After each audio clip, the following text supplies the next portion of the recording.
Hello, everybody.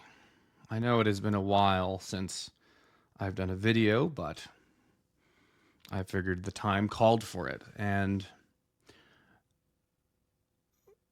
the video that we're doing today it's going to be my grand Switch retrospective. It's quite a large task, so I have some help with me today. But I hope all who are watching that God blesses your day, and I hope you enjoy. For the help I have with me, I have Steven, who runs the channel Level 1 Sword. I believe he's still on hiatus, but there's still lots of good videos that you can check out on there, and I would encourage you to check out those videos. Videos like um, his video on game guides is very good, or his many hardware retrospectives where he goes through all the different models of various game consoles and handhelds, especially handhelds.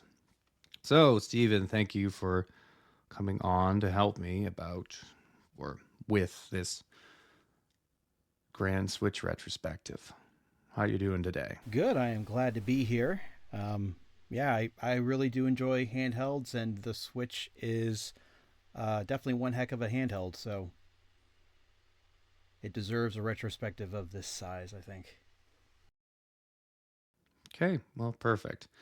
Before we begin, I'll just say a quick prayer, Dear Heavenly Father, I pray that you bless this video, bless those watching it. May there be no hard words between, or even just insensitive words that would cause any strife between me and Stephen and I. May you bless our time with this video and our conversation. May it be edifying to you and to those, and to each other, and to those watching, should I say. In your holy name, in the name of the Father, Son, and the Holy Ghost, amen. Amen. Okay. We will. One thing, I led with one thing, and now we're going to do a bait and switch where we're not actually going to talk about the Switch right away. We're going to talk about what came before the Switch. And largely that would be the Wii U and the 3DS. But a little part of me thinks I think it's a little simplistic to view Nintendo as just a machine or a series of machines, but they are in fact a company that has a pipeline of games that are coming out and a bunch of people working on those games. And so I figured it'd almost be more interesting to look at not hardware so much, but a timeline, a software timeline. And so the Switch has been out for 8 years. I think by the time Switch 2 comes out, it will be closer to 8.5. And so, just as a point of comparison, I want to look at the previous 8.5 years prior to this last 8 years. But again, mostly I think we'll look at the Wii U and 3DS for the most part, just to keep it a little briefer. But it is a bit crazy. Would be maybe maybe not the right word, but within the Switch's lifetime, Nintendo in that same time frame, they actually were supporting 4 different pieces of hardware. What do you think about that, Steven? Just that little fact. Uh, are you talking which systems again are they? Were you referencing in that? Well, it would be like the latter half of the DS and Wii, and also then the Wii U, and then the Oh 3DS. yeah. So I guess Nintendo has kind of always done this thing. I want to say it started. The earliest one I can think of anyway is when Game Boy Advance came out right before, like a year or so before GameCube. And they kind of have Mm-hmm. they've done that.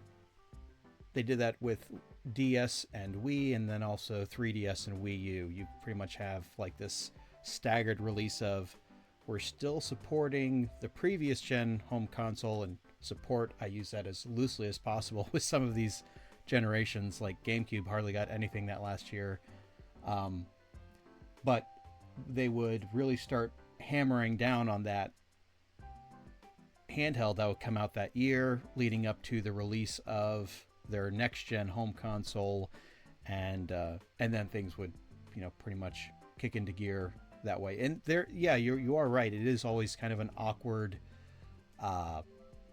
step, especially when I figured when the 3DS was coming out, and I didn't even know the 3DS had been announced. So I actually saw footage for it was Kid Icarus Uprising, and I saw the footage and I was like, wow, that looks like it'll be a really nice Wii game. And turns out, no, it was for 3DS. But to interject, for about a year, I was really having a hard time trying to find that Kid Icarus Wii game. I could never. I'm like, what? And yeah, so same thing happened to me.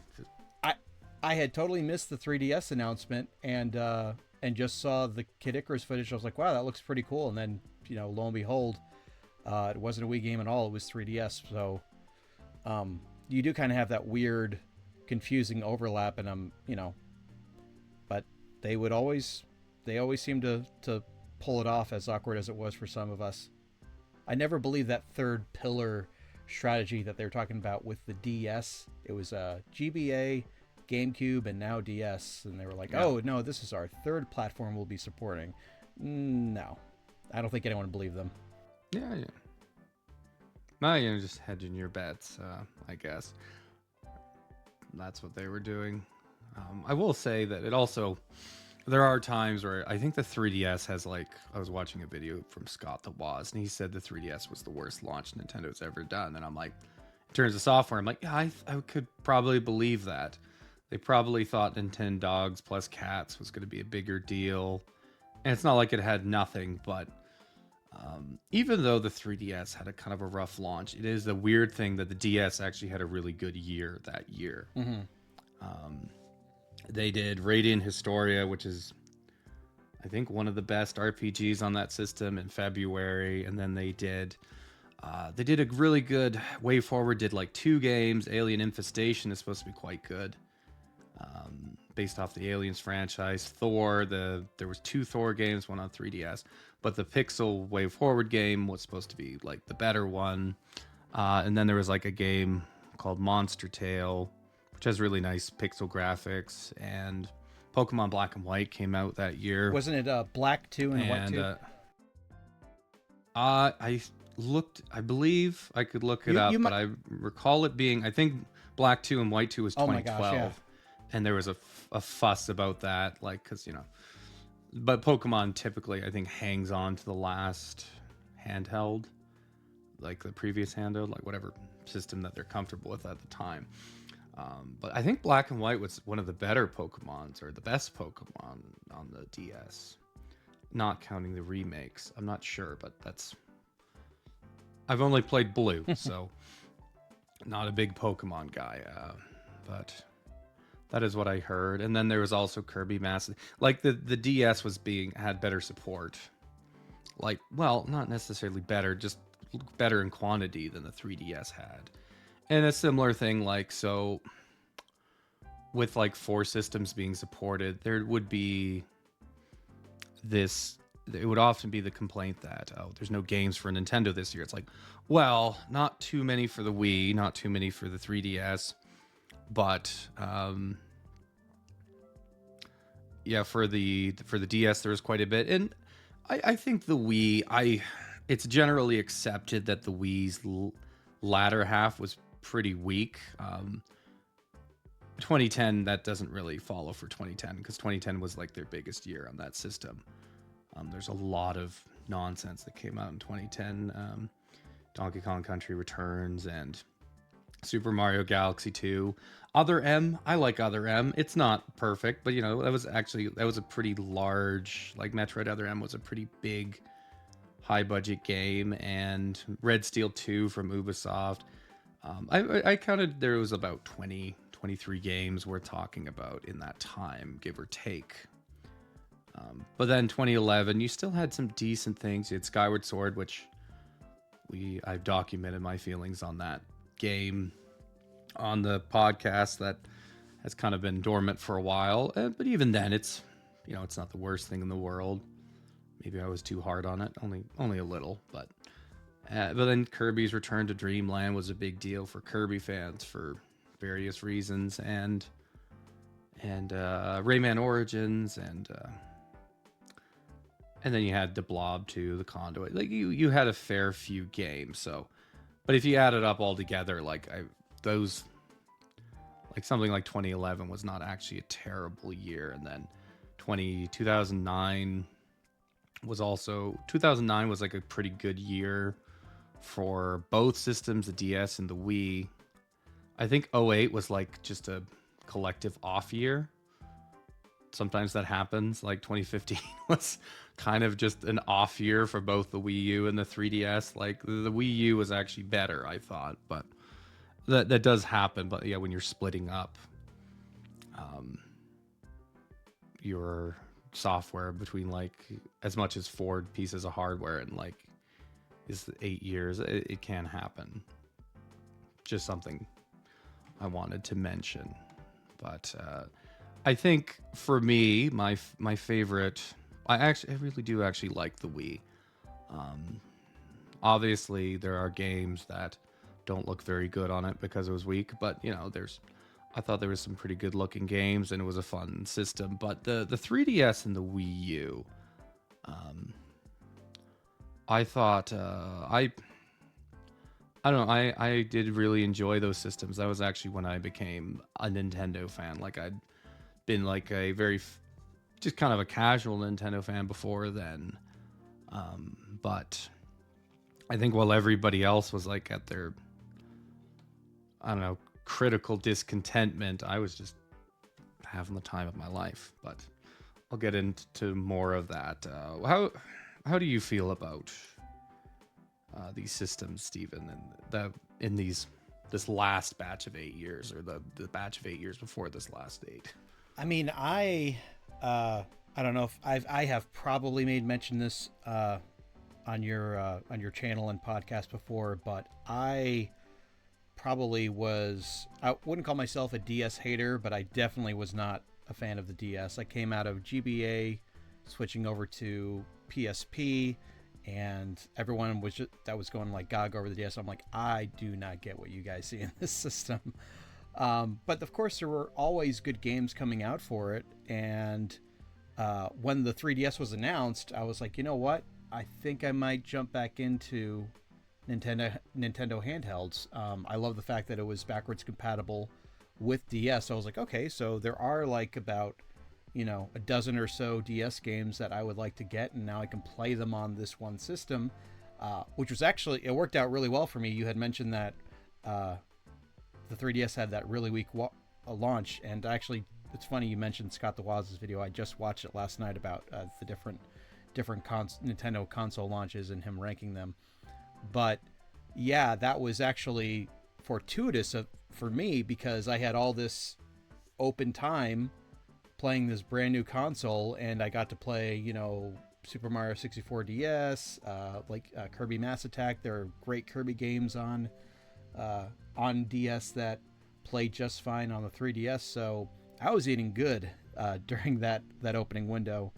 Wii U, I didn't pick up until I want to say Smash Brothers came out, and there were only a few games.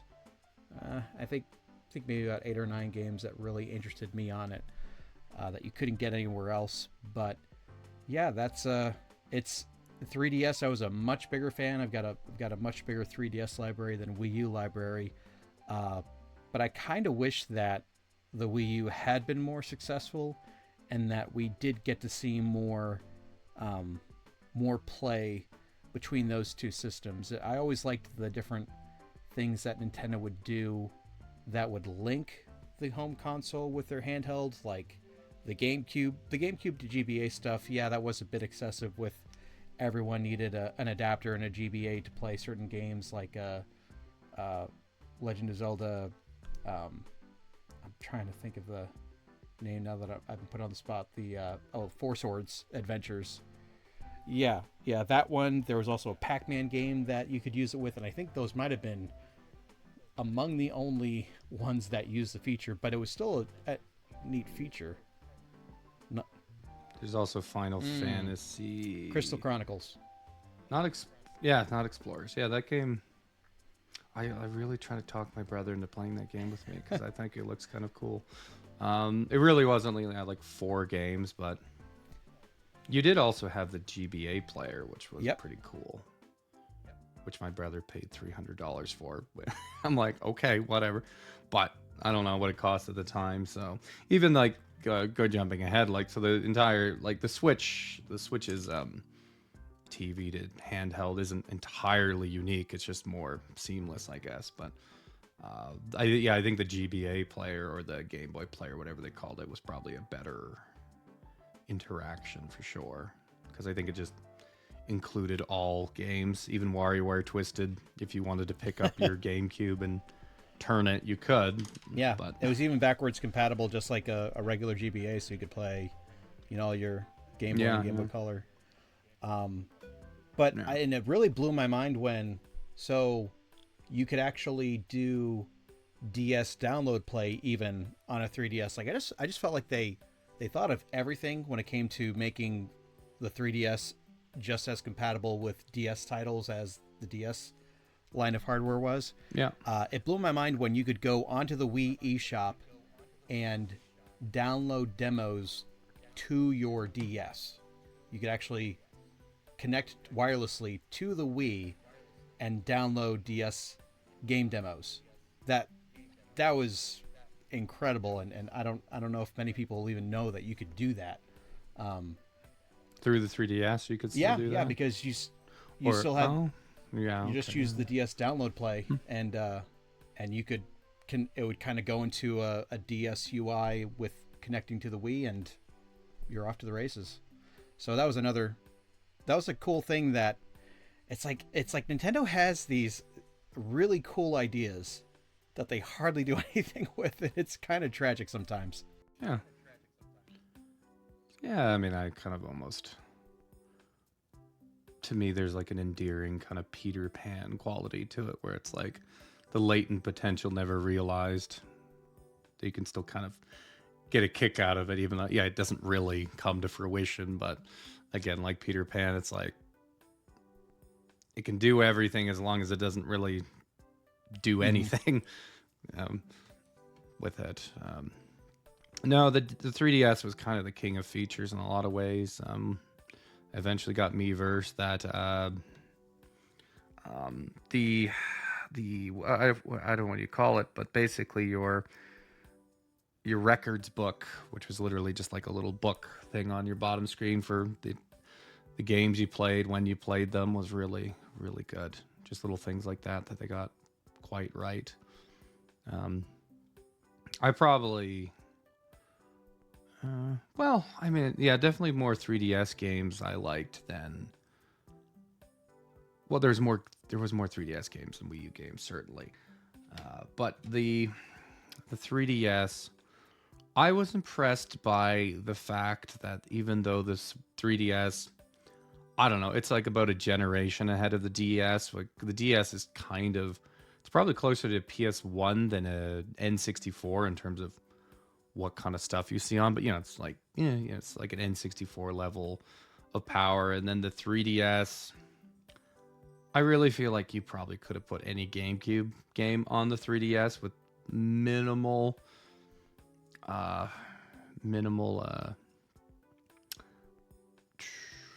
cutbacks. Well, I'll just use that word. I feel like Wind Waker, I'm like, well, I don't know about the rendering of distance. I don't know if it could, which Wind Waker didn't really render distance. It was actually part of the art style where it didn't bother. But like Sunshine, it's like you never got Mario Sunshine on the 3DS, but I feel like it would have been totally possible. So kind of on that GameCube level. But despite that jump, I don't think Nintendo really slowed down in their first party support. In fact, they probably sped up because the DS did really well with third parties and in sales. So, and I feel that when Nintendo does really good in sales, their they kind of revert back to like a platform holder rather than a developer to a degree. The Super Nintendo is actually really terrible for that, especially for all the games that we remember from the Super Nintendo. It ends up being like 23 that they feel like it's not a lot. But for the 3DS, yeah, their first party publishing was just like really, really, really good. Like they didn't really slow down on that, despite I guess more intensive hardware. Which saying calling the 3DS intensive is like, not really, but they they had some good stuff on there for sure. Um, for myself, like for the Wii U and 3DS, that was, and we have like we have a chart up, can kind of look at like what they had on there. My 3DS one is not as, there's some more gaps, but the nice thing about the Wii U is it's really easy to just kind of condense and isolate all the games that were on there, since they only published like 108, not including indie games. I think with indies it's maybe up to 500, but not a lot, but makes it easy to isolate them all. But the 3DS, now I don't remember if I was talking about the Wii U or the 3DS. I guess I was talking about both. I found with this system, best thing about it was, again, the marketing was terrible and all that, which I don't, especially in hindsight, I'm not really understanding why that really at the end of the day really matters. Like to me, like if I'm playing games, I want to play the game. I'm not really playing the marketing, and I'm not even playing the sales numbers. I'm just playing the game, and I thought the games were pretty good. But I do remember just the other day reading a comment like, "Oh, 2015 was terrible. It was they had the worst E3." I'm like, "Oh, okay. Well, nothing about the games coming out in 2015, which there wasn't a huge amount, but to me, like there was just such a fixation with the Wii U on, is this game going to save the system? And when it didn't, then it was just another failure for the system because it didn't turn the system around. And I always found that to be a very peculiar way of looking at something. Like if you didn't own the system, people who didn't own the system, I think they were just kind of in the mindset to justify to continue not owning it, and that's a hard place to be if you're if you're a platform holder where people are just not really going to meet you halfway anymore. So yeah, it makes sense. Like it makes sense why it was hard for them to sell that system to people at that point once they had become so jaded to it. But I had picked it up, and it had full backwards compatibility with the Wii, and that was helpful too. And just even all the features, I thought, like, it's not something I really remember when I think about the Wii U, but like the Virtual Console was pretty good, and even the people's complaints about it early on were kind of odd to me because it wasn't as good as the Wii eShop Virtual Console. But it's like, yeah, but the Wii eShop Virtual Console is on the Wii U, so anything you're missing, you can get there. You just have to go to a different menu. And you could even transfer all those over onto your existing Wii U, and then later for like $1 upgrade, which is reasonable enough, you could get the newer features, and then they could be on your Wii U home screen if that was just too inconvenient. But in terms of N64, that did take a while for them to get N64 games for sure. Like I think it was 2015, which by the end of 2015 the Wii U's basically dead. So people would argue much before that, but I'd say I was having a good time with it till about the end of 2015, and then with new enough releases. But yeah, the N64 certainly did take a while to get there, but Super Nintendo and NES, despite some emulation issues that people do bring up, I thought, it was a good way to play those games. And then also full backwards compatibility with the Wii and And the 3DS had Game Boy, which I thought was really, really cool. Like, because that really had not been something you could do since the GBA, as I recall. And there was even a few lucky people, of course, with the Ambassador program that had GBA games on their 3DS. But for everyone else who wasn't part of that, I thought the GBA support on the Wii was really, really good. You had like 90 or 70. I think it was like 71 titles. And most of the ones that were mattered were on there. So just in terms of features, I really liked those two consoles. And software wise, though, Steven, what were the games that kind of, you said you didn't buy it until Smash? And the other handful of games that you bought the Wii U for, what were those, if I may ask? Pretty much the Mario's, Donkey Kong Tropical Freeze, the Twilight Princess remaster, Mario Maker, Xenoblade Chronicles X, Star Fox Zero. Yeah, if I didn't mention Sonic games, I think Lost World was the only one on there. Mm-hmm. But You just blocked out Sonic Boom. oh yeah, Didn't yeah. consider it? I have memory hold that entire series. Yeah, that's okay. Yeah, no. Yeah, now I have Sonic Lost World. I haven't played it yet, but it was really the only one that was on Right. there. I feel like the only reason I bought that one because there was this DLC that was like Zelda and Yoshi DLC that was just free. Yeah, I thought that looked there kind is of cool. a level that's basically Zelda inspired, and you're running around Yeah. in the green tunic and everything. Yeah, it's like it's cool. But I haven't got around to it yet. Yeah, I think I'm surprised you never did. You ever get around to Nintendo Land? Because I know you have a family and all that. Like that game's pretty Yeah, cool. I never did. I actually picked up both. I actually have two Wii U's now. The disc drive went on the first one, and but all that to say, I bought both of mine secondhand. So I never got like the pack-in title of Nintendo Land, and I've seen it in stores every so often, but it always goes for kind of a high price. It for what it is, for it basically being like the Wii Sports of the Wii U. But yeah, I've actually never played it. I would argue it's a lot greater than the Wii Sports of the Wii U. Like it is the launch.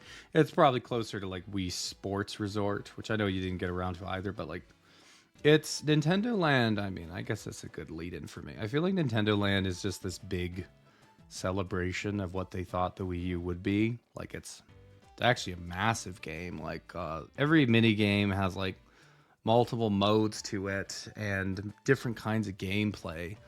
Like I was playing the Metroid game actually has like a control system that when I was playing it, I'm like, why didn't they do this control system for Other M? Now that I'm a little more familiar with Other M, there is a reason they didn't, but like for a third person control setup, it was really good. And then it's a massive game, and it was just this like big celebration of the Wii U to start. Like a lot of development went into it, and it was just like, yeah, this hopeful it was just setting this tone for this very hopeful endeavor, and I do enjoy it for that. And a little part of me kind of buys into that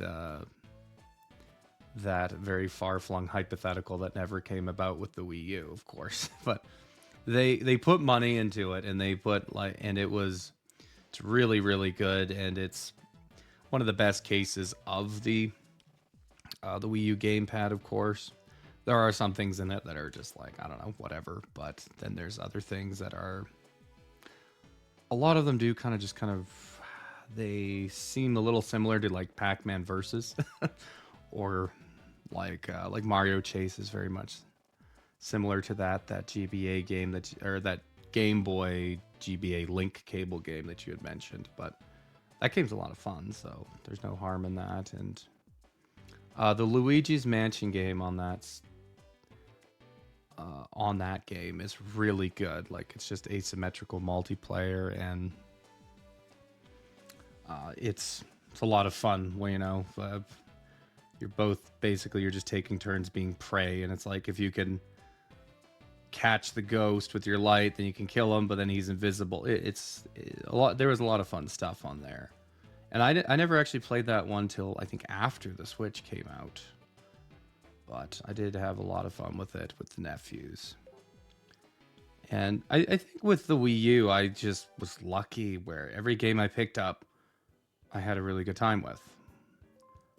That doesn't, since I've been running this channel, that really doesn't happen very often. Like, oh, I really have a affinity for the Super Nintendo. It's like, yeah, but how long is that going to last when you're on your like sixth beat 'em up? That's just and I don't beat 'em ups aren't. I don't think they're terrible games, but they all seem kind of the same. But I don't, six beat 'em up, and Nintendo puts out like 2 games a year in terms of first party, all of which are good. Like the first Star Fox is actually quite a beefy little content package on the SNES, and I actually kind of didn't mind the graph. I thought it was good, but you would get a lot of anyway. You didn't always get that, or the N64. Very excited to play that, and like oh gosh, like these shooters do not work on this system at all. Basically, well, I mean they work if you're keeping everything within like 30 yards if you're in terms of aiming, but I loved those Turok games on the Xbox One, playing the remasters, and then, or love's a strong word, but then I played them on their original format on the N64. It's like, oh gosh. Or, then the collectathons kind of, they depreciated over time with every release. Like, I think DK64 is not the worst example of a collectathon on the N64. It's not great, but there was other problems, but that was kind of the experiences I ran into, like kind of exploring other Nintendo consoles. And then the NES is the NES, where it's a lot of hateful experiences. And why doesn't Super Mario Brothers 3 have a save in 1990? Like I know the technology exists. I know Nintendo's used it, but oh, well, so you can use the warp system. It's like, well, you got to make it to World 4 before you can use the warp whistle. So, but that for the Wii U, yeah, every game I picked up, it was just easy to get into. And then like they started like a little too easy, and then they would get up to a point where they had enough difficulty by the end, and they just were very, I don't know, kind of a magical time where, yeah, I picked up Monster Hunter 3. It was like, oh, this is really cool. Yeah, Nintendo Land was great. And Mario Kart 8 was, I don't think it's my favorite Mario Kart, but that was like a really good version of that, a really good rendition of that series. And likewise, Mario Maker was a cool idea. And then you got Splatoon. Pikmin 3 is a game that's just transcendent of its series. Like I'm not a big Pikmin fan, but Pikmin 3 is like in my top 5 games very easily, probably in the top 3. Like it just nothing to do with the series. It was the first one I picked up, and the way it used the gamepad was awesome. And if you wanted to use the Wii remote, that was great. And like it was just a game that like every facet of its development they went to 11 on, whether it be multiplayer, single player, or UI design. Even music was really good. I actually found that Smash Brothers 4 was kind of disappointing on the Wii U. I don't know how you feel about it. Like, if you want to jump in on that, like, how did you feel about Smash 4? Yeah, I played a lot of Smash 4 on 3DS, and I'm always really, I don't know, I kind of take it personally whenever I'll watch my top 10 3DS games or top 20 3DS games, and then there is no mention of Smash 3DS. I'm just like, are you kidding me? This is technically an extremely impressive title for the 3DS. I don't mean to cut you off, but I think I missed the first 30 seconds of what you were saying. Yeah. If you could just repeat that. Yeah, just most of my time was spent with Smash 3DS. I had that long before I had Smash Wii U. And I always get a little irritated when I watch someone's like my top 3DS games, and then there's like Smash 3DS is nowhere on there, and I'm just like, why? And they're like, oh, because Smash Wii U just was Smash 3DS, but way better. It's just like, no, there are definitely things on it. Plus, it's a much more impressive title for that hardware, for it to even run 60 frames a second with 4 players and very highly detailed character models. Like it's like I think you need to give it a bit more credit. Um, It's a great looking game. It's not just a placeholder, and it had good modes too, yeah, and all especially that. for single player, which is what I spent doing a Yeah. lot with. But yeah, when Wii U came out, I feel like the Wii U Smash, it was more. Uh, I feel like it was a disappointment because there was a really odd assortment of stage selection. I feel like the 3DS actually had better stage options for it, um, especially when it came to the new stages. The 3DS had less, but they were Yeah, better. Like the new ones, especially, were better. Like, yeah, yeah. Good. Continue. Yes. yeah, and then I mean, uh, so you had that. It got all the same DLC stages, DLC characters, which I I enjoyed all of that. I enjoyed all of the reveals for both of those. But the when you really come down to it, you've got these exclusive one-player modes, Smash Run and I think Smash Tour. I believe is the one on Wii U, and Smash Mm-hmm. Run, although it's a bit limited, and I do wish you could customize it a little bit more, um, is so addictively fun. Like there are some people that basically were like, yeah, that's the only mode I played once I discovered it, and it can really suck you in, and just it kind of just makes you want to keep doing it over and over and over again. Whereas the Smash Tour is it tries to take, I guess, some of the elements of Smash Run and go in a different direction and expand on it, but it's just way too random. It's almost like Mario Party rules invading Smash Brothers. It's way too random for there to be any kind of skill involved that's gonna save you in the end. But It's also not really a good single player mode. It yeah, seems like it's meant for 4 players. Like, I really never gave Smash Run like more than one or Smash uh, Tour, mm-hmm. Smash Tour more than one chance. I was like, I don't. Kind of just seems like it's you play some random 4 player modes. Could kind of just do that in the typical versus mode. I always thought it was smart the Smash Run, which is very inspired by Kirby's Air Ride, City Trials. I think people found it frustrating that you could really never see the whole map, but I'm like, if you saw the whole map, then you'd be Mm-hmm. over it.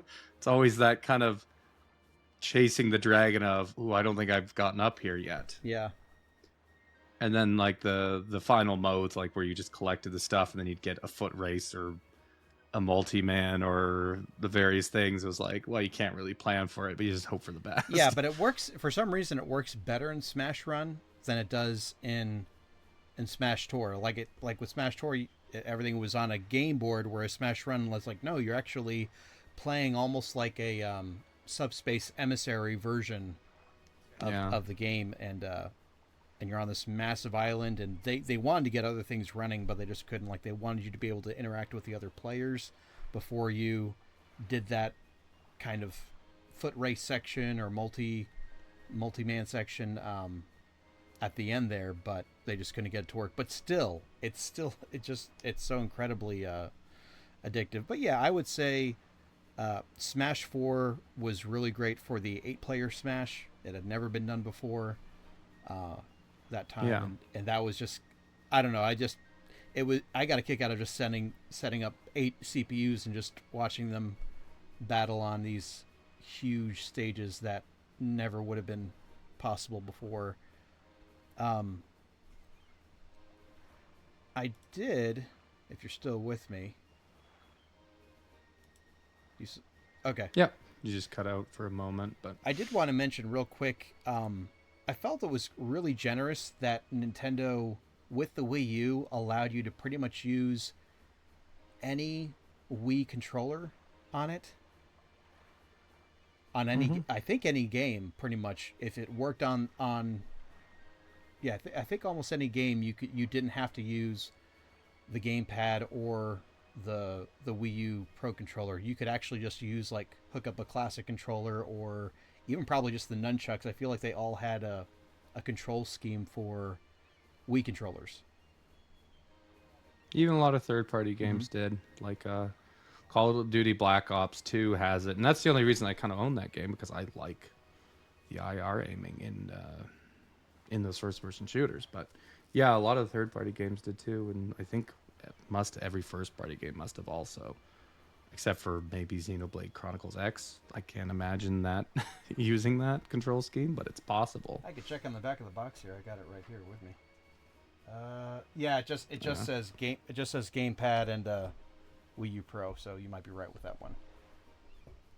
but just off the top of my head, I was like, yeah, probably not that one. But yeah, no, it was generous and like kind of meant that you could just have enough controllers right out of the gate, which I feel for the Switch jumping a little ahead. I feel that was kind of an issue early on, even though you had the split Joy Cons, but that was kind of a stopgap solution. But with the Wii U, yeah, you should have been pretty much all ready to go almost because of that, for sure.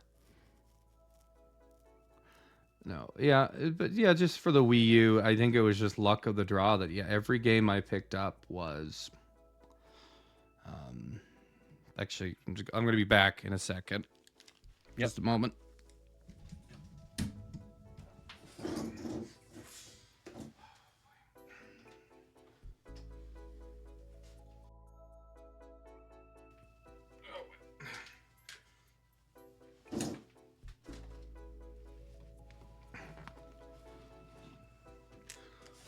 Okay.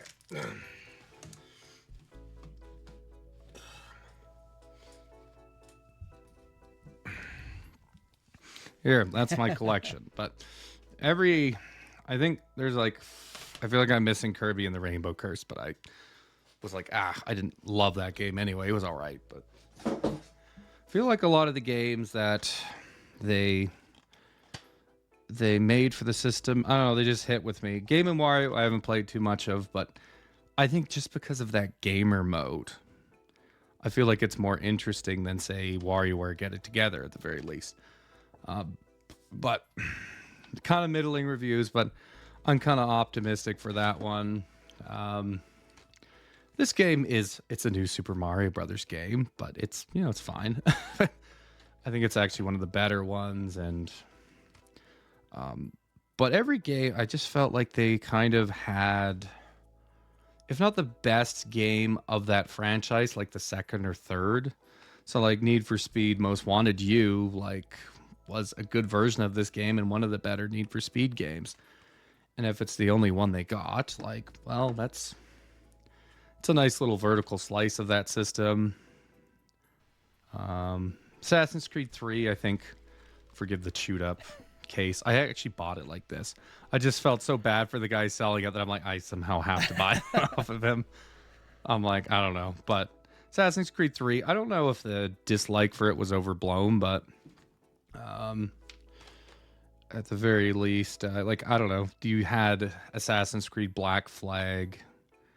This game, Deus Ex Human Revolution, I hear the gamepad sport's really good. And if it is, then that kind of justifies its fact that it's kind of a late port because the original game came out in 2011. This was a really sweet indie game. Really, really good.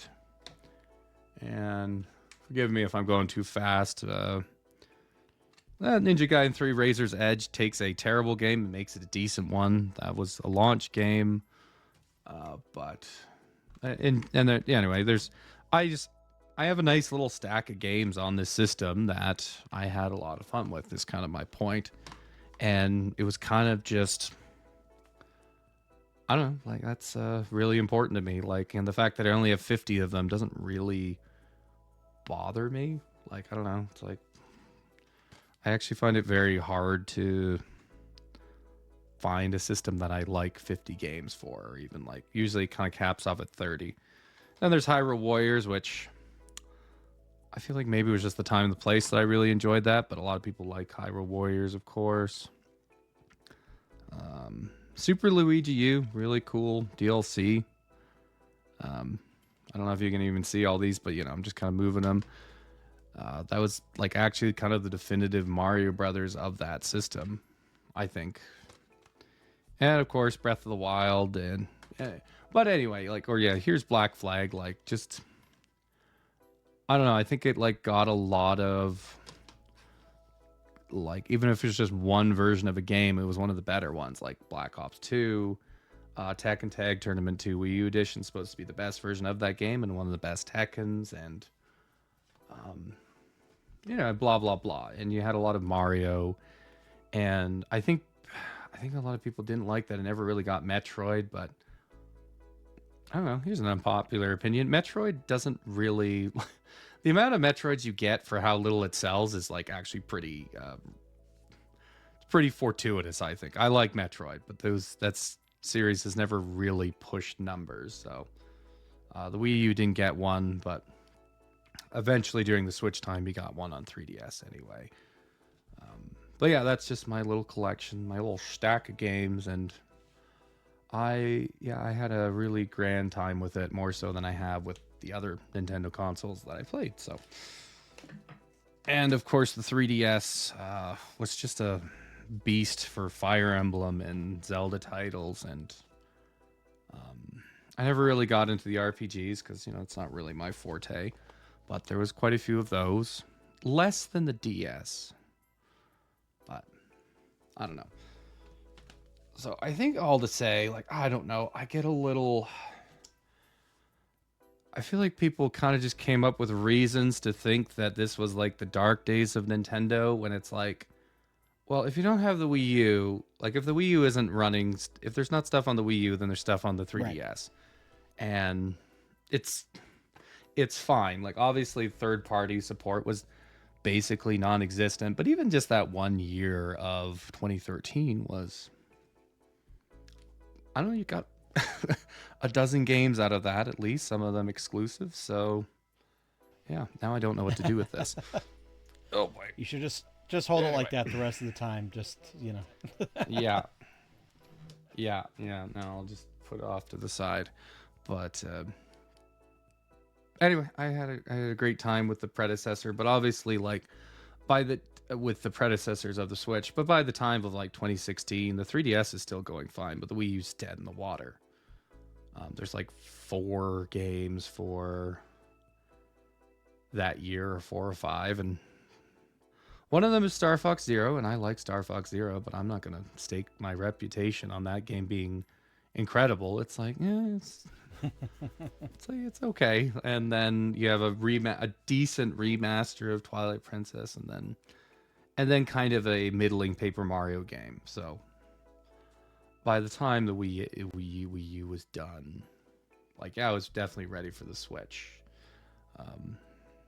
Which, this is a Switch Grand Retrospective, so we should probably get into that a little more. But how do you often ponder, Steven, just all that pre-release stuff around the Switch and all the typical foofara that just goes with this stuff? Yeah, I was actually doing my podcast with a buddy right around the time when it was, everyone knew it then as the NX, the Nintendo NX. And I think, and it was kind of the first time that Nintendo was not overly secretive about the fact that, yes, there was a Wii U successor coming. It's almost like and they probably did it more for their investors than Nintendo fans like us. It was just more like hey, we know, Wii U is definitely on its way out. We've got something coming to replace it.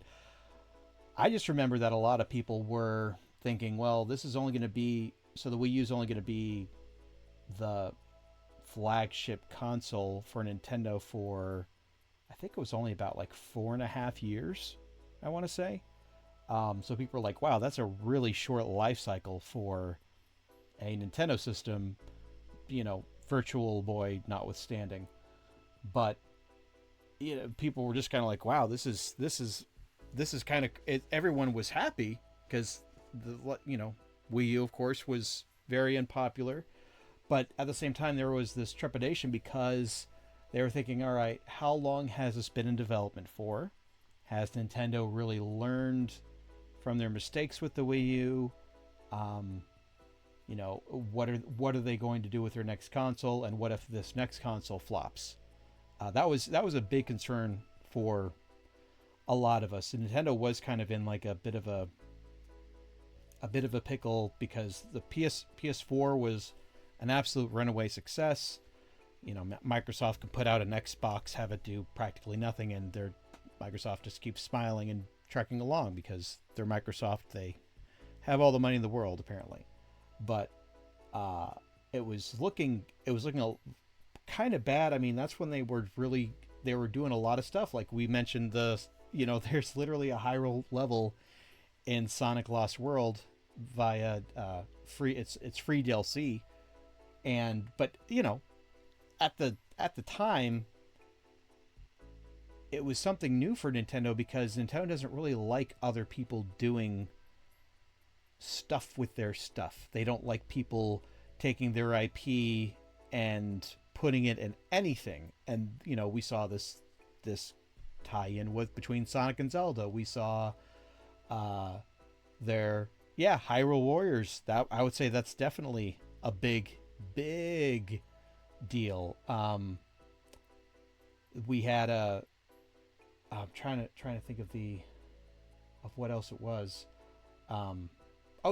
We saw the mobile games really start to hit. This is when Super Mario Run was out, and we had I think Fire Emblem Heroes hit, and even the mobile Animal Crossing game. So Nintendo was really dipping their toes with mobile games, and a lot of us were thinking like, okay, what's next? Are they going to start putting their IP on other consoles? Are they going to start putting stuff on PC? Like, what do they need to do to survive here? Because there wasn't a lot of hope in the NX, and we kind of all knew that it was. I don't know how we knew this. I guess there was a leak or so that said that it's going to be something that connects to the TV, but it'll also be handheld, and there's going to be detachable controllers and all this stuff that turned out being 100% true. But everyone's kind of like, okay, this doesn't seem like the best idea. If it does turn out to be true. But one of the big complaints about the Wii U was people honestly thought that the gamepad was the Wii U, and that you could just take it with you wherever you wanted, and you could just play games on it. And it obviously was not that. You had to be pretty much in the same room as the console for it to work, to beam the game to the gamepad. So when Nintendo came out and said, hey, how about this? How about Wii U again, but actually a Wii U that you want? People were kind of over the Wii U. We also didn't know graphically how well off it was going to be. There's a lot of speculation like, hey, was it going to be closer to PS4 or Wii U? And turns out it was closer to the Wii U. And people still kind of to this day think that wasn't the best move for Nintendo, but it is the console that we ended up getting. So yeah, there was.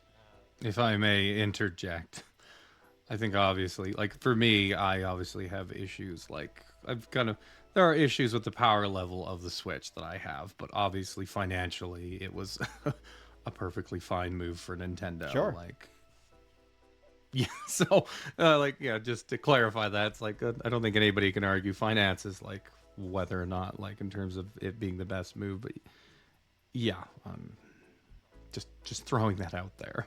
Yeah. Sorry to disrupt your no, but it was fun to speculate on. It was both fun and a very nervous time because, I like Nintendo IP on Nintendo systems. Like I think I tried Super Mario Run on the phone once, and I thought, okay, this is a fun time waster, but I'm never going to take it seriously like I would any other 2D Mario game. I didn't want to see Zelda come to mobile. I didn't want to see. I didn't. I really. I like Nintendo games on Nintendo systems, and I even find it funny. Like even if I mod a console, like if I take a PSP or a Vita or some other PlayStation and I mod it, I feel like it's just wrong to put Nintendo games on it. Like I feel I kind of agree. Like, yeah, oh, this PSP was great. You could play Super Mario World. I'm like, it's not. It's not what that's for. right, right. So yeah, I'm glad that things did not turn out that way, but that was a huge part of the conversation, if you remember. I feel like, in a weird way, I kind of just thought that was part of the conversation from the Wii U from the get go. I don't. I feel like maybe that was just an extension of a previous conversation, especially with the 3DS, like because mobile games were a thing. Um, Pokemon Go had come out too around this time in 2016, summer 2016. Basically, well within the Wii U's basically dead at this point. It's dead in the water. It's um, even though I kind of like some of the games that came out in 2016, but yeah, Pokemon Go was a huge thing in that summer of 2016, and that just fueled all that speculation. But even before then, it was like, oh well, our dedicated handheld's dead and blah blah blah. Like, I feel like phone games seem to really just keep making money nowadays, but I don't really think there's that scare. Like, people don't write articles about phone games replacing uh, consoles or dedicated handhelds. I think especially because, well, Stadia died on the vine, and I imagine there was another one, like other streaming, like the idea of streaming things to your phone just isn't that. I'm sure it will take hold eventually, but it's just not really in the conversation right now. But at the time, yeah, it was just all of that. And I think for me, it's like I like dedicated buttons. I like buttons on my controllers, and you can get little ears on either side of your phone to clamp on. But I'm like, Are you really going to carry that with you all the time? yeah, like like whatever. And this thing can't. Apparently, it's more powerful than the 3DS, but there's some kind of, I don't know, memory limitation on the phone. Like I have no real regard for phone games. I just don't care. They seem to have just, I mean, apart from their just sort of general predatory design that a lot of them are known for, it's just, I don't know. It's time wasting. There really is just like a lack of ambition in it. So, but yeah, but yeah, of course, at the time it was, I mean, I've always felt this way, but at the time, 2016, 2017, this is the talk. And then just also like, yeah, will Nintendo games show up on PS4? Or will they be the next Sega kind of thing? Which I feel like that wasn't, I think anybody paying attention just knew, like, they sold 250 million units between the DS and the Wii. Like, they still had their pot of gold, so they could, you know, I don't know if you knew that. You kind of figured that they'd be able to figure something out, even if the Switch hadn't been a complete success. And the fact, I don't know what it was either, what tipped us off. Maybe it was just that prototype of that weird egg-shaped controller with the screen kind of going around the joysticks. But yeah, it was just kind of a given that it was going to be some kind of hybrid, and I don't know what the inception of that thought was, but I mean, I was generally fine with it so long as it was kind of, I wanted to be a little more powerful than it ended up being, but of course there was talks between it was going to be used Tegra X1 or X2. I don't even think Tegra X2 even came out. I think it ended up being Tegra X1 Plus, like a custom version, and that didn't release in, yeah, I don't think that came out to like 2019, 2020. So took a took a while longer. I don't know if I was really as wrapped up in the hype as everyone else. Like, it made sense that Breath of the Wild was kind of jumping over to the new. Like, now I guess we're gonna go like with the trailer reveal. It's like it was a pretty efficient way to communicate what they had. It's like now you have Breath of the Wild, you got a new Mario game also being shown. Of course, there was not Smash. There was Mario Kart Deluxe, which a little less exciting at the time, but it was again you've Nintendo. The common refrain with Nintendo gamers is they buy Nintendo consoles to play Nintendo games, and you had your Mario and your Zelda right there. So I feel like that was enough for me at the time, and I don't know. I guess I'm not much of a speculator. It just kind of ends up how it's going to end Yeah. up. And like for the Switch 2, like didn't even apparently that got spoiled for everybody but me. I'm like, oh, well. And so when they like showed the mouse kind of functionality or hinted at it, I'm like, oh, that's a weird animation. I don't know. They're just going crazy. Like that's what I thought. Thought nothing of it. But yeah, obviously I was a little more. It was a little more invested then, of course, but yeah, never been much of a speculator myself. For me, I think my bigger concerns were like price and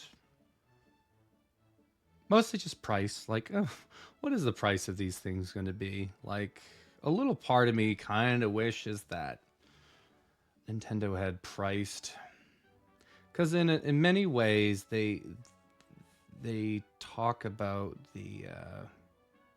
I guess we'll probably just go into launch unless you had more to say about all the other stuff. But Pretty much covered it. in many ways, yeah, in many ways, the Switch was. They say it's a console that you can take with you. It's really a handheld that you could play on your Right. television, and pretty much that. And so, with it being a handheld, like I think it was well within reason had they actually had a console come out, probably like a year or two later after they reached the Switch. Like that's probably how they would have done it. Were they going to continue on with a two-tier system? But the Switch is like kind of in line with I think what you would expect for a successor to the 3DS. I mean, like it's not always that cut and dry. Like again, 3DS isn't quite as powerful as a GameCube, but it's kind of on that level, kind of close to a Wii and a GameCube. And then so to expect the next 3DS or the next handheld to be closer to the Wii U or Xbox 360, a little less, a little more, well within reason. And they released the Switch Lite for a pretty affordable $200 in like 2019, not too long after. So had they done a handheld, I mean, I could have seen it being 250. But that just kind of makes me think like I feel like Switch games would have been more reasonable at $50. And I'd agree. But since it was operating on that it was their next console successor, they're not going to do that. And they were at 60. And unfortunately for Canada, and I should look this up, other Commonwealth countries like Australia, our pricing markups were just ridiculous. I don't know. Like in Canada, a $60 game became 80. It used to be 70. And then a $40 game used to be like 45. Then it became 50. And then, oh, sorry, I lost you for a second there. And then all of a sudden, like $40 games became $65. It's like, why are you paying a higher percentage on a $40 game than you are on a $60 game? It doesn't make any sense, but that kind of was just kind of a problem that plagued certain Commonwealth countries. But so a lot of the stuff when the Switch came out was just very, very expensive. Docks was like $90 or $100. I don't really. It seems like a nice clean price. They probably could have priced it a little cheaper. Pro controller was like $70, which was like maybe the most expensive controller on the market at the time, and then Joy Cons were $80, which was just I think was a bit ludicrous, or 100 in Canada, but so that was kind of I found a lot of the price stuff really kind of burned me early on with the Switch launch, but I didn't end up getting a Switch at launch anyway because my car just kicked the bucket, engine just seized up, and then I played Breath of the Wild on my Wii U digital because I couldn't go out and buy it physical. Anyway, and I had a fine time with it. And that's what I did for the Switch launch. Just played it on the Wii U. But for you, Steven, how did you like when everything was kind of laid down, like the specs of the hardware and the price of the peripherals? How did you find all of that? Yeah, the system I felt was priced fairly. Kind of dipping back into the Wii U, I always thought it was strange that the Wii U never really saw a price drop, especially considering the fact that it was struggling with sales. But Nintendo just refused to drop the price on it at all. Like, not even knock $50 off, or I think they just basically tried to increase the value by including games, and pretty much you couldn't buy a new Wii U at one point without getting some game with it. So, but I still feel like, It's kind of awesome, actually. You could get like 5 games in certain holiday oh sure, yeah, bundles. if you had a Black Friday deal, absolutely. But it's still, I feel like a more permanent price drop would have been better. It's more understandable that we haven't seen that through the Switch's lifespan, just because how rampant inflation has been through these last 8 years, especially the last really 4 years have been just insane Yeah. with inflation. So, like, $200 is pretty much nothing for a Switch Lite nowadays. Um, but yeah, I felt like the system itself was priced fairly. But yeah, I'm with you when it came to all the peripherals, the Pro controller. I think you are right on that. I think it was $10 or $20 more than a PS4 or Xbox One controller. The Joy-Con were ridiculously priced as well. Especially, I could never get over just how small those face buttons were on it. I just felt like you guys could, like, maybe make them even a millimeter larger would have gone a long way. There was plenty of room on the system for it. Um, yeah, I agree with that. I think, yeah, the dock was always interesting that they sold it for a little while at about $90, and if you wanted a second TV, but then again, if you just had another Switch, like if you're a married couple and you both wanted your own Switch because you wanted to do handheld together, then, well, that solves that problem altogether. So I felt like $90 was expensive for the dock. I do remember there was kind of a kerfuffle towards the beginning of the lifespan with all these third-party docks that came out. I think even Hmm. Best Buy. I don't know if you guys have Best Buy in Canada, but okay. Yeah. So they had their own brand of Switch docks that were small, and they apparently became infamous for bricking systems. They weren't using quite the correct voltage uh, to pass through it, and for a long time, a lot of YouTubers were making videos saying, like, "Hey, avoid this stock, this stock. This is the only one that actually does work, or just stick with the Nintendo one." Uh, but yeah, I think we've moved past that problem. You can get a third party dock and not have it any cause any kind of worry for if your system was going to get overloaded or something like that. I'm trying to think, were there any other? I mean, we could, that might be getting into software going down the line, but I kind of feel like there were certain games that had accessories that were kind of part of the Toys to Lifeline. Uh, Nintendo Labo, of course, was the thing that was extremely overpriced and had a very short lifespan to it. But and a lot of it was due to how much it was priced at. Uh, It was a real grift. That Nintendo Labo stuff. I like Nintendo Labo, and I'm still like, yeah, that was one of their worst casual incentives, despite being like a very interesting idea. Obviously, it has a huge longevity problem, but you know, yeah, even if you could accept that, like then the software was not up to snuff for what it was.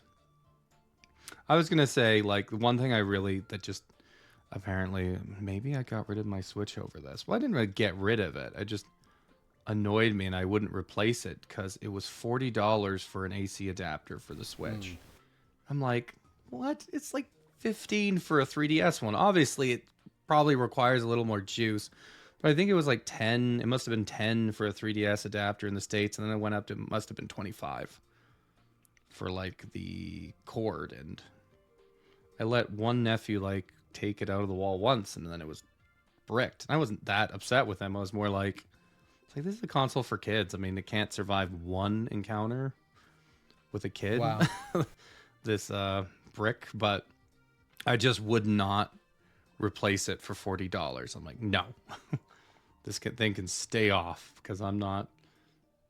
So yeah, the peripheral price is like $300 was fair. Obviously, it didn't come with any games. People say should have had 1-2 Switch packed in, and I say no. That really wouldn't. It wouldn't matter one way or the other if it was 350 with 1-2 Switch or 300 with 1-2 Switch. It's like When there's a it's when just there's a not pack-in game, it has to be a good game. yeah. It's you could burn bridges if you're. Yeah. And I think they must have sold like 3 million units of that game. If you like, Steven, we could even just look at the launch of the Switch. I mean, kind of going into the software. It's not a lot of games, but I think they went for, I don't know, just hit with something that's going to land for as many people as possible and don't really worry about quantity. Whereas like something like the Wii U, people talk about the launch of that system being terrible, and I'm like, I think it was fine. Like you had about almost a dozen games, or just shy of a dozen for myself that I thought were fine to play, and but none of them were like the killer apps. And so obviously with the Switch, they kind of took the killer app approach, and it paid dividends. And we are of course talking about 1-2 Switch, the start. Have you ever been subjected to 1-2 Switch, I Steven? have not. Neither have I. Okay, moving on. And then there was Super Bomberman R, which I don't know. Never played that one either. What about you, Steve? I didn't. The only Bomberman I've ever played, I think, was the Super Nintendo one. But basically, I've been told if you play one, you've played them all. That's what I feel like when I look at them. There is like a series of like 3D platformer Bomberman games, like Bomberman Hero on the N64. But the only thing it's not a terrible game, but the best thing about it is like that first level song is really good. Otherwise, I mean, but yeah, a lot of it's Bombermans. They do look. It's kind of a Pac-Man problem to me, or Tetris. But there's something looked off about it. But it was, it was a Bomberman game, and that's cool. Skylanders Imaginators. That was also launch. Never played that one. I feel like Skylanders was really on its way out At that time, yes, yeah. by then. I think what was it, Switch Force or the one where you Swap Force? Swap yeah, Force? yeah. I think that was the final one. I think Imaginators came the year before. So Yeah, apparently I didn't know Imaginators even existed. I thought it was like Swap Force was launched, but I never played those games. I feel like it's a Western notion to like just beat a series into the ground, make a killing, and then move on. It's like not. I feel like that's a Western studio principle, and that obviously happened to Skylanders. And then there's Fast RMX in terms of indies, which was like kind of a big souped up expansion to Fast Racing Neo, which I thought that was a pretty cool game on Wii U. Didn't pick up Fast RMX, but you know, if you needed your F-Zero fix, that was there. I don't know. And then, of course, then there was Breath of the Wild, which Breath of the Wild's a cool game. I still am a little bitter that they took out a bunch of Wii U functionality so that they could ensure that the Switch version was the dominant one, because they didn't want to have to deal with a Twilight Princess situation again with just, you know, even a little bit of bad press. They don't want to deal with that. And I think at the time it was a very necessary shakeup. And now that it's been like 11 years, I don't know. I'm a little over the whole open air thing, but at the time, like, I was like, oh, this is like my favorite Zelda game ever. Like, that's how I felt about it.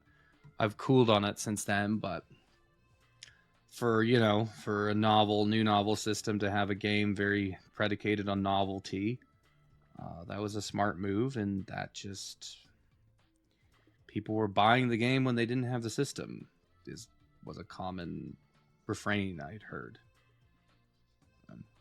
But I don't really have too much to say about the game itself.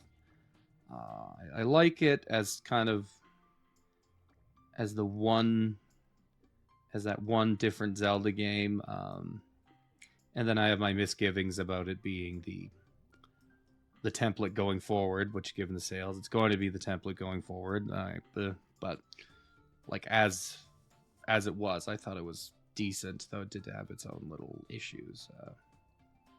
But I don't know, Steven, if you have a lot more to say on this game, then now I'm going to give it to you. So, like you, I also played it on the Wii U first. I did not have any plans to get a Switch. I actually was given a Switch for Christmas later that year.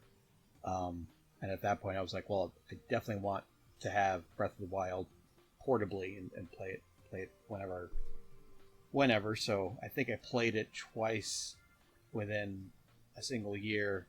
I like Breath of the Wild just because I've never been a big dungeon crawler guy. And, like, I guess the word dungeon in Zelda doesn't really mean, like, dungeon in other games. I really have come to respect and appreciate Zelda dungeons more than when I was younger and I'd get to another dungeon and be like, oh, another one of these things, because I really was just not a fan of puzzles at all. But, you know, you get older, you get less of a hankering for action and more just like a more for brain teasers later on, and you mature a bit, and I kind of felt like that's how I was with Zelda. But I always thought it's nice to have a change up. And I always thought, you know, Zelda has like a really cool open world. I wish you could do more in it. And that's pretty much what Breath of the Wild is. It's much less of an emphasis on dungeons and puzzles and more on the go make an adventure. You know, hey, you want to go over there? We'll go ahead and go over there and explore and see what you find, see what's over there. And I think it really is probably, as you know, open world games go, it doesn't really doesn't get much better. I can appreciate it as like a reimagination or even a soft reboot of the series. I do wish that they would bring back some more traditional items. The lack of items was always kind of a thing that got me with Breath of the Wild. That I was like, you know, they could have done more. They could have use, like, I don't know, hook shot or claw shot to maybe make climbing in the rain easier, but you'd have to really hunt it down or craft it or something, you know. Just but have something like the hook shot still in the game, or even just make it easier to climb in the rain, which I think that was everyone's that was a lot of people's big issue with it. That and the whole breaking weapon durability was very kind of a divisive stance that they took with it. There were a lot of changes made to it, and it's funny. It seems like all the changes made with Breath of the Wild were elements pulled from other games. Like there weren't a whole lot of original ideas in Breath of the Wild. They just took ideas that kind of the I don't know, the Apple approach, and just took an existing idea and just made it work and gel together with other ideas in a way that made it seem like, oh, this is a really nice fresh take. But it's really just no, it's been repackaged in a way where it makes the most sense. Like, this is the best version of that thing that you're thinking about. Like, well, whether we're talking about towers in Overworld, unlocking more of the map, you know, hunting for materials, and just the fact that you have weapon and shield and bow durability, and you're really trying to live off of what you find.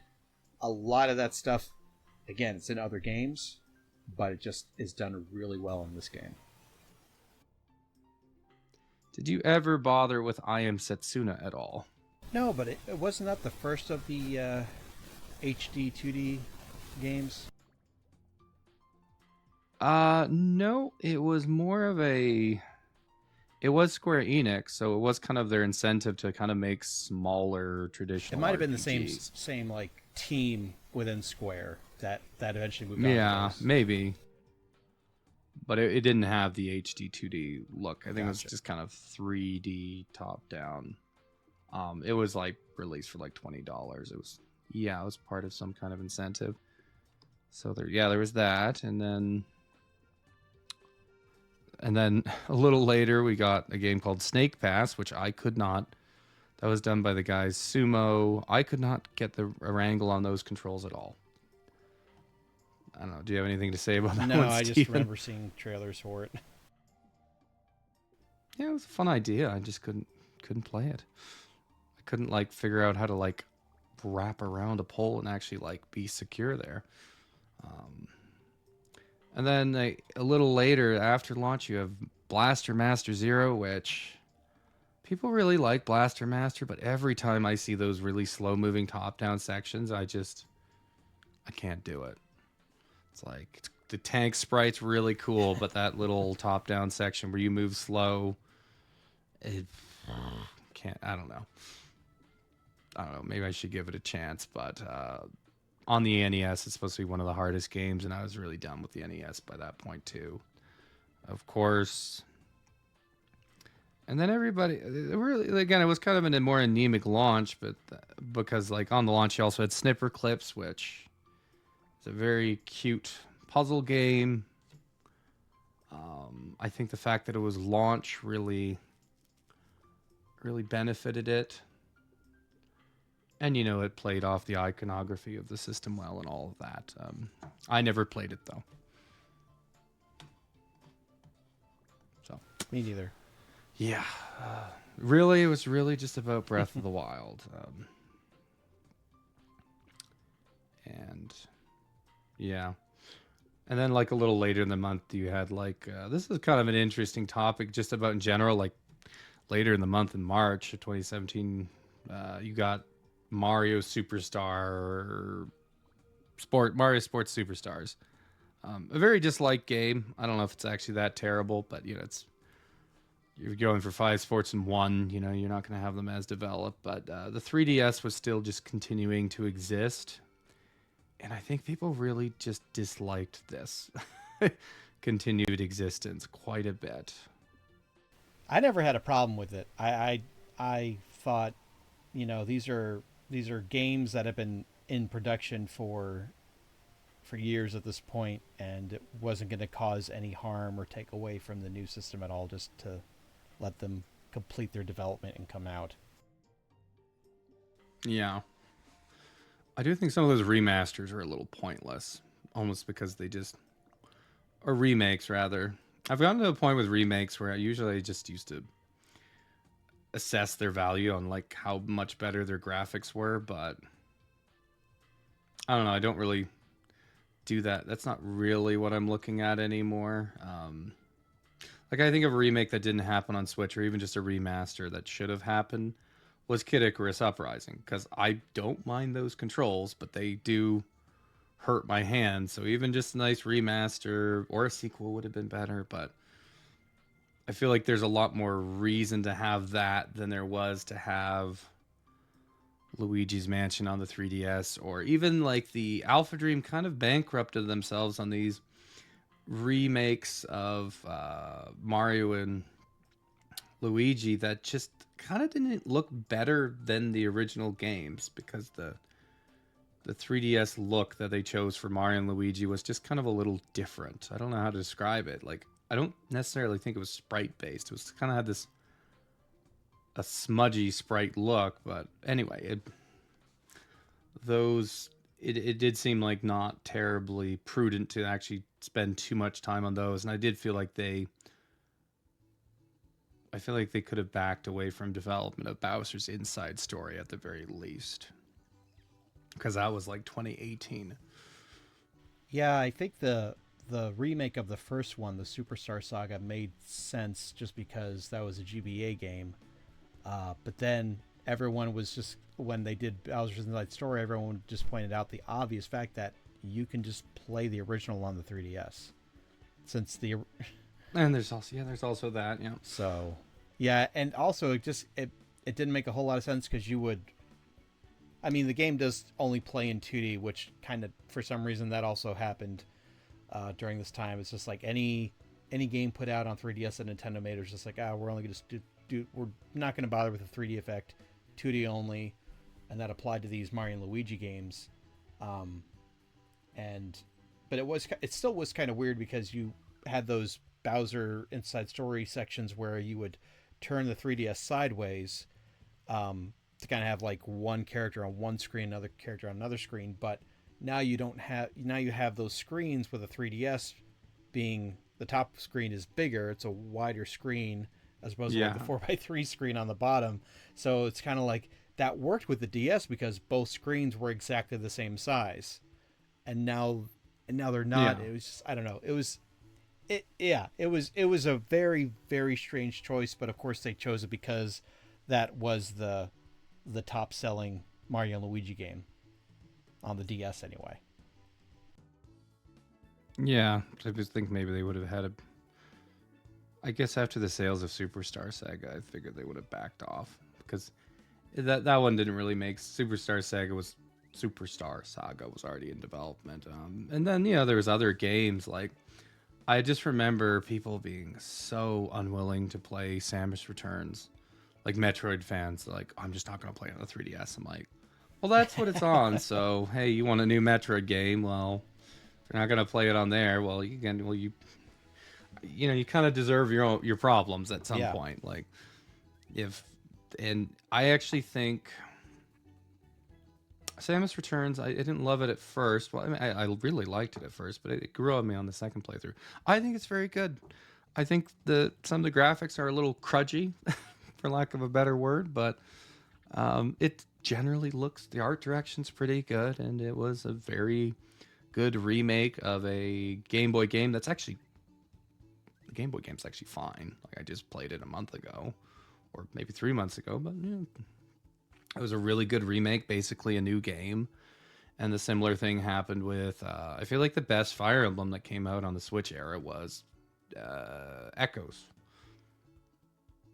Of the three that have come out in the last 6 or 7 years, Echoes was really good. Had really good voice acting, really good production. Like, it was more impressive than the game that would come out on Switch in 2019.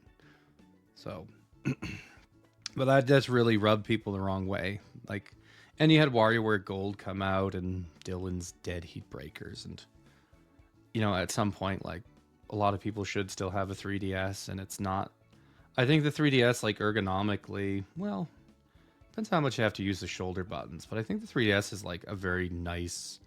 It's exclusively a handheld, so in many ways, it's better to use in handheld than the Switch often was, and so I don't know, like, it never bothered me. And of course, these were already like 2/3 of their way through development when this transpired. If anything, I mean, maybe it's Nintendo's fault that they didn't communicate these things better. But I don't think. Well, why would Nintendo turn the faucet off on their pre-existing systems while they're developing another one? Yeah, and it Which is something they do right. more than other companies. And I mean, it anyway. was kind of like it was along the lines of when the DS came out, they made it backwards compatible with GBA. I don't know. I mean, I guess the reason why was because they were going to, if the DS didn't take off, since it was a replacement of the Game Boy line, if people didn't like that, they could just fall back to be like, oh, no, it's okay. We're going to stick with Game Boy Advance. They just have never had to do that, but it's always been this contingency plan of theirs to, well, we can just, if the new system doesn't do well, we can just fall back on the older system for a while. I think that might have actually happened with that was the reason for the Game Boy Color's creation, is they tried to make a true successor to Game Boy back in the late 90s, and it just didn't work. It fell through. So kind of Game Boy Color was really just a stopgap between classic and the advanced line. But yeah, they do these things. They've done them throughout their history, and I mean, look at goodness, they do it with the home consoles too. The Nintendo and the NES got games all the way up through 1993, 2 years after Super Nintendo was out, and I think Star Tropics 2 was 94, and I think it went beyond that. super late. Still, like, I'm sure there's like, but I mean, like, of their official first party, I think Star Tropics 4, yeah, went up into 94, and then Kirby was 93, 92. But yeah, no, that's And what they do. Kirby's Dream Land Yeah. 3 came out in 97 for the Super Nintendo. Yeah. So Yeah. they do was pretty do this. late. They do this type of thing, and it's it's nice when you've had the system for so long, and you're still getting exclusive games too that come out on it, and it's like there's no rush for you to just jump ship onto the new system and leave your old one in the dust. It's I enjoy. I like that they do that. They don't do that with all their consoles. GameCube was a really rough year that last year. There was like hardly anything on it except like Chibi Robo. But so they don't always do it, but it's good when they do. Wow. Throwing shade at Odama. That's rough. Yeah, That life-changing game, Odama, where you shout at a pinball. let's turn real life battles into a game of pinball, shall we? Yeah, if anything, the box art for that game is really good. That's my experience with it so far. I'm like, I like that box art. It is insanity. But yeah, I don't know. I mean, like, moving on, but that was like, that was like a big stink that people made about, just like the 3DS coexisted in about 2018 with the Switch, and I was fine with it.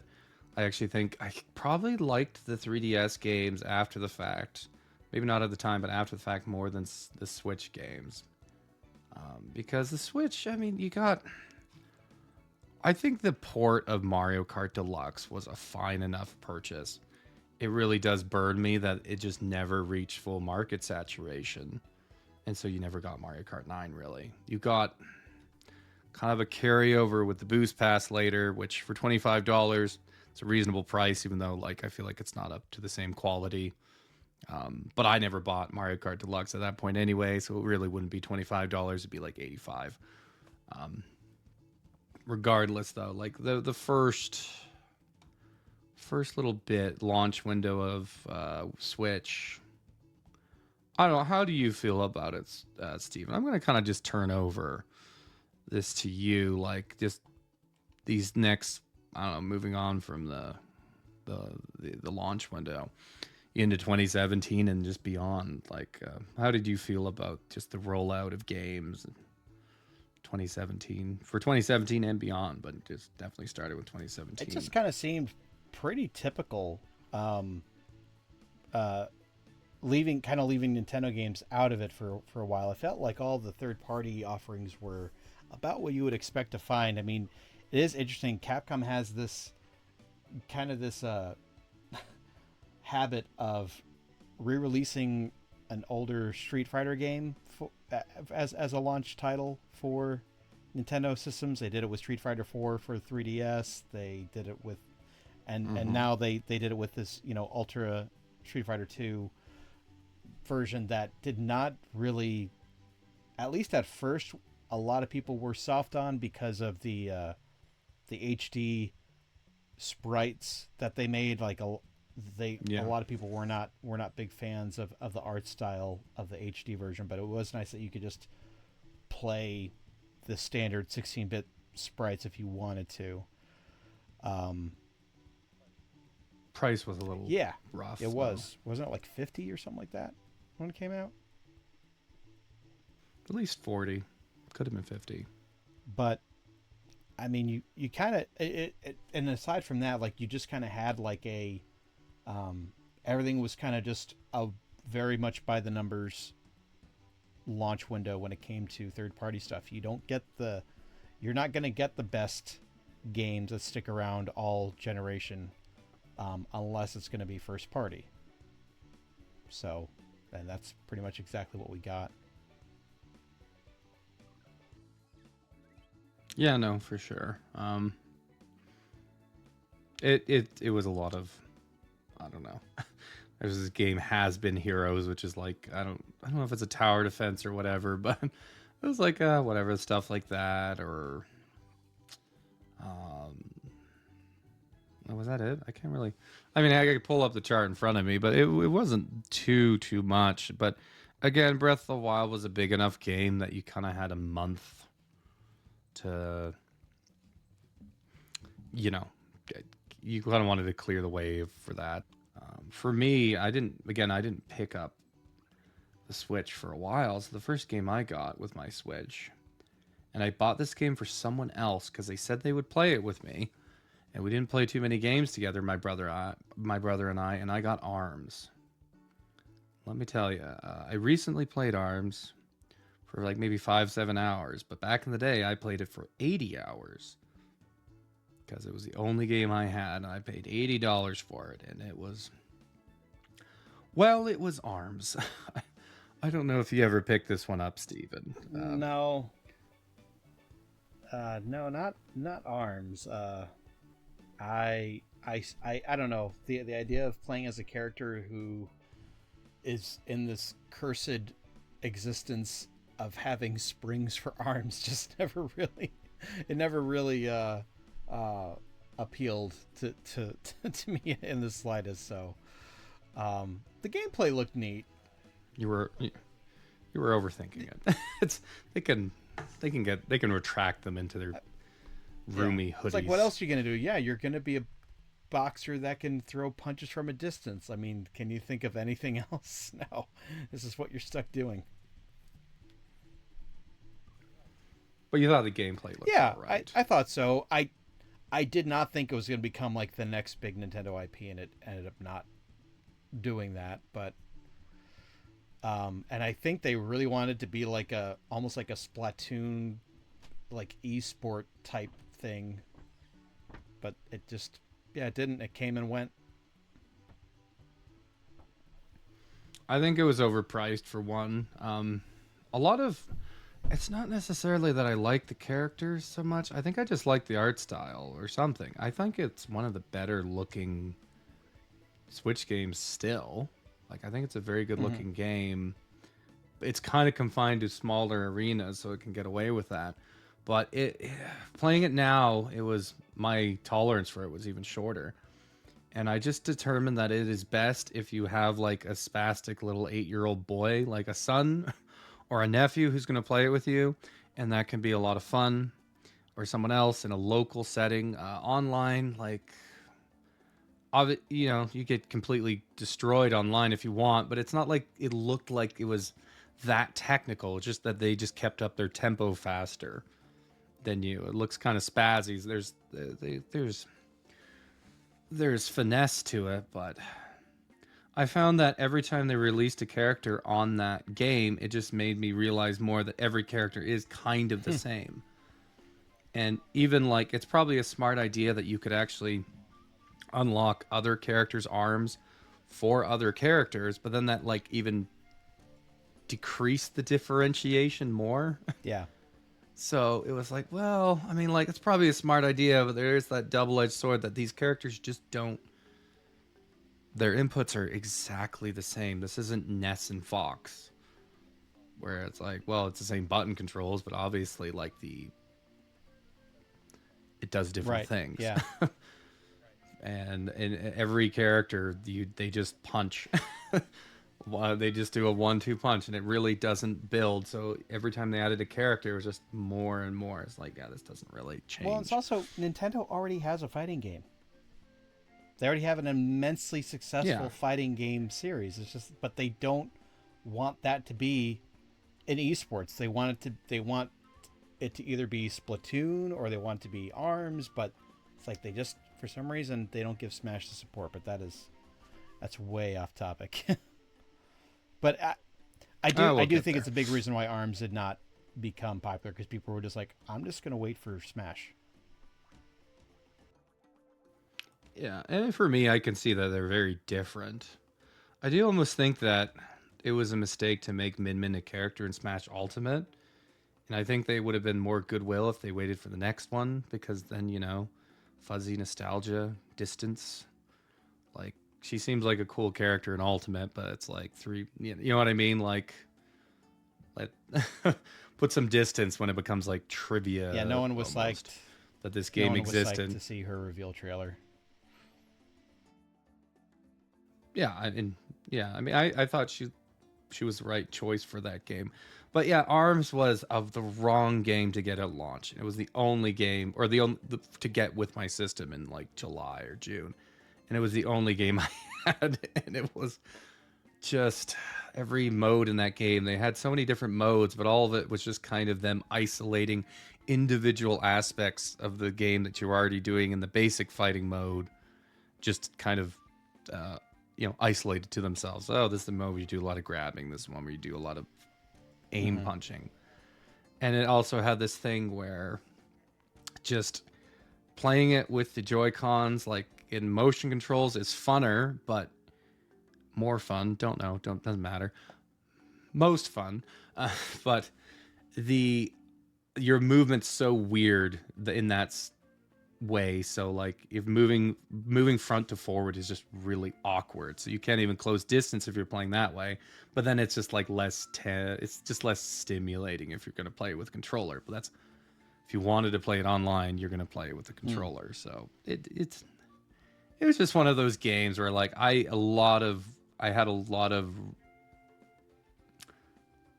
I was really willing to go halfway to like it, and then it just didn't meet me to that point Yeah, even. I do like the music from it. The tracks that are in Smash Brothers are just, they get in your head and don't leave.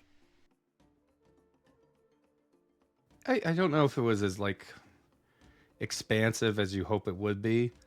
Like there's the song Mausoleum Mash that I like, and then there's the main theme. I do feel like they in playing the game you just kind of hear multiple arrangements of that Yeah, main theme, maybe too much. that's true. But it was kind of just a misguided thing that they made way too much money off of. For given their development, they sold like 2 million. Um, but and a lot of other things. I mean, I went a little crazy with what I listed. There was a lot of indie games like that were coming out in this first year, which was very necessary. But the next, what would you say like the next big game was for the Switch in 2017, Steven? Uh, so looking at this table here, And why do you think it's Disgaea 5 complete? No, uh, that did come out that year, but let's see. I guess probably if we're looking at kind of trying to keep things in order of the dates here. It was a multi platform release, but a big one for me would definitely have to be Sonic Mania. Um, Oh yeah. that was that I would, and it is a fantastic game. It's I don't think it quite surpasses the classic Genesis. Like I would say, Sonic 3 and Knuckles is always going to be probably the unbeatable 2D Sonic game. But Sonic Mania does come really, really close. Um, it's funny because it's the more I listen to people online talk about Sonic Mania so many years after the fact, a lot of them agree. We all seem to have this same opinion that while we appreciate them making new zones, what was really nice is what they did with the older zones from previous games, where they didn't just throw in, old levels. They actually took the levels.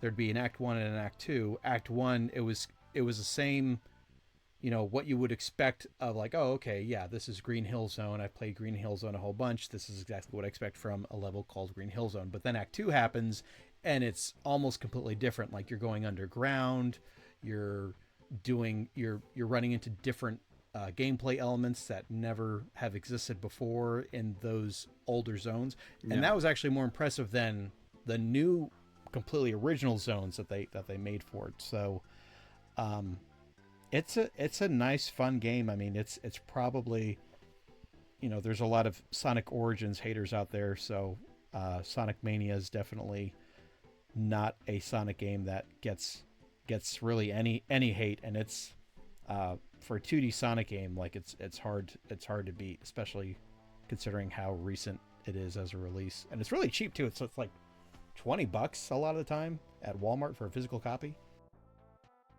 Yeah. Yeah. Well, this is the only Sonic game I've actually played. I got to the final level, didn't beat it, but um, one of the things, I mean, I'm not a Sonic player, so it seemed like the original Sonic games, I guess exploration was more of a factor because you didn't have continues, or am I crazy? Or was it like kind of all in one life? Like you get lives through rings, and then I don't know if you really had limited You continues or no could you could continues at earn all. continues. You didn't just have them though. You had to earn them. Right. And when you say continues, you're not we're talking about individual lives. You're talking about Right, when you run continues. out of lives and continuing from a game over. Yeah. Okay, yeah. So found with this game there wasn't really too much of a reason to explore levels because there was enough of one like to gain rings because you really didn't because you would have to do two levels over and they were kind of long.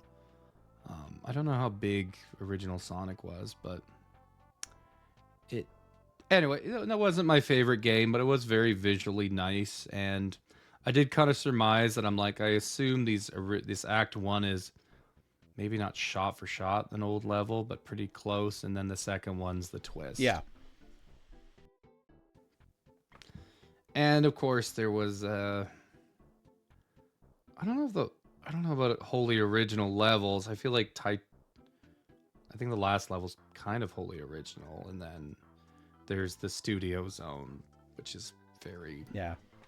sounds like that wasn't your favorite one. Like I feel like it was kind of eye catching initially for a lot of people. Anyway, but Yeah, I just it kind of has more of a Sonic CD feel for a level, and Sonic CD is my least favorite of the classic Sonic games. Um, but yeah, and then there was a desert level where you're kind of on like a moving train some of the time, and that oh was yeah, yeah, okay. The music was that's the thing. Like the music in the newer levels was kind of didn't have like the correct Sonic feel to it. So it was nice just hearing like, yeah, I like a modern day remix of Green Hill Zone or Chemical Plant or um, fl- I do like flying Chemical flying Plant. battery is in there, which is like one of the least represented zones from the old Sonic games. It's flying battery is so cool. But yeah, they included that as well. Yeah, yeah. No, I'm not. I'm not a Sonic really much of a Sonic player, so it did just kind of, my takeaway was, okay, if you hit a spring and it pushes you the opposite way, what you really need to do is just not touch anything, because you'll be on the roof. And usually there's not a bottomless pit, but in the flying battery there was. It's like, oh, I kept holding on too long, lost momentum. And it's kind of, I don't know. It seems hard. Sonic, if it gets into platforming, you're not going very fast, but then the minute you are going very fast, it doesn't really.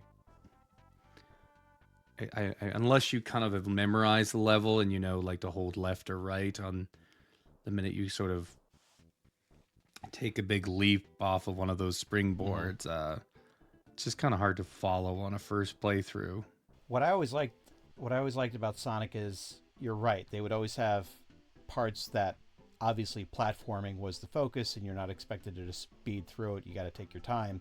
But then there's others when you're going down a ramp or you're doing the loop to loops, and the expectation is for you to press down. So if you're open to a ball, you'll go even faster, and usually it will end with you going up a ramp, rocketing up into the air, and then for about you have like maybe a second and a half to react to be like, oh, there's a platform here. Maybe I should go ahead and try and land on the Yeah. platform or fall down, and I'm gonna be in a less optimal route. But that's what I always liked about it, because you could play through the levels pretty well even on a first attempt, as long as you're kind of on the lookout for those tells, like, oh, I'm going fast. This is probably going to end in me rocketing up into the sky to get to a higher path. Yeah. I thought Chemical Plant was, I feel like, as cool as the music was in Sonic Mania, I thought that level kind of had bad aspects of both. It's like, oh, I'm in a double helix now. I'm like, I'm not doing anything. Or like, now I'm in the tubes. I'm like, I don't know if I can. Which direction do I shoot? I'm like, I doesn't matter which way you choose to go if you don't know where you're going, according to Alice in Wonderland. So it's like, we'll just go this way. And then for the platforming stuff, you had like those little. Sonic's jump's a little weird. It's not like it's terrible. Like you can wrangle it, but those like little moving platforms Mm-hmm. on the water, like after you clear those, they're kind of moving in diagonal. Those blocks that crush you. I don't like the crush deaths, but that's whatever. Um, but after you get that, it's like very. I feel like it's very easy to fall off or not wait for the platform to kind of like rotate into Mm-hmm. place as you're running. But I don't know. Chemical Plant had good music, but it was like I felt like the hamster, the marble madness of that level was just like I'm not really doing anything. I don't know what to do. Like, but I thought like I kind of never. I have an issue with Sonic's like attitude element. Like I don't know. I think I'm just a little too old for it. But that original look is very good, and then I'm a big fan of the Super Nintendo music, but the FN synth card is what it was called, is also pretty cool too. Um, but yeah, then after Sonic, you never got into Splatoon, did you? No, Really? I did not. No. This is how I felt about Splatoon 2 because it was like the first real game I got after Arms, after months of just Arms, or a month. Splatoon 2, when I played it, I felt like I could have just kept playing the first one on Wii U and had an equivalent or better time with it. Like Splatoon 2 really did not push the needle. It felt like a very utilitarian release, and they added an expansion after that was supposed to be really cool, but like I I think there's a problem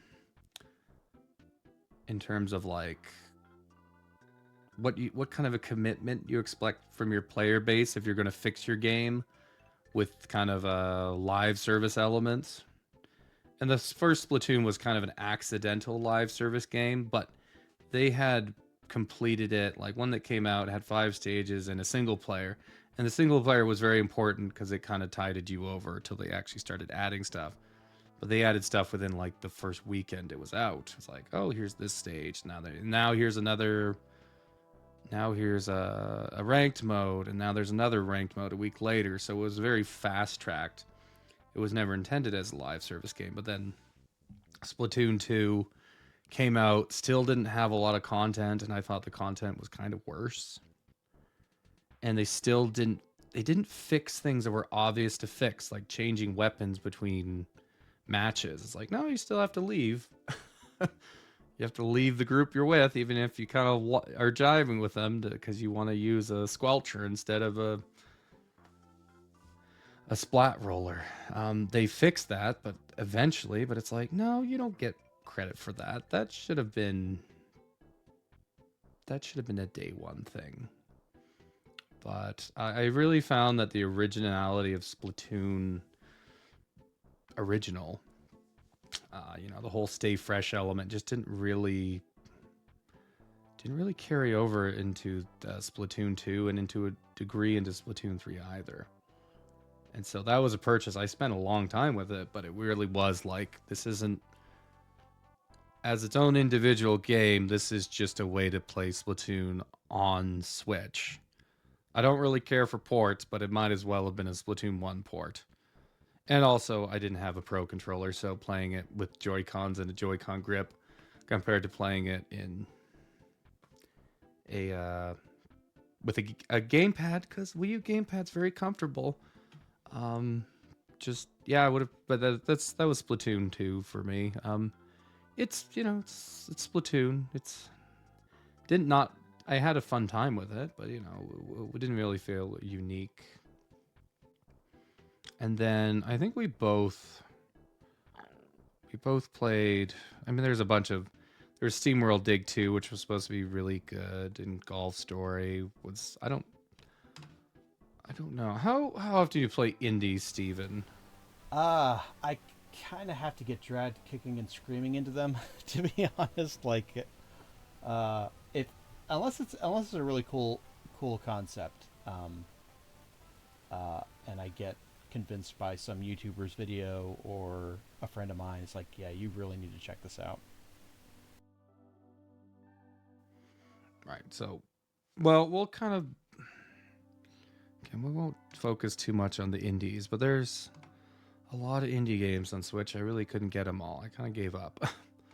But the one game, I think we both played it, but I feel like that game's more famous for its E3 coverage, and that was Mario plus Rabbids.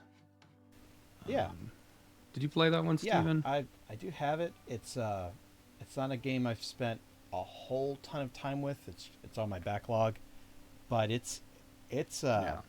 I mean, what I played from it and the way it looks, the way it plays. I mean, I mentioned to you before that I'm kind of a more of a recent player of Fire Emblem games, so kind of more the strategic RPG subgenre. And I've been told, looking at the gameplay, it looked kind of interesting. I didn't pick it up until much later. I want to say Best Buy was like doing like a double pack of that game along with Starlink, and I thought Starlink looked really cool. I really regret I didn't play more Starlink for this. I played very very little Starlink, but it's still like a really cool concept, especially for Switch, because it's kind of like a Star Fox sequel. Yeah. But yeah, I'm looking forward to jumping into Mario plus Rabbids, and what I played from it does look really cool. It's an amazing looking game. It really, like, graphically is extremely pleasing. And then Grant Kirkhope of Rare fame does the music, and he's very good with. I don't know how I would describe his music. Very, really heavy on brass, and so it's got. I mean, I kind of fell off of it. I did make it all the way to the end. I do think that there was a little something simplistic about the stats being 150% and 0 for hits. Like it's because it's kind of like Fire Emblem, but it's XCOM's kind of a closer right thing. But in XCOM, I mean, it's almost infuriating that you'll be like muzzle blasting someone with a pistol, and it's like, oh, 67% chance to hit. It's like, come on. Like, but that does add a bit of tension to it. And then there is no permadeath with Mario plus Rabbids, which, is understandable. But I think the one issue with this game, though, is the kind of gets tied up in character or brand representation, and where your team customization is really hamstrung by the fact that you only have one revolving spot for any Mario character other than Mario. Because you have to have any, you can have any kind of rabbit, like, but you have to have at least one rabbit, and then you have to have Mario. And so you can have two rabbits if you want, and the rabbit characters are all right, but you can the only two Mario characters you can ever have are Mario and then some other Mario. And so I was really attached to Luigi, but it's like, oh, Peach could be cool, but it's like, I can't use Peach, and I don't really want to get rid of Luigi to use Peach. And I think that was kind of a big mistake. But again, it's all kind of in brand representation that's born out of. You need to have a Rabbid character, and you need to have a Mario. But it was a very cool looking. Ubisoft is kind of known as like sometimes as this really soulless company, but they do have this like very interesting look, like this pastel color look that they go to, and they've been using it for a while, and they use it in another game that I played, which we'll get to. But of course, I feel like the big impact for this game was, just the reveal, because it was leaked, I think this year in 2017, and there was a lot of speculation because the Rabbids are kind of maligned at this point, because they killed Rayman, they crucified his armless hands, and anyway, and they're annoying or whatever. But I guess like I actually kind of don't mind the Rabbids, my limited experience with them. But so yeah, Nintendo kind of had to kind of go up to bat for the game at Ubisoft's press conference, and a very nice heartfelt moment with the director David Soliani, and but I got as far as Bowser Jr., and then that was like the final mini boss, was the final world, and then I stopped. The Donkey Kong DLC looked pretty cool. I played a bit of it, and then I think I stopped because I don't know, this game. Never mind why I stopped. It was very nice to hear the DK64 Island music in the DLC, because DK64 music is pretty good. I have a soft spot in my heart for that game that is not that good, but it's not the worst thing ever. You don't have to collect all the colored bananas, just a lot of them. But yeah, it was a pretty cool crossover, all things considered. And yeah, I mean, the rest of 2017, I feel like, you have Samus Returns, which came out like I think in late August, so just before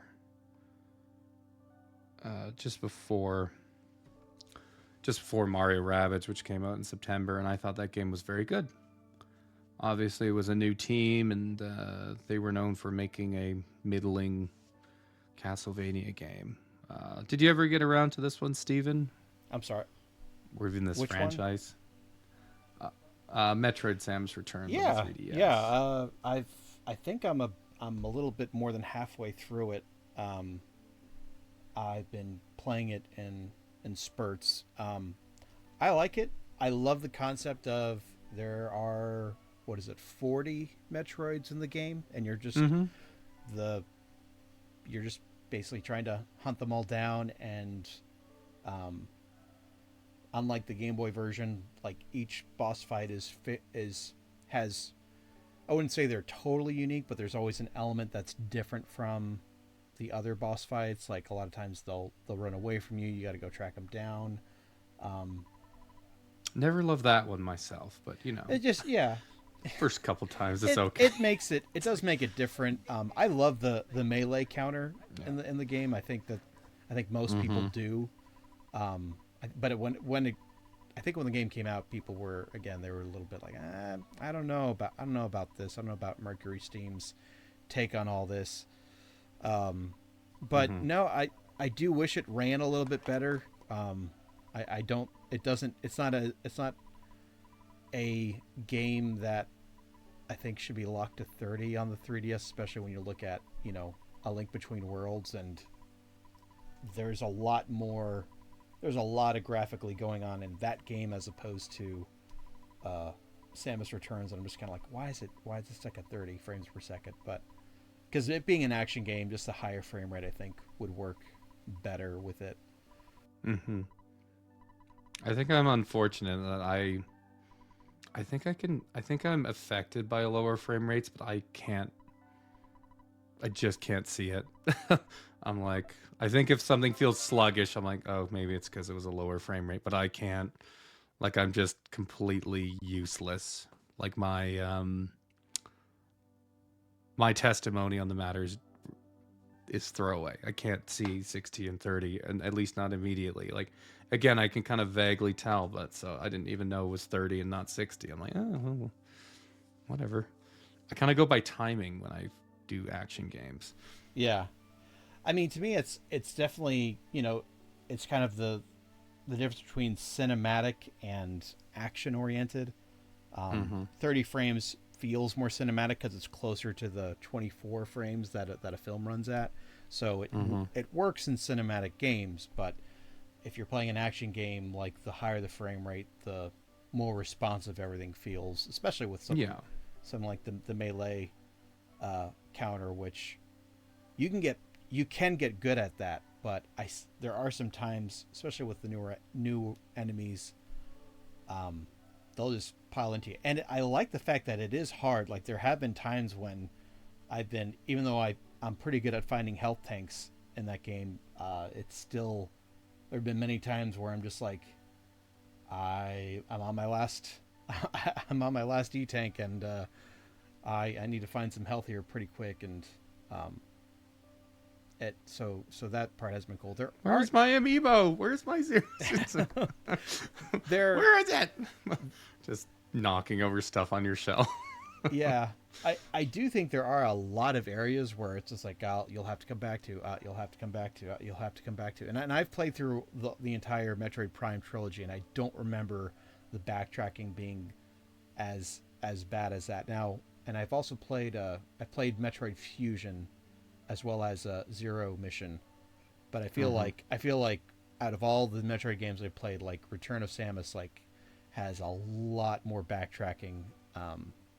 Especially for extra items you just can't get Oh to yeah. until later. Are you talking like mandatory backtracking or No, for just missile tanks? yeah, more optional stuff, missiles, e-tanks, that kind of thing. Well, I think I found it very. I kind of liked its very linear, overarching structure with its very open sections. So there was kind of exploration within a quadrant, but you're always kind of moving unidirectionally.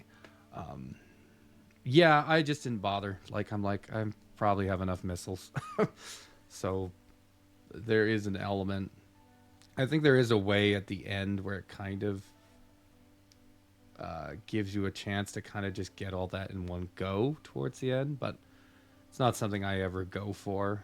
Um, there's one section. I don't know. Do you have the gravity suit yet? Like the blue one? I don't think I do yet. Okay, so I think the game's in 3D anyway. But there's a part where the river rushes into the foreground, into the screen, Mm-hmm. and I think it's really great. I think it's a really great use of that 2.5D. Though one of the best Metroid games for 2.5D is Other M. So, like it's odd the control scheme, but when most of the game, like 50% of it, plays almost like a 2D Metroid, it makes sense. But then they also like use like very detailed. Kind of reminds me of Donkey Kong Returns, but even more so. It's not like, you're not just existing on this vertical plane. You are mechanically you are, but like there's like this big world, and that part in Samus Returns where the river is like rushing kind of behind you, and then it twists into the screen is like that's kind of the what would I call it the vignette that I remember the most. Mm-hmm. So, and of course, none of that was in the original Game Boy. But, ugh, got a frog in my throat. But moving along, we haven't talked about the most important game, Flip Wars. Just kidding. We're not going to talk about Flip Wars, even if you want to. I don't even know if you know what Flip Wars is. I imagine it's a downloadable title. That's all. It was, and it was by Nintendo, and it looked. Anyway, it's a puzzle multiplayer game. Anyway, it was overpriced at $10-15.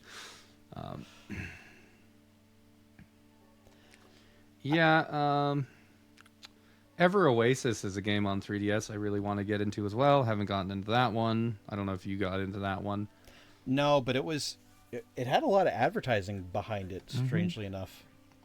And I like Grezzo too, so yeah, it seemed like an Animal Crossing with a Zelda touch, and that seemed cool to me. I haven't gotten into it though. But looked cool. Everyone hated it because it was on 3DS. Yeah. Like, wow, this thing's a paperweight now. Like, I do dislike that attitude where something gets retro and now it's of no use. But that being said, it's not like that's not an attitude I've held to some degree before as myself. But it's a nice working machine. Apparently, there's a lot of Dynasty Warriors games like Warriors Orochi, Samurai Warriors. I don't know anything about these games. No, I would like to mention. Yeah. Oh, go ahead. No, in fact, I was just gonna say I'm only interested in the Warriors games if they have like the skin of an IP that interests me. Really like the Dynasty Warriors Gundam games from like the PS3 era, Hyrule Warriors, of course. And although I haven't really played it much, I do own both the 3DS and the Switch versions of Fire Emblem Warriors. And I definitely want to play both of those. I did try this one thing with the Wii U Hyrule Warriors and the 3DS Hyrule Warriors where I basically would do a mission on the Wii U version and then I would go and play it on the 3DS version. Don't do that with these games because these games are already super long. Don't double up at the same time. That was a bad idea for me to do that because I burned out on it really, really quickly. This was for Fire Emblem Warriors, or did you say this was for Hyrule Warriors? It was for Hyrule. All that to say, I'm not going to do that with Fire Emblem Warriors on 3DS and Switch. I'm going to definitely do one and then play a few games in between and then come back to the other one. I will say I heard that Fire Emblem Warriors was not really the best Warriors game of the first party Warrior crossovers. And I do think that those two blonde people do look kind of like tools. They look so weird. They really do. And you don't get. Of course, Is you it don't Lego get the hair or something? I don't know. It reminds me. They're original things. It reminds me more of like Yu-Gi-Oh. Yu-Gi-Oh hair. Yeah, maybe. I'm not. I used to like Yu-Gi-Oh, but I can't really picture what you're talking. But I'll take your word for it. Yeah, that's the Fire Emblem Warriors. I kind of forgot about that one. I wrote it down, but I had forgotten that. And there was one game this is my problem with indie games, or small development games. This game called Battleship Brigade, which I put on here, and I gave it a little choice, little emblem. But because apparently by all accounts it was good, but it looked so twee. I'm just like, no, I'd never play that. I don't know, it just looked like it was made by liberal college students, for lack of a better word. But yeah, and then And then there was a second Sonic game. Yeah. You would speak to that because I don't know nothing about it. Oh boy, Sonic Forces. I don't have it on the Switch. I don't ever plan on getting it for the Switch. I played it on PS4, and it's bad. It's not good. Uh, They did. Oh, Sega. Sega sometimes just really drops the ball hard when it comes to Sonic, and Forces is one of those sterling examples. It's a good I, word, Sterling. I just I, how do I phrase this? So there's different there's different genres, I would say, of Sonic games, and this is the boost version of a Sonic game, or at least a 3D Mm-hmm. Sonic game. And there have been good renditions of this formula. Sonic Generations is easily the best one. Sonic Colors is good. It started with Unleashed, but when for some reason they did Forces, they just kind of, I don't know. They they have the entire ensemble cast there, but for some reason you could only play as modern Sonic. They bring back classic Mm-hmm. Sonic just like they had on Generations, and then you have a character that you can create. And Right. I vaguely recall that. yeah, and they always look like really like generic Sonic NPC levels of good, so not very good at all. But Yeah. they do. There are some. I don't know. You play a lot as this little avatar person that you make, and there are some neat elements that they bring to the table when it comes to different gameplay. Like I think you've got like a grapple gun that you use, and that's never been done in a Sonic game. But Mm-hmm. it's extremely short. The story is just it's not all that interesting. Uh, they really try to play it up with marketing because it just seemed like, oh, this is going to be like the hardest thing that the team has ever had to go through, and like Robotnik's bringing in all the classic enemies. They had like, Yeah. Metal Sonic, Chaos, Shadow, the head of the enemies from Lost World, and it just was all just a bunch of, oh, and there's a new enemy called Infinite, who's, I don't even know how to describe his design, but he's got a horrible visual design. I hope he never comes back. He's a very simplistic. He's kind of like I don't know if anyone's watched Dragon Ball Super out there. He's kind of like the Jiren of the Sonic series. Like he's very uninspired. He doesn't really have any other uh, motivations other than to just be the best and the strongest there is, and that's it. That's it. That's your villain. Um, Hmm. and yeah, just not an interesting game. Doesn't play particularly well, and it's over before Which you know is it. probably good. That's its only thing going for it. Yeah. I think I did mention. Maybe I don't have it on here, but the Fire Emblem Echoes is like something about the subject matter that I've kind of dislike now, but I won't get into that. That is like I don't like video game stories typically. I'm very snooty and I read a lot of classic literature more than anything, but that has a good story and has very good voice acting, and it kind of deviated from other Fire Emblems where you kind of had this fluff that would be in the next Fire Emblem game that I wasn't a fan of, but they did it in a controlled way. And they did have this dungeon crawling aspect that wasn't my favorite, but it did give you sometimes it gave you the opportunity to revive characters, which I don't do casual Fire Emblem, but I figured like, well, if you have to go all the way through a dungeon to get back just the one character, I feel like that's a good a good task, a good challenge, or a good, effort, a Herculean effort to get them back. And I thought the game was really good. And people complain about the maps, but I liked the maps because they were very. They just had a lot of castles, and I like taking a castle in a Fire Emblem game. So, just the subject matter of it, I enjoyed, and yeah, I thought it was a fantastic Fire Emblem game. Maybe not as Not as good as in gameplay as Conquest, because I love Conquest, because Conquest is savage. Enjoy it. But that, anyway, that's just wanted to give that game a mention. One more mention. 2017 was a pretty good year, especially you throw in the 3DS games. Yeah, overall, very, very good. But, I mean, I think we're getting close to like Doom. I feel like Doom, not a port that I'd really ever want to buy, but at the time it was a surprising inclusion.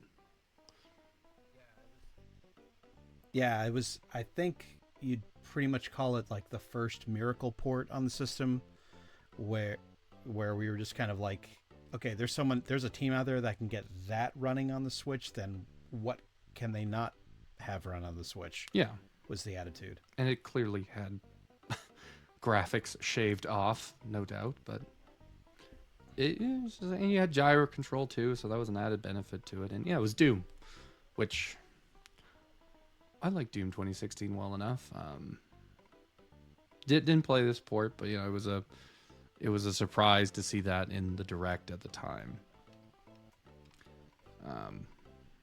Yeah. And then after that, we had, oh goodness gracious, there's we then, I think the next big thing, you know, kind of, and was promised on the Switch from the reveal was Super Mario Odyssey. Again, like this is a game that when I played it, I was like, oh, this could be the best Mario game out there.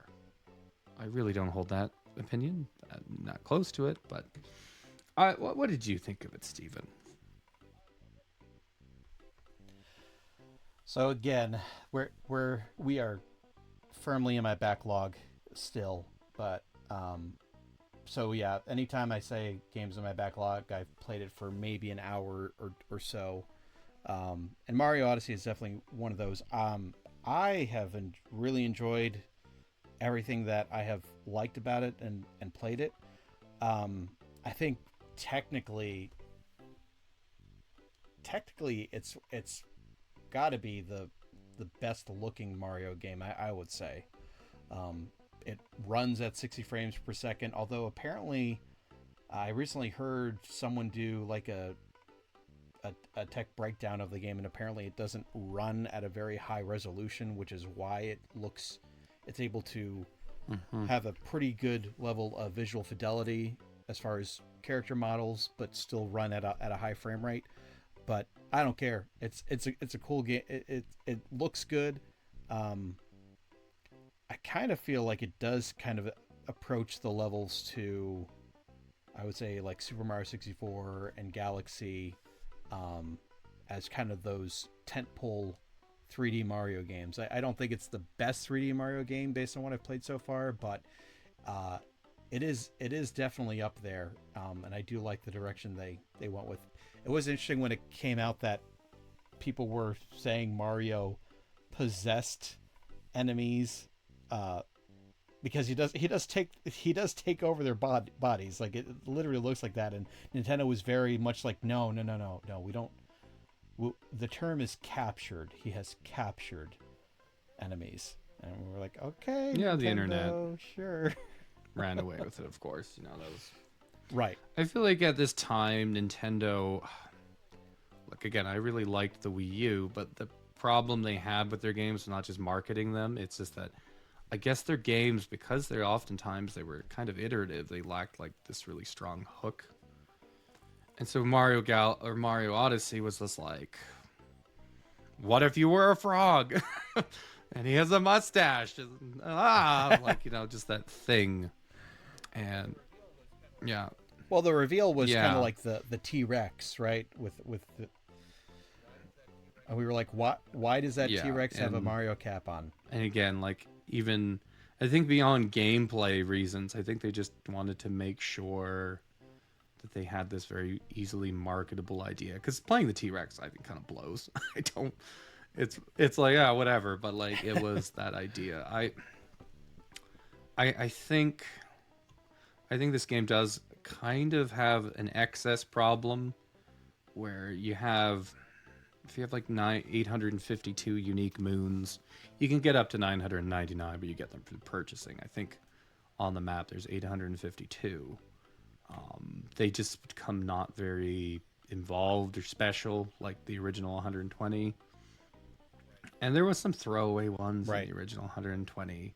And then that number kind of just became, I don't know, sacred to them for a while. And it didn't necessarily, like, Sunshine probably didn't have enough content for 120 moons, but they went with it anyway. But yeah, this 852 was, it was kind of whatever. I think the capture mechanic, I don't think it's as good as power ups though. It's kind of like a reverse of it, where power ups augment what you have, Mm. and then the capture actually just kind of, it really just reduces you down to one player verb often. And some of those were fun enough, like the accordion wiggler, as I call it, because he makes that little accordion noise when he stretches out. That's a pretty fun one, but it never really gets up to the point of like the cat suit or the tanuki tail, where it's like you're not losing anything, you're just gaining things with that. And so I did find that like platforming could often become kind of secondary because you were again being kind of reduced to one player verb rather than all your other additional moves, which Mario had a lot of in this game. So that's one thing that kind of bothered me a little. But again, it was really just a strong marketing thing to do, and that's what they did. I do feel like feel like this game's a little forgotten though because it came out a long time ago. Yeah, they never made a sequel really, or. But it's kind of like they. Well, I was about to say that yeah, they've been this way with Mario for a good long while. 3D Mario has really only been one game per console, but then they did Super Mario Galaxy 2 and completely blew that out of the water. And talk about another forgotten Mario game. Um, but yeah, it is weird. I get what you're saying with the, it kind of, it replaces your move set instead of adding to it. I guess the forethought is, since I don't know how many enemies there are in the game that you can actually take control of, but I imagine it's 30 fairly is beefy. what I just the kind number of total. knee-jerk kind of came to. It's like it's about 30. Okay. Maybe a little less. Yeah. So yeah. So if we go with 30, I would say, typically, like, I would say Super Mario Brothers 3 is probably has the largest number of power-ups in it of any other Mario, and that one's, there's probably about 8, maybe 9 or so. I feel like it's like total. very practical terms. Yeah, it's maybe 5 or 6, but there are some rare ones. But then there's other ones that kind of are the same but a little different. Like there's a Hammer Mario. Yeah. The Hammer Brothers suit, the Frog suit, the Tanuki suit, which is really just a souped up version of kind Raccoon of Mario. Off that too. But I still. Sure. So I kind of think, but for the most part, you're right. Like, especially with like Mario World, it's only like you got less than 5. Yeah, it's surprising when I power-ups, played really. it just this year. I'm like, really, like they added, each one of them's more involved, but there's like 3 that you use. But yeah. Mm-hmm. Yeah. But yeah, so I kind of feel like they're like, well, since you're playing as all these different enemies and objects, and yeah, they may only boil down to 1 or 2 moves that you're getting. You're jumping out of it, and it's not like, you take a hit and then you lose it like with a power up. You're just kind of jumping in and out of these different objects and enemies, and I think it's definitely good for a one and done game. I think it is a good hook. I think my mistake was I played it a second time and it just like a lot of the moons are, it's like, oh, there's a bunch of Goombas around. It's like, okay, where's the lady Goomba? And how many Goombas do I need to stack? It's like, let's just go with 8. Yeah, that kind of problem. And then the post game kind of, Mm-hmm. even before the end of the first play, kind of exacerbated that a little because they didn't introduce new areas so much. Aside from the one, they just kind of resprinkled. But I don't, it's yeah, not my favorite 3D Mario. Like it is actually quite different from 64 and Sunshine, which those games kind of had almost like individual levels kind of just coexisting within one world, like a kind of a lengthened strand of a challenge. And sometimes you could kind of fall out of one into another, but in this one it does feel like the moons, it could feel a little bit Donkey Kong 64-ish, where they're just Yeah, and a lot of people complain about the earlier 3D Mario collectathons where they would be like, I don't like the fact that you have to leave the level to then go back in and get either, yeah. a power star or shine. And this time they were like, okay, well, let's go ahead and do the Banjo Kazooie style and just have it. Well, no, you just get it and then you move Yeah. on in the level and hunt for more instead of having to leave the whole Yeah, thing. no, for sure. It's closer to that rare kind of platformer. But I have, Mm-hmm. sometimes I do creep your play page and you do play things for an hour and then I'm like, oh, okay, he'll probably come back to it, but that's fine. Just yeah, it's again like for that one initial playthrough, it's like, oh, this may be the best Mario. Then I went to Galaxy. I'm like, Galaxy and 64 are pretty cool actually. But yeah, it's all right. And then there, in November you had an underwhelming kind of sequel to Pokemon Sun and Moon, which was kind of like, I remember that one particularly. Even the fanboys thought that was just whatever, and that's all I knew about it.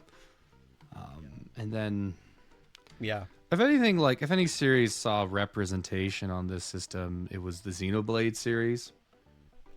Though, again, like given the time Yes. frame, like I feel like there was plenty of Xenoblade also in the Wii U era, but for this one system, you had like three, and then for the first one, it was Xenoblade Chronicles 2, which I never picked up. Um, the character models, I don't know, they didn't really grab me. Sometimes, yeah, It did. It did seem like the art style definitely, especially compared to the first game. Like the first game, I felt like they were trying to go for almost like a yes anime style, but with obvious like Western influence, like the kind of the the what's the term? The yeah, character portraits in the game. They have a bit of a dirt. They have a kind of a dirty look to them, and like with lots of shading being used, and like they're very much like salt of the earth. And then you get to two, and it's almost like they completely do away with that. They go full on into anime, and it's a really like clean, glowy. um, all, yeah, glowy, almost Yeah. cell shaded look, but not quite there. Um, I mean, I know this. It was pretty divisive when it came out. Again, this is one on my backlog that I've played for just a little bit. When you say a But when little it bit, came do you mean out, like 40 hours or 30? Yeah.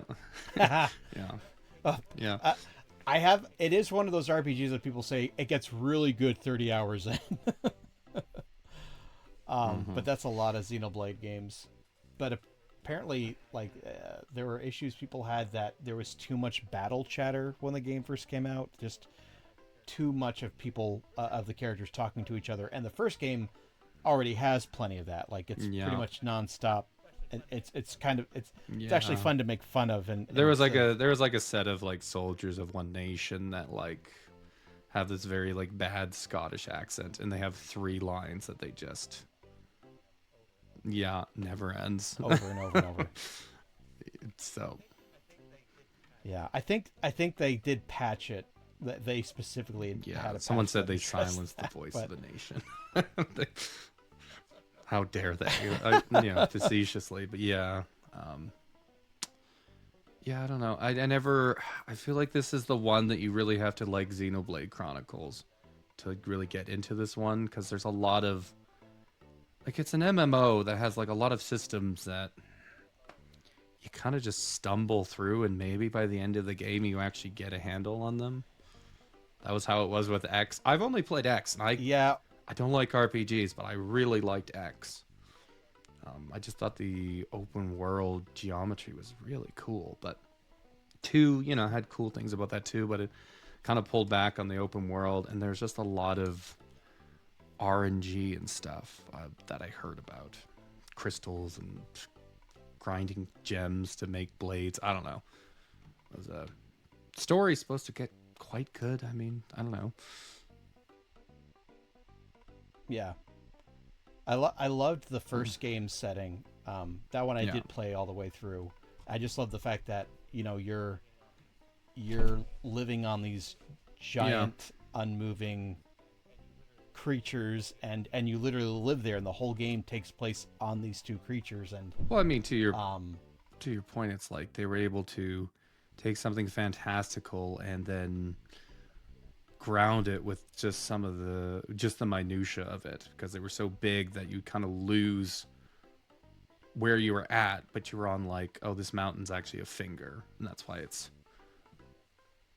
warped in a way. But again, like it's like a perspective game, and that is yeah, very fantastical, but grounded in it. And yeah. it's, But you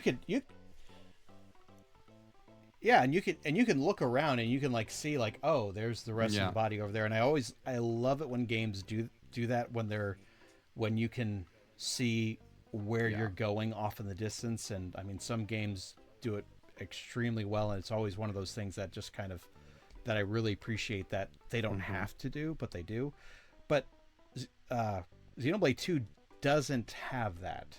It doesn't have that really cool setting. I mean, it's just pretty much everything's mostly just up in the sky, and at least that's where you start. You start yeah. up, basically on the backs of these almost like rocky dragon-like creatures that you live I think it on. goes for a And variety, like I more mean, yeah, settings rather than really just establishing that mm, one or two, because there's two, I guess, in the original.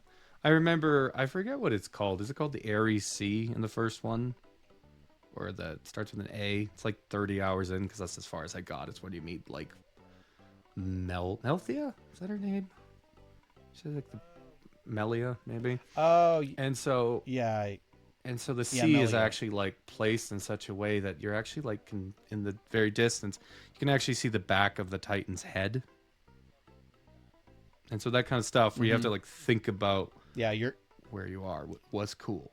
And then of course like the blade reaching out across the horizon to kind of like just sort of become sort of what's the word yeah, it kind of just becomes a like it bridge. becomes kind of too big for you to really like get it. It's like the Halo effect, but a lot more going on than Yeah, just the horizon kind of turning into a ring. Yeah, it's cool. Like skyboxes are cool. Yeah, yeah, yeah, yeah. I mean, you can do a lot with yeah, them, and that game really does a lot with them. But yeah, the second game is just kind of like it doesn't have that, and I'm just like, yeah, the characters haven't really grabbed me that much from what I've played on it. And I mean, Rex just seems very much like your typical golden boy anime character, and I don't know. We'll see. I'll yeah. give it What I'll was? give it more I feel like there's a playtime lot of though. issues with technicals, especially in handheld. Did you find that, or did they fix that, or was it just kind of Oh, a mess still? I don't think they ever were able to fix it very much, but it does drop to a very low uh, resolution when you're playing in handheld mode. I want to say like even below like Yeah, 540p, which is what the resolution of the yeah, Wii U yeah. gamepad is. So Mm-hmm.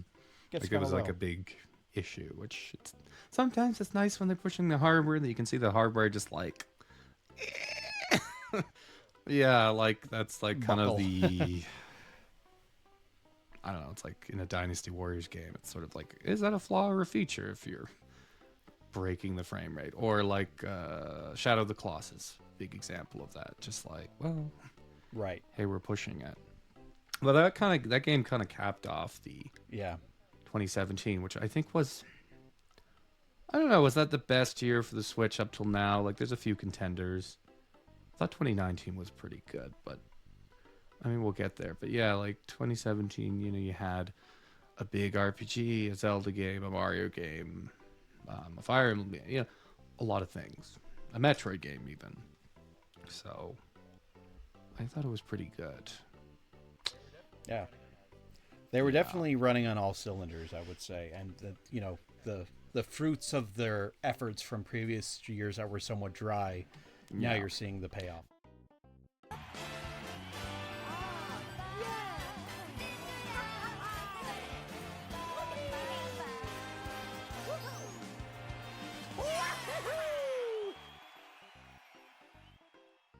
So, Steven, that was 2017. Just brief little jaunt through that, and then we just started talking about 2018.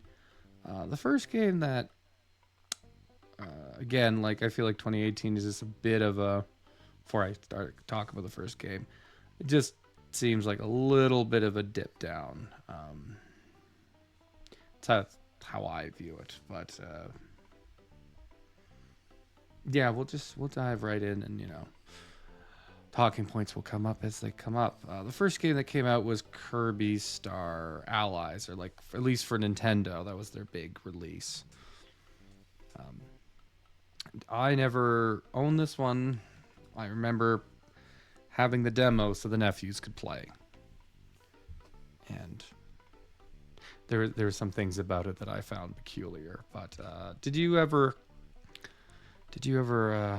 partake of Kirby Star Allies, Stephen?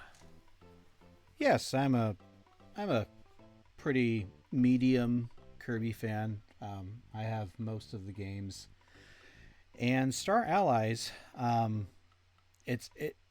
It looks good. It's one of those games that runs at 30 frames per second, and I have no idea why. It just seems like it could do a whole lot better, especially considering it's a 2D platformer on such a such a system like the Switch. Just seems a bit silly to me. But I guess a lot of I played it. I played it a little bit more than some of my other games on the backlog, just because I've pulled it out at least once when my oldest son had some friends over, and there was a 4-player game that I wanted, for kids to play, and pretty age appropriate. And I mean, it's like your pretty stereotypical Kirby game. I mean, a lot of people, I guess, weren't looking for that.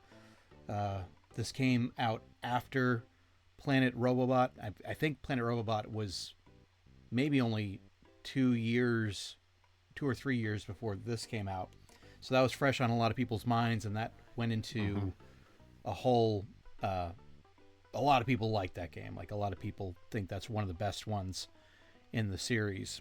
So when this came out and it was kind of the more run-of-the-mill variety, a lot of folks didn't really care for it. They kind of looked at it as a step back. I think they did a lot with DLC later on, where they included playable characters from the entire series past, so it kind of became a lot better. Like, even there's also even, like additional single player modes like involving those characters. Like, it wasn't just character drops, I think, but yeah, I seem to remember them including characters that were never playable before, or at least playable by themselves. Like, I think they brought over the Dreamland animal buddies, and you could just play as them. That was, to me, that was a deeper cut than most. So, but yeah, I think it's a solid Kirby game. yeah, I mean, one thing I found out that I found a little odd about it was that if you just walked past your enemies like a boss, you'd just have this posse that would just murder them. It was like, I'm just gonna push into the side of the screen here, and then they'll just chew up the boss. Like, Kirby's have never been. I don't Difficult. think they've ever been difficult. Yeah, no. Like yeah, there's really no sugar coating it. It's already plenty sugar coated. But yeah, I found the bosses probably could have used more health to deal with the fact that you had like, I don't know if it's 3 or 4 friends, but it was at least up to 4. And yeah, that was, I don't know. I feel like they probably could have made the bosses a little more aggressive because of that. There's some fun little friendship modes, like where you're a train or you're a donut or other things like that. It's not very long, I don't recall, like the original campaign, like 5 hours maybe, 5 or 6. But it never struck me as the worst game, but it just seemed. One of the things I thought was kind of disappointing was they really paraded that fusion ability from 64, but 64's fusion ability was weird and unexpected how it turned out. I don't know if you ever played that one, Steven, as a medium Kirby fan. Just a little bit, not a whole lot though. Okay, so you missed. There are things you probably missed then. Like, there's only like 8, maybe 6 powers in that, but how they combine is what, kind of broadens it out. So it's like if you combine plasma with boomerang, there's no sword. I think boomerang's your stand-in sword. It's a very weird power because you throw your own face, but I don't know. It's very weird. And then if you combine needle with boomerang, all of a sudden you look like you grow like crazy arms from like the movie John Carpenter's The Thing, where they just get rows of teeth and like clap over your head. It can be unsettling, but other times it's like combined spark with boomerang, and then you get the Darth Maul double-bladed lightsaber. It's like, so it was pretty cool. In this version, however, it's like combine water with sword. What do you get? You get a watery sword. Combine fire with sword. You get a fiery sword. Like, they never really. It was just not really the same kind of deep exploration of the possibilities. I mean, you could also double up powers rather than combine them, just kind of multiply the same one, then you get other crazy things in 64 too. But because they went for kind of the typical amount of Kirby powers, which was a lot more than 64, it was kind of all very just a very shallow application of that concept, which was disappointing. And then I just think the general length of it and the mini games it came with didn't seem quite up to snuff, because it was a very much a continuation of Return to Dreamland, which had been a very well-received Kirby game because it was a return to Superstar, which I feel like Superstar, I mean, it's not the greatest game ever, but I always thought that was kind of the the watermark of Kirby, because that's where you were given the proto Smash Brothers move set with each power. That, like, going back to like Kirby's Adventure on the NES, it's like, oh, you've got beam. What do? You shoot a beam. You're a tire. What do? You roll around, and and there was a variety in that, but it was kind of a very single verb usage. So while I do appreciate that Kirby Star Allies, you had kind of a more, what would be the word? More extensive moves with each copy ability.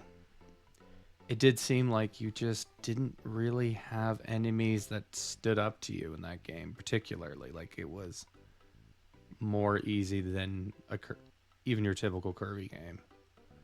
It's not the worst thing in the world. I do think like this game kind of highlights a problem where it's like, what do you expect from the people who buy your game, that they're just going to be hovering over it for the next year waiting for updates?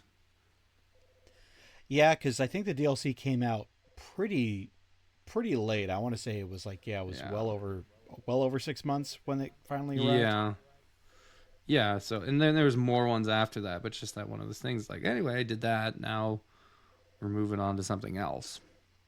But yeah, so that live service element of it was disappointing. It's not the worst game ever made. It's just probably the worst of those 4 in that lineage. Like, Return to Dreamland, then Triple Deluxe, and then Robobot. I always liked Triple Deluxe more than Robobot, but I could, Robobot had the robot, and that was a nice little thing. But yeah, it's really. I feel like there's maybe a little more is made of this game than should, but at the same time, it is kind of disappointing. And speaking of disappointing,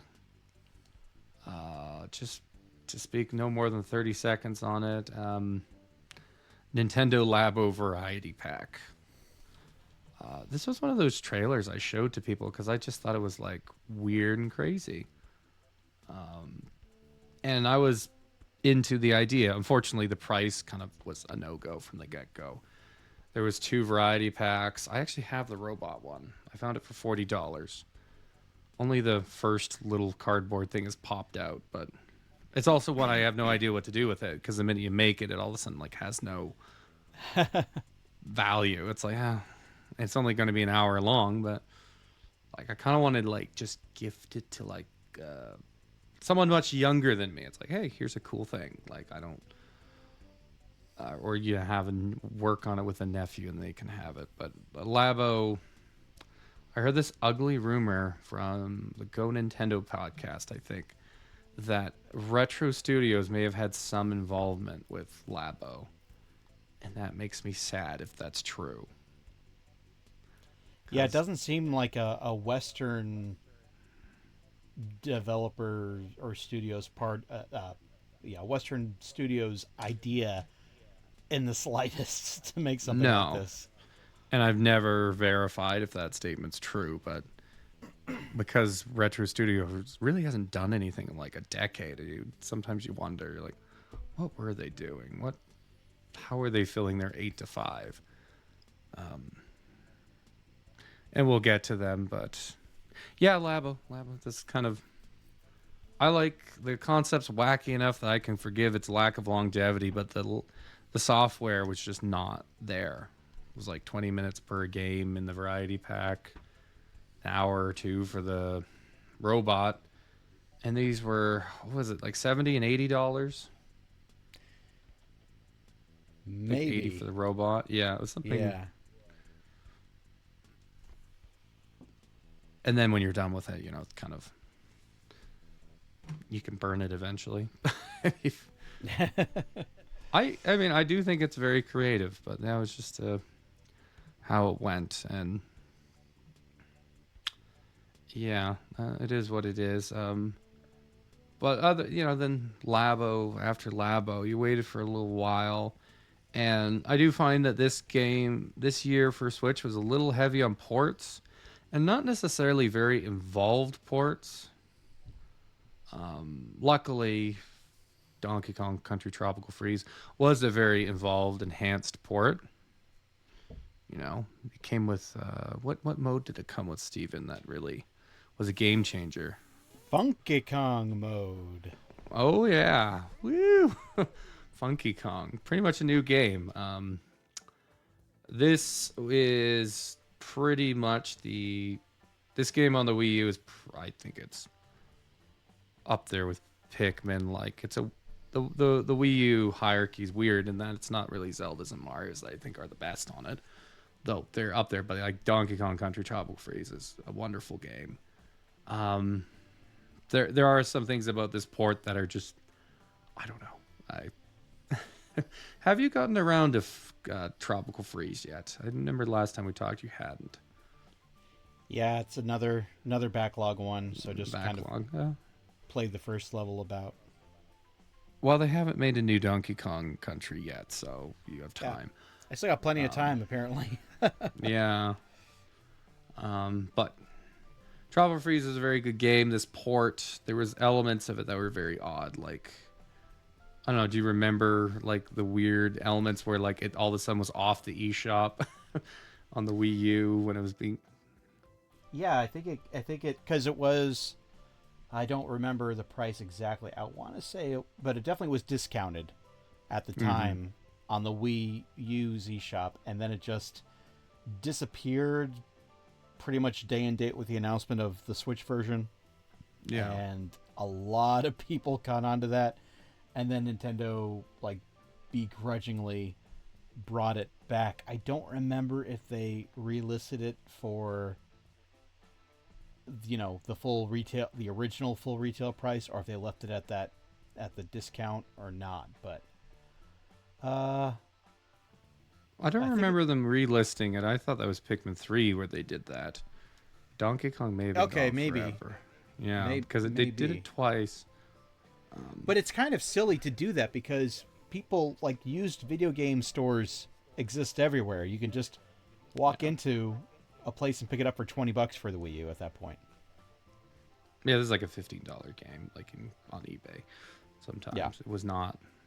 You're really just kind of drawing attention to things. It was right, a odd exactly, thing. And then, of course, it was like $10 more than its initial release. right. Got It's to that afford Switch, the Switch tax. that Funky Kong mode development. Got to cover Yeah. that. And Funky Kong It's was just like the easy mode for the game. Like you couldn't yeah. spikes couldn't hurt you. I think you had more hearts or could take more damage. He didn't really have new. I guess he could perpetually hover, but none of his physics were really like new ideas. Like they were a little different, but it's like he kind of had the spike resistance of the pogo stick of Cranky Kong, the hover of Dixie, and he could bounce off water. But and this is a crazy thing, I never knew you could bounce off water with a partner character because you could always do that. And it's cool because you just never think to do it, but it's like no, you can skim off the water if you have that additional character to kind of roll you. So he's just kind of those pre-existing things in there. Otherwise, I mean, I think about Donkey Kong Returns on 3DS, and now there's Donkey Kong Returns on Switch. But on 3DS, I just kind of thought they did a really nice thing where they're like, we're gonna give you like 8 extra levels that are kind of beefy, so it's more like almost like 12 levels worth of extra content, and also that it had this value to it where like at the time, I thought the wiggling of the Wii remote was just too much. Now I'm like, nah, it's whatever. It's easy enough to time. Like you play any Mario game, like Mario Galaxy, you got to do the same thing. It's kind of like a button press, unless you Right. know you get in a very heated moment when it doesn't work and you need it to work. You're like, oh crap. But the 3DS had that where it's like now you can hit a button because the wiggling thing is not the most pleasant thing to do. And then you had the 8 levels. And you just didn't really get that in Tropical Freeze, unfortunately. But it is. You get 1080p graphics versus what 720, and then the load times are a little shorter.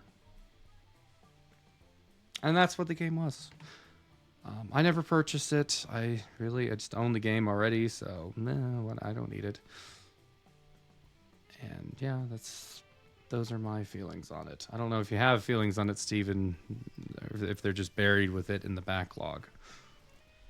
I mean, I think it was just nice to have it on the Switch for the simple fact of, Returns started off as a Wii game, stuck on a home console, then moved on to the 3DS. So now you got the portable option, and then pretty much the same thing happened with Tropical Freeze. Started out just on the Wii U, now it's moving to a portable system with the Switch port. So I didn't have a big issue with it.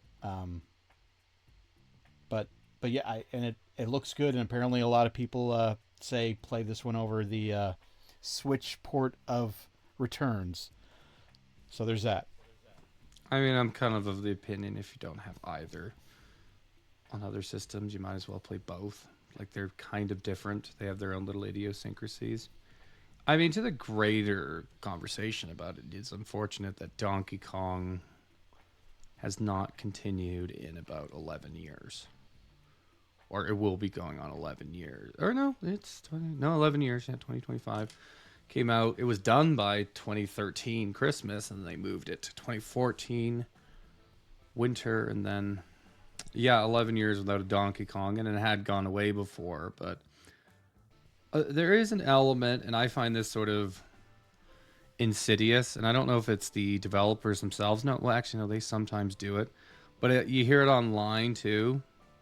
this kind of strong arming motion of like, you guys better buy this, otherwise there won't be another one. It's like, well, if I want to buy it, I'll buy it. But also, I do remember the good old days when sometimes people just used to develop new games and sent them out to die. That's Yeah. what an ideal time where it's like, oh, they tried their hand at a new game and that was the last one we got. Whereas now it's like this very conservative thing of we're gonna put out a, because the Wii U doesn't exist for most people, this safe port, and they're gonna do about 4.5 million units, which on any other console that's a success. And then yeah, I guess they just thought the Donkey Kong interest wasn't there, and so we haven't had a Donkey Kong since. Which it's unlikely that it would be better than Tropical Freeze, but not every sequel has to be greater than its predecessor. It's just another one would be nice. Right. Yeah. So, and yeah, that's Donkey Kong. I mean, it's the same game that it was back in 2014, now in 2018, and yeah. And then, there was also this game called Dylan's Dead Heat Breakers on the 3DS. I never played it. I own it. It kind of looks good. Apparently, it's maybe doesn't quite come together. Don't know if you have this one, Steven. It's kind of very much a B franchise, B title from like, the Dylan's rolling western, kind of single, half indie, half download kind of game. Yeah, it definitely struck me as, because it was developed by Nintendo, was it not? It was developed by like one of their subsidiaries, Vanpool, I think. Okay. Um, Okay. so published by them, certainly. It's first party. It strikes me as, yeah, a development team didn't have anything better to do, so they were told to come up with a game, and then that's how that came to be. Yeah, I know this is a sequel, right? Yeah, it's like the third of two games that are like digital only, and I do appreciate that the 3DS had like those kind of smaller Nintendo titles. Sometimes I wish the Switch had a few more of those, but I think Vanpool closed, but they actually were working on Kirby with HAL Laboratories, so they got work, but they were never like a bigger team, and it was just kind of it's like sort of a tower defense game with a few extra steps. I don't know. I haven't played it yet. Maybe it's the greatest thing ever. Doubt it. But, look, I was curious enough to buy it whenever I get around to it. Anyway, and that's like, we're kind of starting to run out of like 3DS games. There's like a few more, and then, kind of in the middle of 2018 or the end, support wraps up, which is, for the best. But yeah, that was one of those games. And Pokemon Quest, I have no idea what that is. It's just, yeah. And I missed this one. Resident Evil 7. Now, I feel like there's something very underwhelming about this one. Maybe you can tell me about that, Steven. Yeah, I want to say this particular release. I mean, yeah. Right. Yeah, another game I've played on PS4, and for the Switch version, this was, I think, the first cloud-based game. The only way to play it on the Switch was streaming it off the cloud, and they've done this a few more times, and I think every time they do this, it always is a major disappointment to most people, because it does seem like, the game runs buttery smooth on PS4, so it seems like, well, with some compromises, you could get it to run natively on a Switch, but Capcom just decided to go the easy route and just throw it on a server somewhere and just have you beam it to your to your Switch. And I don't know, it just and the whole concept of this can be summed up, the problem with it can be summed up pretty easily. It's the fact that, as we've established, the Switch is first and foremost a handheld system. It's not always going to be, and it doesn't have mobile internet built in. You can't connect it to a cell tower. It doesn't have data. You have to be connected through Wi-Fi. And if you're moving around with it, like in a car or in an airport, you may not have access to Wi-Fi. So during those moments, you can't play games like this. You have to be pretty much locked to a location. So at that point, you might as well play on a home console. And lo and behold, it's on the other home consoles available at the time. So it's really a head scratching release unless the Switch is the only console you own at the time. Yeah. Well, Great game sometimes though. that is. Yeah, it seemed like a departure from the series, which isn't a bad thing. Just to change up, and this was the one after 6. So well, there's like a few more Yeah. after 6, Trust kind me, of. after 6 they needed a refresh or a departure from the formula. Yeah. So I never played it myself, but yeah, it was the. It pretty much means there's no development in a cloud game, right? You're just putting it. Like, was there any kind of overhead to do that, or is it kind of just? I think they just have to pay for the server that it sits on, and also, this is a game you purchase, but those servers are not always going to be hosting the game, so eventually you will not be able to play it at some point in time. Yeah, and that statement's a little prophetic of a few of these games I've written down. Anyway, yeah. Um, yeah, Pokemon Quest, that seems like that was also came out around the same time as Resident Evil. No idea what it is, but it's probably some kind of mobile game. I don't know. Um, yeah, anyway. And then, the next game on the list that stands out is I think it was I believe it was in that big Switch reveal in January 2017. That's when that was, right, Steven? I think this game was showed off, and it gave off like really strong Final Fantasy 3/6 vibes, and that would be Octopath Traveler. Now, I have not played this game. I've heard some lukewarm things about it, like a few things, but then mechanically I hear it's pretty good for an RPG. And then of course I guess the art style of the game is pretty apparent whether or not you're going to jive with it. But I haven't played it. I don't know. Maybe someone here has. Yeah, I played the demo when it was first released and have the game, played a little bit of it. Gonna get to it eventually. It's I personally love the art style. Like you said, it's kind of like you're basically taking a 16-bit RPG and elevating it to uh, elevating it in a way where it is still very much the pixel art aesthetic, but now moved on to a high definition 3D plane, and it's really hard. It's really hard to describe. It's like once you see it, and you're like, okay, that's what it looks like. Um, but It's yeah, a I bit agree with sparkly.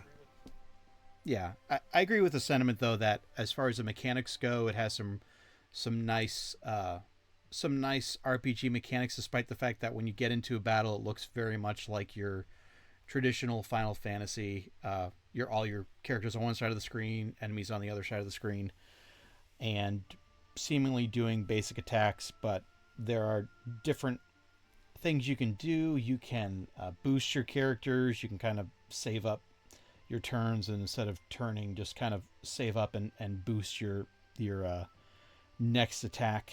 And this applies to pretty much anything, whether it be spells or techniques. Um, and what's the unique thing about the game is, aside from the absolutely horrible title that it has, uh, Octopath Traveler, Octo being 8, there are 8 characters that you can recruit. The first chapter of the game, you will choose, I guess, who your main character or main party member is going to be, And I think once you finish that chapter, it gives you the option to play other people's chapters, or you can just continue on with the story, which I guess is kind of nice if you're doing repeated playthroughs. Maybe you don't want to see everyone's chapter on that on subsequent playthroughs. Um, the biggest complaint I hear about this, well, before I get into that, I will say the music in it is incredible. I think it's by the same composer who does the Rune Factory games, and I've never played any of those, but after hearing this music, I almost want to look into them strictly for the soundtrack.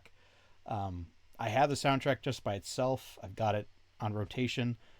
Gorgeous main theme, really well orchestrated stuff.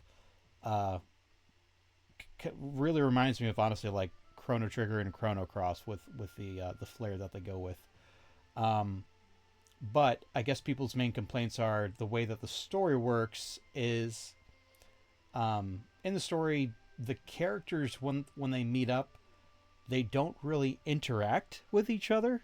Apparently, they just kind of they're in the same party, but they don't really address each other. Now, I can't confirm this. I haven't confirmed this for myself.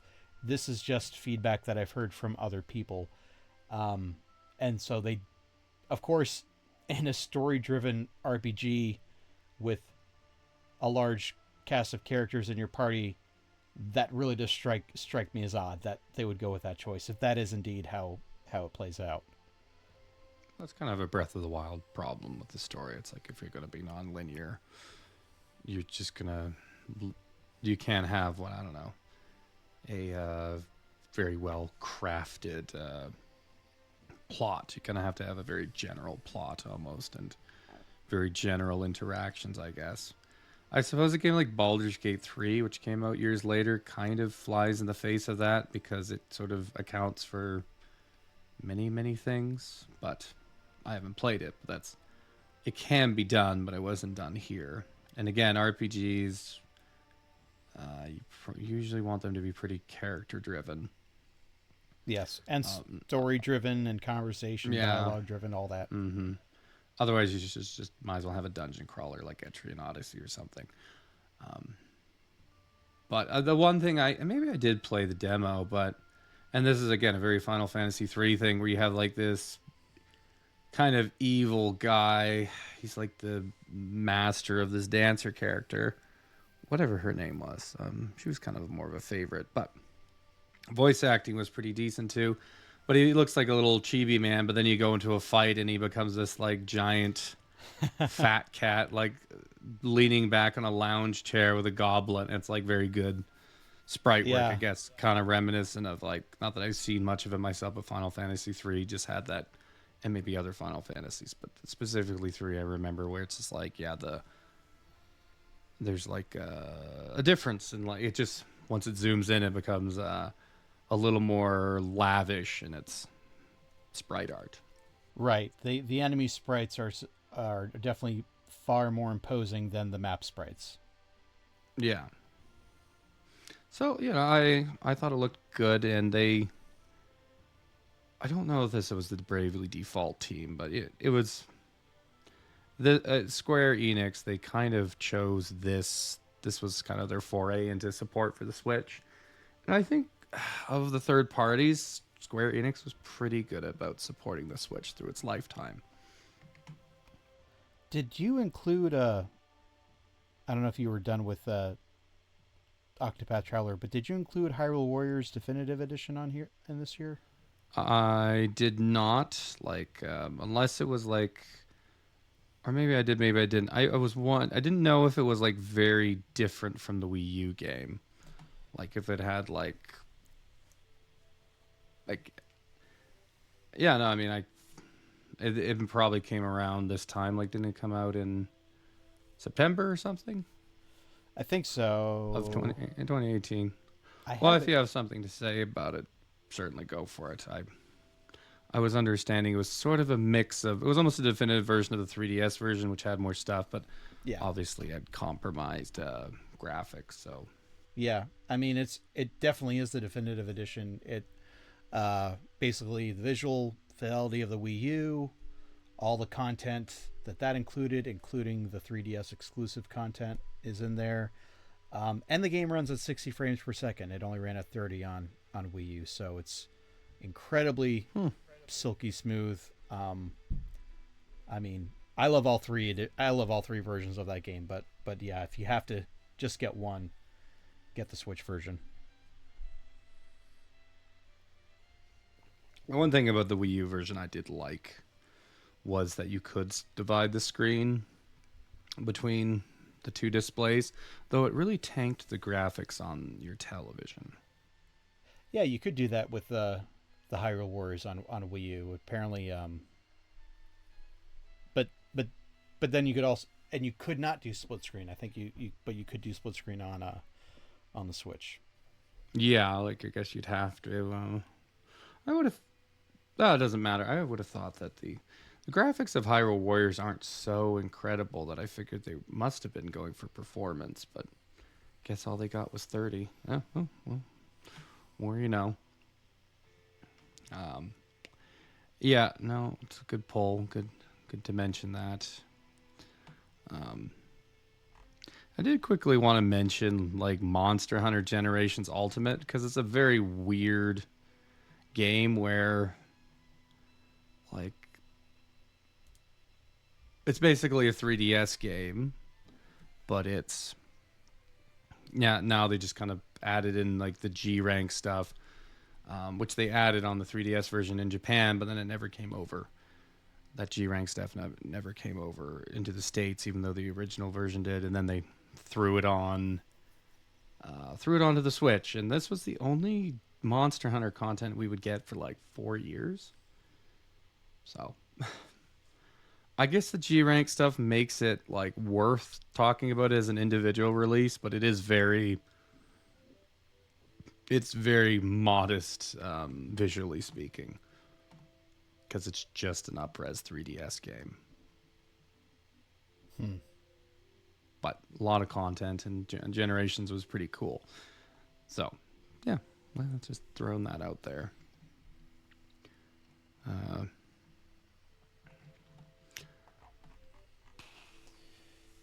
Next big game. I mean, oh yeah, here we go. Starlink. I played maybe like a couple hours of this game, and well, it had a lot of things going for it as a Switch release. But maybe you'd like to talk about that, Steven. Like, there's a few things to talk about with this game. I only played it for a couple hours, unfortunately.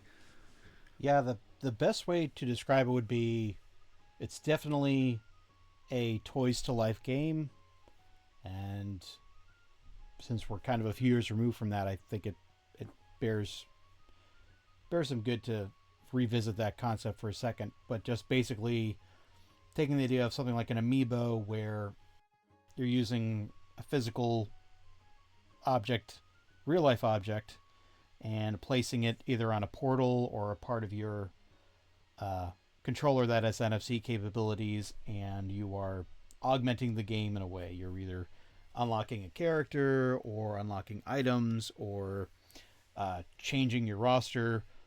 Whatever, the sky was pretty much the limit with this stuff. About, I don't know, 10 plus years ago at this point. Not too big anymore, although Amiibo is still around. But this game kind of leaned into that, and it was multi-platform, available on PS4, Xbox One. But what was so cool about the Switch version is you could play as Fox McCloud, and you had the entire Star Fox team there. They had the music, they had their own cutscenes implemented into the story. I mean, the story not involving Star Fox team is, I think, fairly forgettable. Just kind of, a team of people exploring the galaxy have to deal with a bad guy. That, doesn't really get more complicated than that. But in the Switch version, of course, since you have Star Fox, I want to say they recruit, or the enemy recruits, like Wolf's team to come in, Star Wolf, Yeah.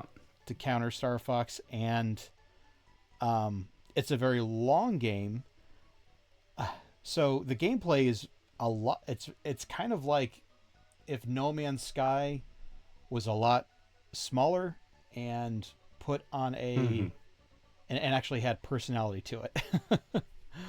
It wasn't Yeah, no, for sure. because you have a sandbox here of a galaxy and different planets to go to, and you can fly directly up into the sky, and you'll find yourself in space, and you can go to another planet, and it's all just this very seamless flight and planet exploration. You don't ever get out of your ship, and I think that No, was a good call. it's Um, very Star Fox like that yeah, way. but Unless we're talking about Assault, but yeah, but yeah. but with the Switch version, you can fly an R wing as Fox, and you can augment it with the different toys that it comes with. I mean, I wouldn't, I don't, I've only, I played the game for an hour or two myself, and I can't see myself playing as any of the original characters. I probably would only want to play as Fox because it controls surprisingly well, and even though it was cross-platform and it was on two much more capable systems, it looks and Hmm. runs really well on the Switch. Did want to mention that I thought of all the open world games, aside from like the Zelda games, I thought the game looked really good. Yeah, And there's other Ubisoft games that came out after, or even like other open world games. Like it, I guess it looked a little softer, but I always thought the transition from the breaking of the atmosphere was a super impressive thing too. When you went from the planet back to space, it was yeah, it was pretty good, and I wish I'd played more of it. I did have one problem with the controls where it seemed like if you wanted to ascend or descend, it was hard to also be um, doing the maneuver. So if someone's on your tail, it's like, well, I got to like change the direction of my ship. I'm basically kind of sitting there, going to eat a shot as I do that.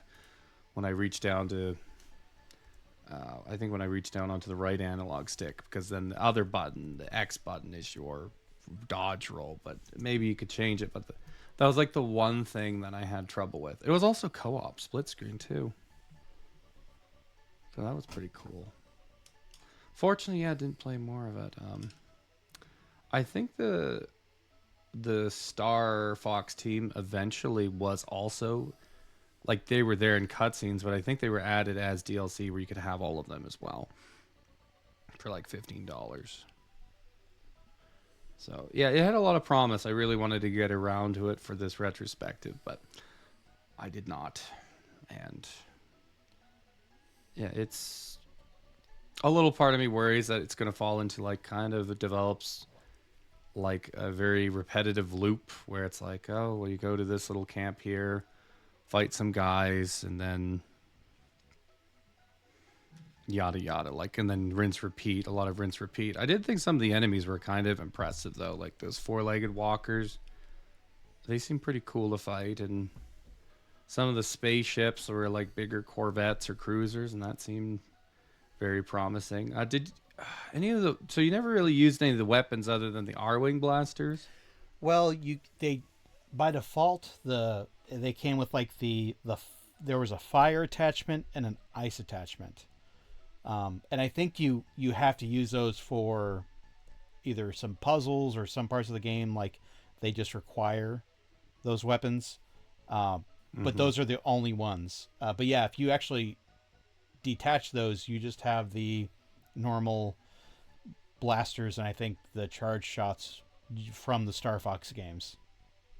Mm-hmm. And I think the rendition of Star Fox wasn't just like a clean pull from like the Corneria theme. I think it is like redone. I feel like it's like half retro and half orchestral, maybe, That sounds right. or it might be, yeah. Well, there was one gun that I liked because it was like a vortex gun that like sucked an enemy into like this big vortex, and then if you added an element, it would then change the vortex to that elemental property. I thought that was a pretty cool gun. So yeah, it was. Yeah, I'm unfortunate that not. Yeah, we'll just have to. I'll just have to get around to it. But it did seem like a really promising game, and it looked good on the Switch. Yeah, and I fully admit, if not for Star Fox, I wouldn't give it a second look. Yeah, that's kind of what got me too. Otherwise, it's just your lovable in quotes Ubisoft people character. I don't know. No. So I actually added one to the list. Luigi's Mansion the remake Yeah. on 3DS. Yeah. Yeah, no, I heard good things about this one. Well, you could sell it to me why it's like a value. Like it looked like they put a lot of work into it. It just seemed like the amount of work was maybe misplaced, but it's I don't know. That's all I know about it really. Yeah. I mean, a lot of people, this was definitely one of those games where people were like, why is this coming to 3DS and not the Switch? At this point, I think it was I don't remember if it was announced at the same event or at a previous event, but Luigi's Mansion 3 was already known that that was coming. Um, Mm-hmm. so people were like, "Well, you've got Luigi's Mansion 3 in the works. Why not bring this over to the Switch? Why is it coming to 3DS?" And at the time, to me, it made perfect sense because the first sequel, Dark Moon, or just 2 in some categories, that was already on 3DS. So it's kind of weird that you had this really segmented series where you wanted to have the first one, it would be on GameCube, and then the second one you'd move over to 3DS, and then the third one you'd play it on Switch. So to me, it just seemed like, well, it'd be really weird to play the first one on Switch, go back to the 3DS for the second one, and then go to the third one for on the third one go back to the Switch. So it made all the sense in the world to me to keep it on the 3DS. Also, the 3DS, like we've mentioned before, it was pretty much in the same power class as the GameCube. And yeah, they had to make some adjustments to get it working on there, and there are some effects that are missing, some visual effects that are not there, or they just look a lot worse on the 3DS version. But this, I played a lot of the GameCube version back when it first came out, and I thought it was an okay game. The problem I had with that version of the game, Luigi always looked off, like his character model. He kind of had this. His head is just really shaped funny. It almost looks like it's like an inflating balloon under his cap. It's he just looks off in the game. And this 3DS remake, if you want to call it that, they actually just made him look like Luigi looks like all the time. So I consider it being an endearing quality to his offishness, especially since at the time it was their other Luigi models were what from Super Mario or Mario Party 1, 2, and 3. yeah, Nintendo 64. Yeah. Yeah, so like I remember thinking he looked weird in without his pack at the beginning. But again, I could see that as endearing. I think the texture work on the 3DS, despite the lower resolution, was actually like quite improved over the GameCube one. But that to me is an interesting game because it's one of Nintendo's, like, I think it's one of their only few atmosphere pieces. Like, I don't think Luigi's Mansion is really gameplay driven. And I think the problem I have with the series later on is they kind of try to make it almost like a Zelda light, and I'm like, no, it's not. I don't think it really works that well. And I was about like one day away from actually getting around to Luigi's Mansion 3, which we'll get to, but so I can't speak to that game's quality. But Luigi's Mansion 2 always felt like a bigger game than the first one, but it never quite had that same strength of atmosphere. Yeah, I think a lot of people didn't like how the ghosts kind of all had this generic look to them. Yeah, that was a big one. Like the original one, you had this one ghost who was looked kind of like he'd kind of grab you from behind, and he just kind of had like a little bit of a pervert look. It's like, oh no, I don't like him. Like, and so there was like in the original one, it was never scary, but it was like properly spooky, not goofy. Yeah, and So I heard, yeah, it kind of had you asking questions like, I'm fighting a baby ghost. So is this the spirit yeah, of a departed baby? Like that's kind of messed up. But yeah. you know, It scratch the surface on like maybe adult ideas without ever really investing in them, and that's I think was appropriate for again a Mario game. You make it spooky but not scary. yeah, But yeah, and I heard the 3DS version was very good, and it, but I don't know. It did seem like I guess to your point, yeah, you play that one after you play the second one, but I think it does. I think it didn't make sense just because the from like a market standpoint, I feel like the 3DS market was kind of shrinking at that point. yeah. It did have a larger user base, so it just to me it it made perfect sense to me because also with the Switch, I feel like people would have had a larger expectation, and I don't know if it's on the list to cover later, but Luigi's Mansion 2 HD kind of fell short of people's expectations because it was pretty much just a simple upres of the 3DS game. So Yeah, I didn't really put it on the list because it seemed pretty so. There is one game. Um, no, we'll get around to that. There's a few more games ahead of it. I wanted to talk about Monster Boy just for how that game looks, but before that game came out and getting into November, you had Pokemon's Let's Go, Eevee, and Pikachu. And I feel like if I said what I was going to say, I might steal your punchline, Steven. So you can go ahead if there's a. There's not about this game in particular, but what came after. Like that.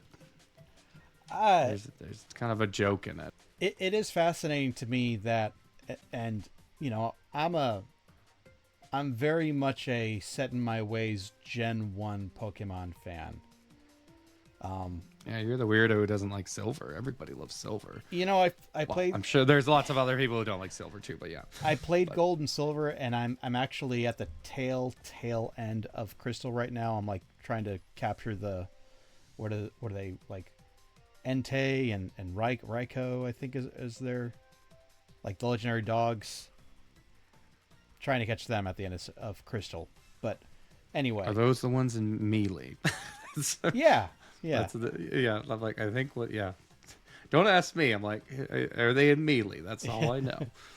but yeah. Yeah. So yeah, I just, having said that, I was kind of a bit nervous when they were like, "Hey, here's a yet another remake of Gen 1, but you're going to be throwing Pokeballs instead of battling Pokemon to catch them, and you're literally going to be throwing them like with one Joy-Con, and apparently if you play with Joy-Con, you can't play with two Joy-Con, you can only play with one at a time, which is strange, but you can also play with the Pro Controller and play normally without motion Sorry. I'm, ma- controls. I'm making a face, Uh, which I guess people will see, but yeah.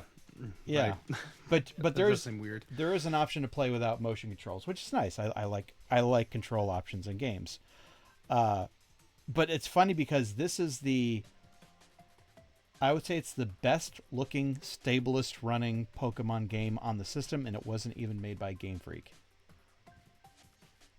And that's, I think, the joke that I didn't want to take away from you because I saw this game. I'm like, I didn't think it looked ugly, but I'm like, huh, this is very modest looking.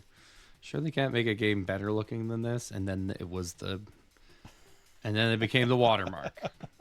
Yeah, Like there was things I heard about it that were kind of lazy, where it's like, oh, this Pokemon needs to like jump from here to there, and like it just phases out, and then he's just up on top of the shelf that he was trying to jump to. It's like, oh yeah, I couldn't animate jumping. Like this, I didn't see this for myself. I just heard this from someone that was like, oh yeah, there's a few cut corners, but I feel like it has the cleanest graphics in grass and a Pokemon. I feel like the character models look less There's a chibi art style that I can only describe as when their eyes look painted on, and I always think that looks terrible. It's like when your eyes don't look like they have any sort of 3D dimension to them. That always just I think it looks bad. And so like later Pokemon games, like I think the remake of Pearl and Diamond, like they just have these weird painted on eyeballs on their swollen heads, and it looks so cheap. But this game, I think it did seem like there's a little more, I don't know, detail, like what would be the word, definition of their pupils on their head. Yeah, the criticism when it came out was this looks like the up-resed versions of the 3DS games. Um, but it's like, hey, maybe considering later titles, maybe they should have just kept to that instead. Yeah, yeah. So yeah, I don't really know how the battle system works. Is it still the same? You just have to throw the ball at the end, or Uh, so well now you have there's battles and then there's wild Pokemon encounters, and the encounters now are just you throwing Pokeballs and trying to catch it. And there's like a it's almost kind of like it's like Pokemon Go. There's like a circle that shrinks down, and that's kind of when you yeah, want to make contact with the Pokemon to catch them. Um, but the nice thing is even though you can't really grind, or you would think, well, I can't grind experience by going after wild Pokemon. Well, you can. You actually you catch them, and then when you let them go, you kind of let them go, and you get candy in exchange, and that can then be used in turn to level up your current Pokemon. So it's um, in a roundup. You have to kind of go through a roundabout process to do it, but you can still level up this way instead of just doing trainer battles. that sounds worse. But maybe it's just slightly different. I don't know. Yeah, I imagine you can get pretty good at catching them though, and then it would go a lot faster. Yeah, I guess as you said, maybe it's just kind of the same thing in a roundabout way, except there's like that extra step of handing them in or something. I don't know. Yeah, Rather than just the Pokemon leveling up, and then you get that big moment where it evolves, and that's the Pokemon magic. I That have. was the thing I found interesting about Blue. Was like, oh, what's happening? Oh, Yeah, I have also heard that there's a lot more trainer battles in this one than there are in the originals, to kind of help with the fact that you have to go through this weird way to get them to level up. So they basically gave yeah. you a lot more opportunities to fight with them to level up that way. Oh, there you go. Um, yeah, I mean, I think we've kind of covered that game. It was, I thought it looked, I didn't think it looked bad. Like as a first Pokemon game, it was like, well, let's just hope it moves up from here, and then yeah, well then everything else happened. There's a, I think the last game. I mean, there's an obvious game to cover, but there's one game I haven't gotten around to it, but like its predecessor, I think it's also a remake or maybe it's a sequel, and it's like the series is like one of the most complicated things to follow in terms of intellectual property. That being what Adventure Island, which then came Wonder Boy, and then from Sega. But yeah, Monster Boy and the Cursed Kingdom looks really good.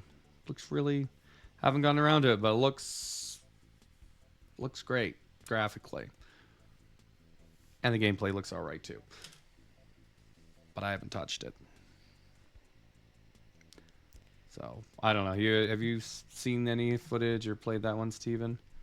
No, I mean I've dabbled in some of the earlier Genesis and yeah, just Genesis era Wonder Boy games, but nothing more recent than that. Yeah, well, that's all right. Just wanted to give that its due. And then, of course, a couple days after that, because we're in December of 2018, we got Smash Brothers Ultimate. Up until this point, games like Brawl Out were just running free on the Switch on borrowed time though, because then this game came out and those kind of clone games just didn't really matter anymore. Yeah, this game, it's never been my favorite Smash Brothers, but it's kind of hard to really leverage any like true complaints about it. I mean, I think I have a few, but um, I think I burnt myself out on it way too early because I went through World of Light, and that was not fun to go through hours on end. Got pretty repetitive, but otherwise, I mean, it was. I don't know. You had a lot of content, and a lot of it was from the previous games, all in one package. Kind of a greatest hits of Smash Brothers with some new stuff. Um, yeah, I mean that's all I really have to say about it. I mean, I'll add on a few things, but I think according to your login hours, Steven, this was a favorite of yours. Yeah. How many hours has it said that I played it for? 450 or something. Gosh. If it was a 3DS game, it would actually tell me the specific amount of time. But Yeah. Um. Yeah, I really do enjoy this game. My son has recently gotten into it, and he's about to he's actually turning 7 this week. And he's really like he played it. I want to say for the first time a few years ago, and really was confused. Couldn't stay on the stage, would always fall off, and um, got really irritated really quickly. But then he picked it back up like a few months ago, and just he's in love with it, and I couldn't be happier. But yeah, this game it's just I mean the best way to I guess describe it is it's really like an all-star version of Smash Brothers. They brought back every single character who's ever been in the series got brought back. They added some really welcome gameplay changes. I love the fact that you don't have, if you want to play with Final Smashes on, you don't have to have the Smash Ball be the only option to use the Final Smash. You can have set everyone up with like a meter that builds depending on you doing damage and taking damage, and just like a super meter. yeah, I love that. I love to play with that on. Um, they added, oh gosh, there are so many. It's hard to think of them all, but there's a stage morph feature where if you want to select more than one stage to play on, you can select two, and it'll just randomly switch between the two stages. I thought that was pretty cool. Um, you've got what's that, squad strike mode, where you basically, Squad Strike. Yeah, yep, that's amazing. You pick 3 or 5 characters, and you go up against 3 or 5 characters all, and they basically act as your lives or your stocks as the match goes on. You've got 8-player Smash on any level now, whereas back on a Smash Wii U, it was limited to only certain levels, and now it's every level, and it's just, oh gosh, it is. I love it. It's definitely my favorite Smash Brothers, just because of all the content it brings, and really, it also has most of the stages from the previous Smash games. I think there is, with the exception of the first Smash Brothers, there's either 1 or 2 stages missing from each Smash game. yeah. They never gave me my poke floats though, you, which was that only ever in Melee? It was never brought back to any other game? it was too pure and beautiful for any other game. It's also very hard to unlock, and you'd have to do like a 10 stock battle to even see it like on a one loop. But it had a really good Pokemon battle theme too. Yes, the gym. What was it? The gym leader theme. Yeah, the gym theme or whatever you want to Yeah. call it was really good. Anyway, never got that one, but that's okay. Can't have them all.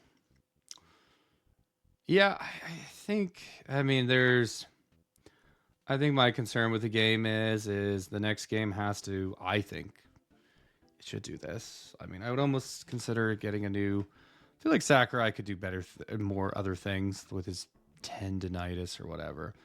But Smash, I feel like they should strip it back down to 40 characters and make it very different. And you can resell this game as Ultimate if you want a port of that, so nobody's complaining. But um, it's Smash Brothers. It like there was very specific reasons I liked it, and I think part of the reason I didn't care for this one is because I didn't care for the last one, and I'm kind of just not that interested in the game as much anymore. Like I think Smash is very good at what's the word, endearing you to Nintendo franchises without you ever having to actually play them. Sure. And so if you're gonna get dropped into with a Nintendo console and you're younger, you're gonna get a taste of everything. And previous Smash games had done kind of, they would usually kind of be referencing the immediate predecessor of the console that the particular Smash game was on. So Brawl was a lot about GameCube. Melee was a lot about N64. In addition to the fact that a lot of franchises kind of got kept alive through Smash Brothers to a degree, like Yeah, Earthbound and F-Zero are kind of, right. yeah, and that was always a cool thing to me. So one of the ways they did that, and it wasn't always like very mechanical functional, was through the stages. Like they were these interesting things. I think with Ultimate, you kind of had this have your cake and eat it too situation where you could put on any stage on Battlefield or Omega form. So Yes. I feel like the default of that stage could be as crazy as possible. And then they just didn't end up really doing much with them. Like, I think Ashika Tower for Breath of the Wild probably couldn't pick a more boring thing in that game. They could have, I mean, you'd have to get kind of creative with what you could do, but I don't know.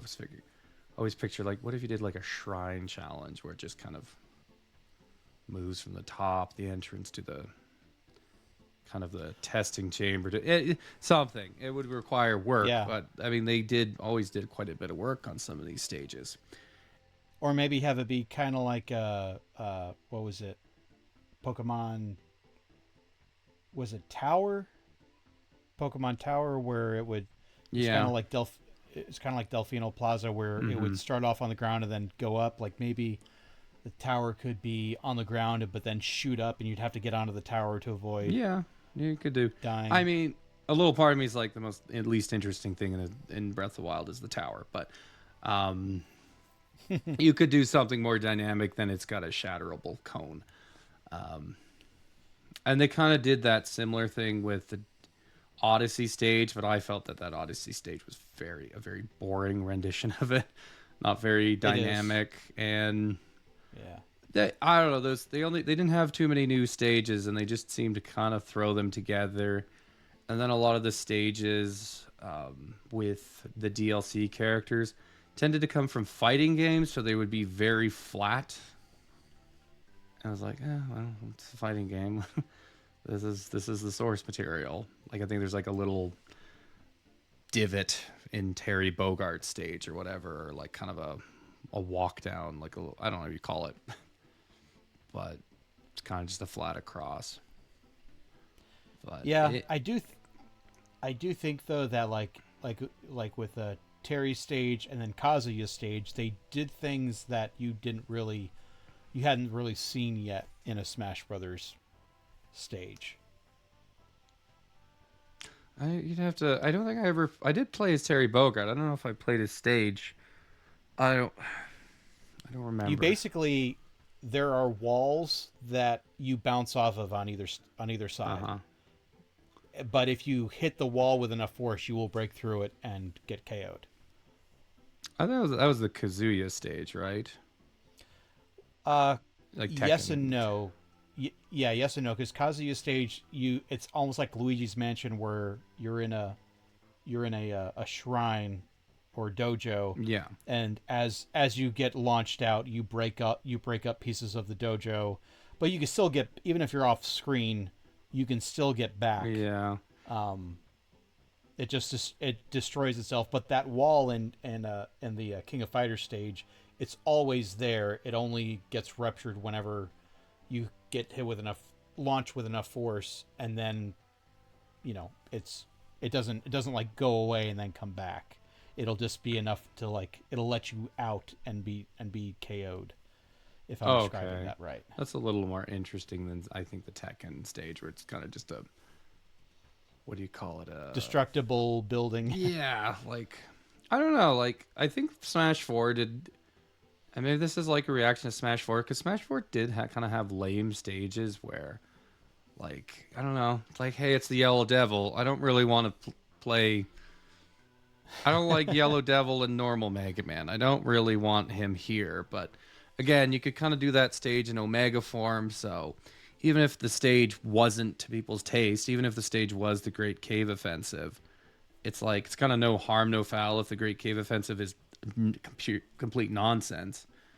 Because I was really excited about that stage, and I'm like, this doesn't really work. It's but so I think another issue I have with Ultimate is I think they should have been releasing characters in pairs, like kind of like they did in the Wii U game, because you get a character. Oh, hey, it's Piranha Plant. I'm like, play him for a couple rounds. I'm like, okay, like, so Piranha Plant, not really vibing with him. So then you move on. Whereas, in the original or Smash 4, it's like you'd get Roy and Ryu at the same time. And Roy, I mean, he's still a Fire Emblem character, like kind of just a variant of Marth, but he is kind of different. I think Lucas was there too. They brought him back. So you had like 3 characters with 3 stages, and it was kind of a bigger package. In which one, 4 or Ultimate? And 4. I feel like in Ultimate, it was always one character at a time with one stage. Yeah, all 3 of those characters, I want to say, came at the same time. They didn't all have stages. I think Ryu had a stage, and some of the later ones had stages. I think Hyrule Castle came back around that time with like it.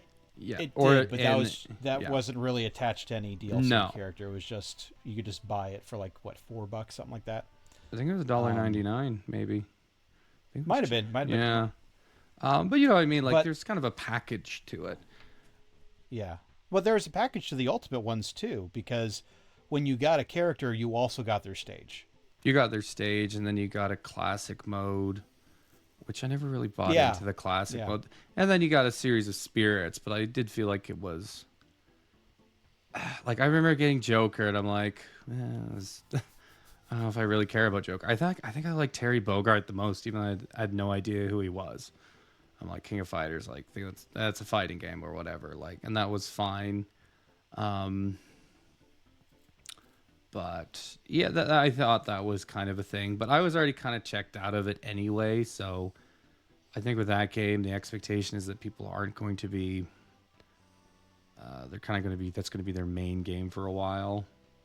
I do think there is an element of like where you have supplemental content. If it's not in the game right away, then it's like Target Smash coming back or Stage Builder. I feel like those things really make sense when you first get the game, and like it's kind of supplements the gameplay, but then it comes separate free, and then you're kind of just, I don't know how to describe it other than you're sort of looking at it in and of itself more likely than not.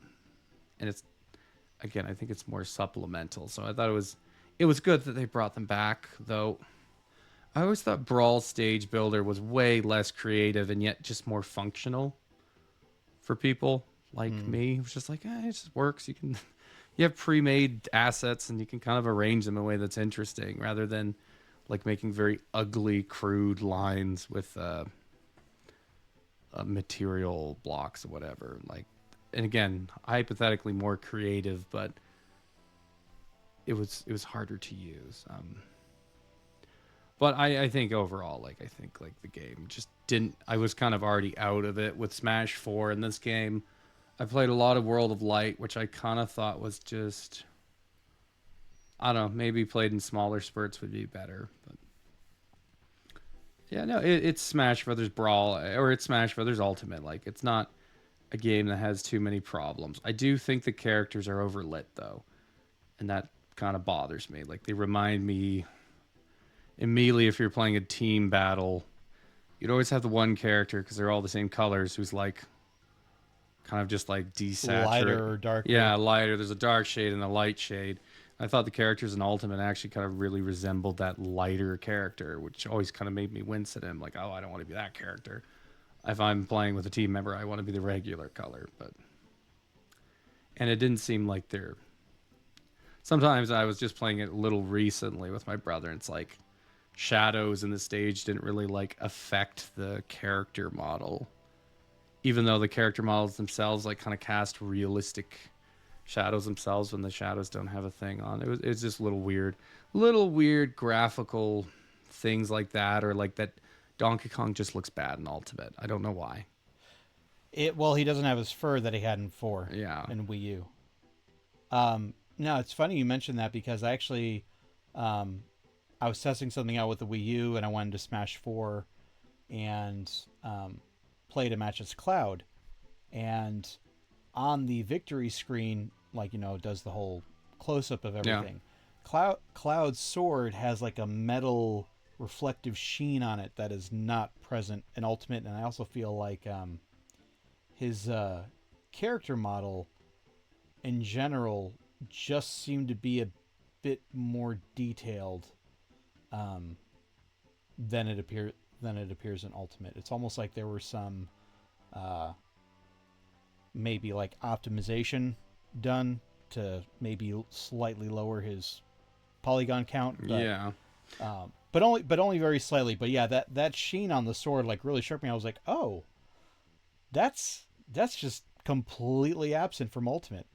Well, and you think it wouldn't matter, but it's like if you main, say Link, and Link I noticed, or is young Link, I forget. I think it was Link because I don't really play as young Link, even though he's actually quite good. But it's like he's got like weird aliasing around his eyebrows in his, not his character, but if he's like in second place in his little banner. And it's like, well, if you play as Link a lot, you're always going to see that, and it's going to annoy you just a little bit, like, or so. Are you talking about when he's clapping?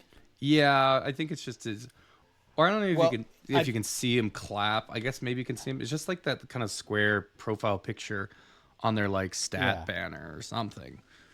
But it's just little things like that where I did think like I think they had better details in the environments in Ultimate, but just some of the character stuff wasn't as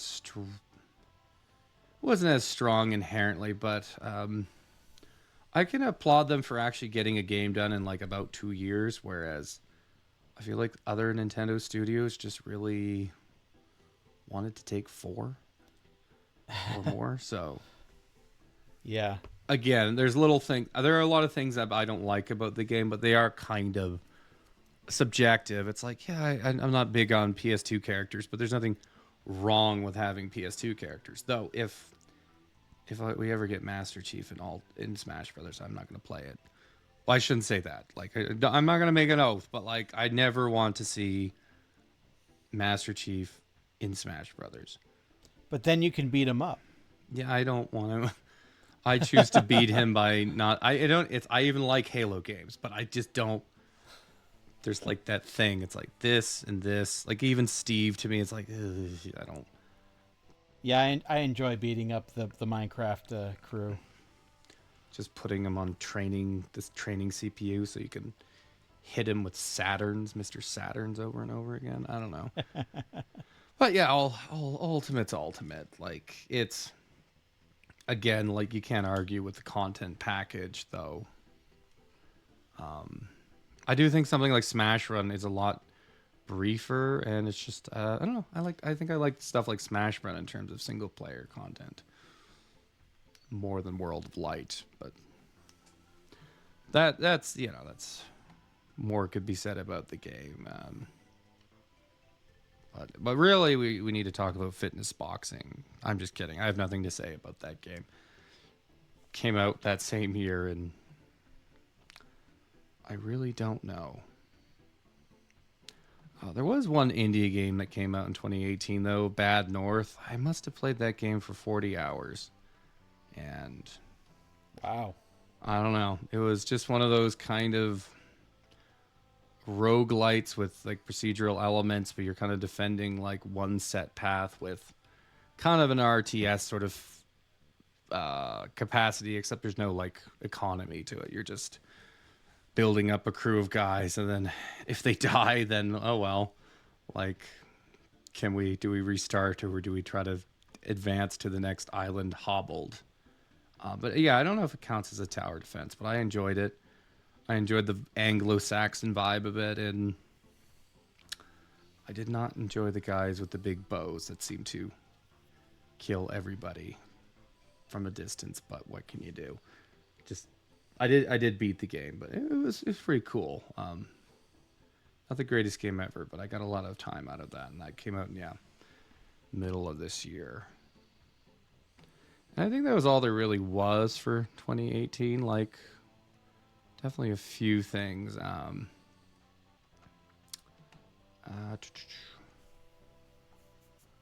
Oh, you know what? Mega Man 11 came out that year too. I wanted to talk about. Did you ever play this one, Steven? I know you. I don't know how big you are in Mega Man, like traditional, but Yeah, I've played a little bit of Mega Man in my day. I mean, I've never really. I think we've talked about Mega Man Powered Up before, and Maverick Hunter X, the PSP remakes. I think you had only talked to me about Legends. Okay, yeah. Yeah, Well, which is kind of a those different thing. those are like the four Mega Man games. Like I played Powered Up, Maverick Hunter X, Mega Man Legends 1 and 2. But so yeah, not a big fan. Actually, I do really like Legends. I wish they'd make a 3, but it's probably never going to happen. Yeah, well, I myself am a huge Mega Man fan. Um, I've played about 6 of them. Or I never played one. I just seemed like, I don't know. I'm not so into the franchise that I needed to play one, but I played about a lot of them on the NES.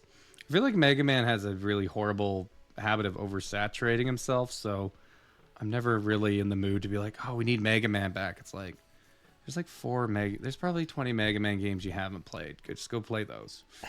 Go play Battle Network. I hear it's okay, or every second one is good or something. Mega Man 11 had a really odd thing about it.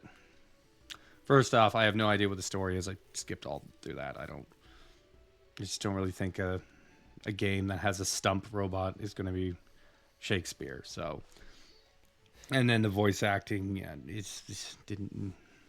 But as a Mega Man game, it was weird that initially I thought it was going to have like accessibility things where it's just too accessible. So I'm just going to kind of plow through it. It's like, oh, this gear system where you can slow down things or power up your gun. I'm assuming that's just going to be easy mode.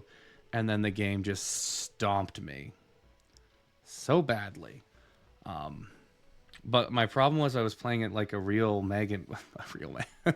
That's a backhanded. Like it was a Mega Man game. So you're collecting these screws, and I'm like, I assume this is currency. But if I game over on the level, obviously I'm not going to keep it. But it turns out you do. But I didn't know that, so I was just kind of resetting the game and just probing each stage, and all of them were so long and very difficult. I think the problem I had with the game, it's a very simple problem, is if you want to play it like a traditional Mega Man game, it's very hard, and I think Mega Man 9, which I haven't played, did this thing where it had hard stages, but they're kind of short. So you can kind of just plow through it. If you can, make a beachhead, you can get through it. This game, the stages are super long, and there's always going to be a section that's just going to KO you, like kind of a 1 KO section. Like there's this wheel that I think I was watching a Nathaniel Bandy video. I don't watch too much, but he's like, oh, this jump really throws me off. I'm like, yeah, you're not the only one. It's just one platform on this wheel that like swings low with spikes beneath.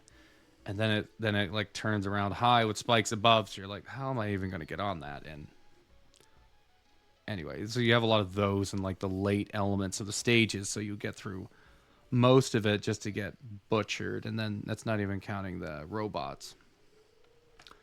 But here's the thing: you have the store, and it's just like you can buy 9 energy tanks and 9 weapons tanks and 3 spike protectors for your feet and 3 birds that you know grab you if you fall down a pit, and then other little augmentations like you can buy something that halves your health and all that. And so the game, if you're trying to play it classically, I think is too kind of arduous to be that enjoyable. Like it's harder than the NES games. But if you just use some of the scratch you scratch together, you just brute force it. Like I got to Wily's castle and went to the robot masters, and I'm like, I don't actually know what their weaknesses are. All their weaknesses were just 9 energy tanks, and that's how I did it, because it was like, well, because it didn't seem really tenable doing it without the store, but then the store itself was just kind of overpowered, so it just, I don't know. It was a fine enough game. I think it kind of ranks high on people's Mega Man lists lately, but I don't think it would rank too high in the ones I played. It was like, I think even other NES games had like more interesting platforming than it, even though it had some pretty good stuff. And the music's really nothing. Everybody says that's like it's not good music, but yeah, I don't know. It was fine, but it wasn't. It's weird to think that like this game was kind of capitalizing on that like dissatisfied Mighty Number 9 crowd almost. Yeah. Because anyway, but yeah, no, that came out in 2018, and yeah, no, that's what happened. And then into 2019, I feel like, wait, what's a big game here? I never got around to Yoshi's Crafted World. Did you? No, I don't really do the Yoshi games. Yeah, I don't really either. I hate people really like Yoshi's Woolly World, and I thought it was. The most interesting thing about Yoshi's Woolly World was the review from GameSpot I read about it. I was one of those. A lot of people say good review because what they really mean is you gave it a score that I like.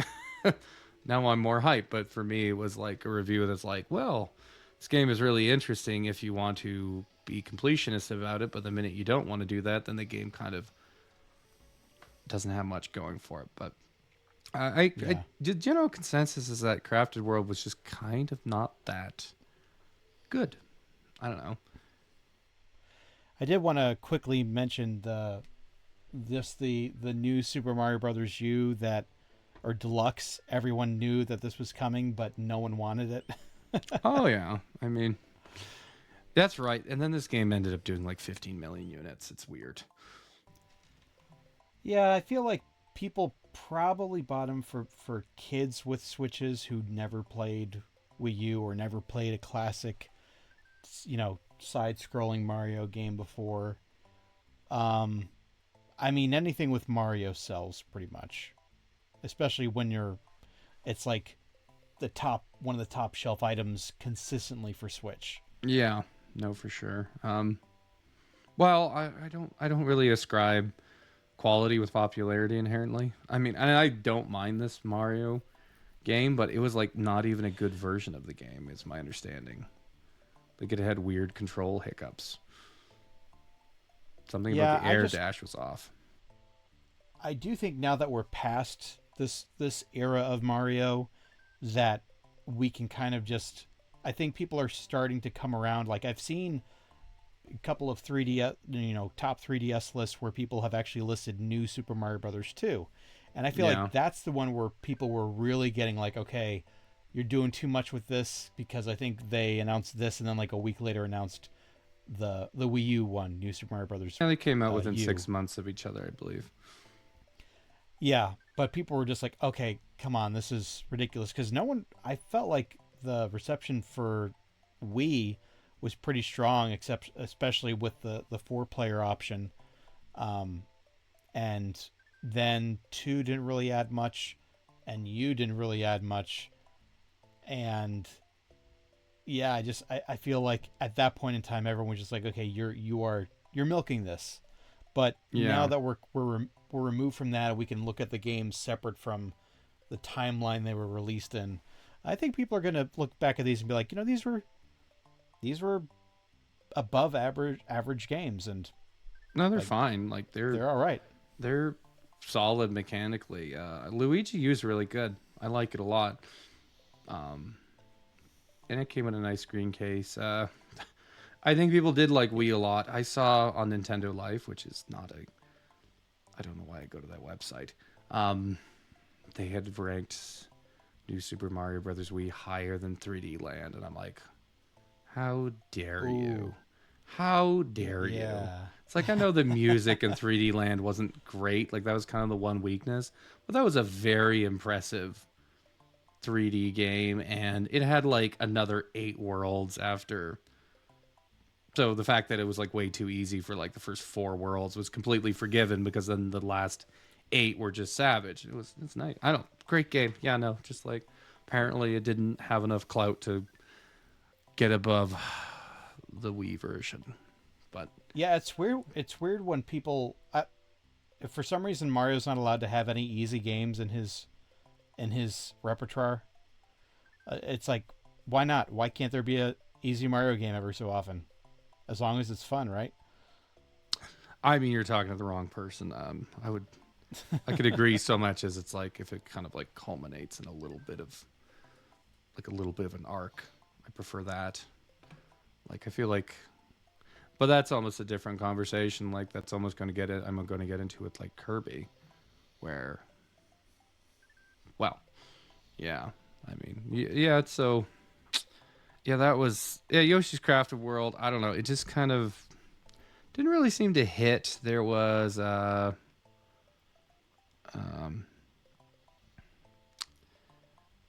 yeah. There's other games here. Travis Strikes Again. No More Heroes. I like No More Heroes a lot. That game looked like the most boring game ever made. It looked like a vertical shooter, except you didn't shoot bullets. You just spammed a melee button. It had other things going too, like variations, but I don't. That was a really sad placeholder for No More Heroes 3. But it wasn't the only. Going back to Mario, that wasn't the only 2D Mario that came out that year, because you could make your own 2D Mario game with I almost called it New Super Mario Maker. Super Mario Maker 2. Um, I lent this to a nephew and I have not gotten it back. And I think it kind of became a very worthwhile sequel. It did have, like, I guess its UI was never going to be as good as the original, is my understanding. Right, or even the 3DS, because Mm-hmm. just you kind of had to have the touchscreen and have it set to the touchscreen. Because I think even if you take it in handheld mode with the touch controls, you're still bound to the wheel Yeah. selection. Yeah, And it just sounds even less funner than when you, like, shake a Koopa to change him. Like there's sort of a yeah. tangible element to but I really like Super Mario Maker. I think one thing I like about the Mario Maker series is that, let's say in Tears of the Kingdom, you see some crazy build that someone does. Are you ever going to be that person who builds that? Are you ever going to be the person who builds Taj Mahal in Minecraft? Probably not. But in Super Mario Maker 2, you can partake in the creations because they are working levels. And Yeah. that's a cool thing. But I never played much of it. It seemed like a decent enough sequel. Um, I don't know how much experience you had with it though, Steven.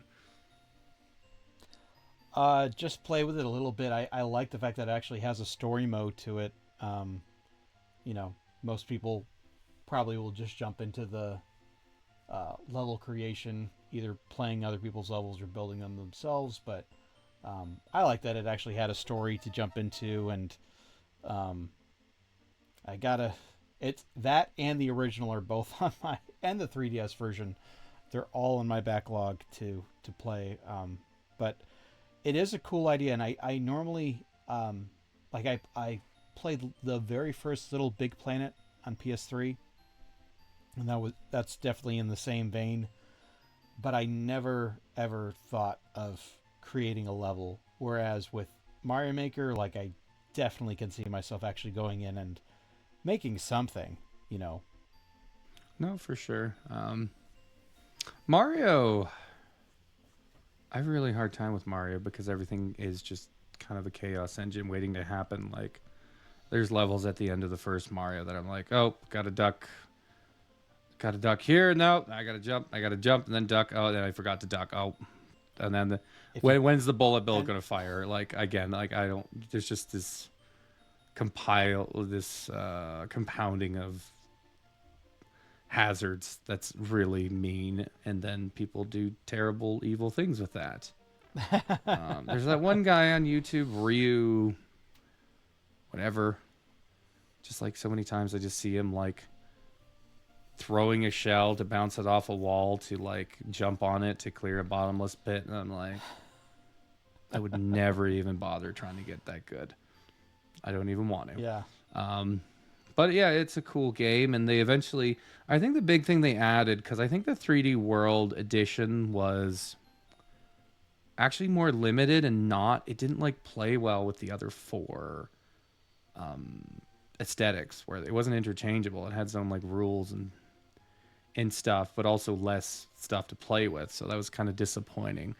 I think it's unfortunate that you never saw 6 golden coins aesthetic. Like that's a pretty strong look. yeah. I was actually going to bring that up as an example of an easy Mario game. Yeah, but yeah, Super Mario Maker 2 eventually added. I think the big changer that kind of gave it a leg up, possibly over the original. It's hard to say though. Was the world map creator that was like now you could make your own. Yeah, You could then build on one idea over multiple levels rather than kind of having to compress and it. didn't that come in an update? Like it wasn't originally. Yeah, no, it didn't. And then they kind of made nice, like so many of the levels in the original Maker were Zelda themed, so they didn't have the amiibo support, but they added this little sword icon that gave like Mario like not just like one Zelda player verb, but like a few bow, bomb, and sword, and it was like, oh, now you can make your Zelda levels to your heart's content, your Zelda dungeons, and within this game. Still can't play as Captain Falcon, but whatever. Um, yeah, it seemed like an alright game. The worst thing about it is it's online is about as functional as Super Smash Brothers Brawls was, is my Oh, understanding. Like, just not even worth trying. I don't know if they ever fixed that, but apparently they didn't.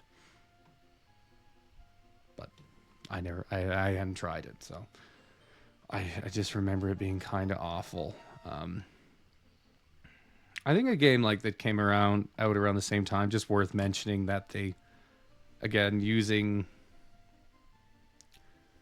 letting other people use their IP was like Cadence of Hyrule.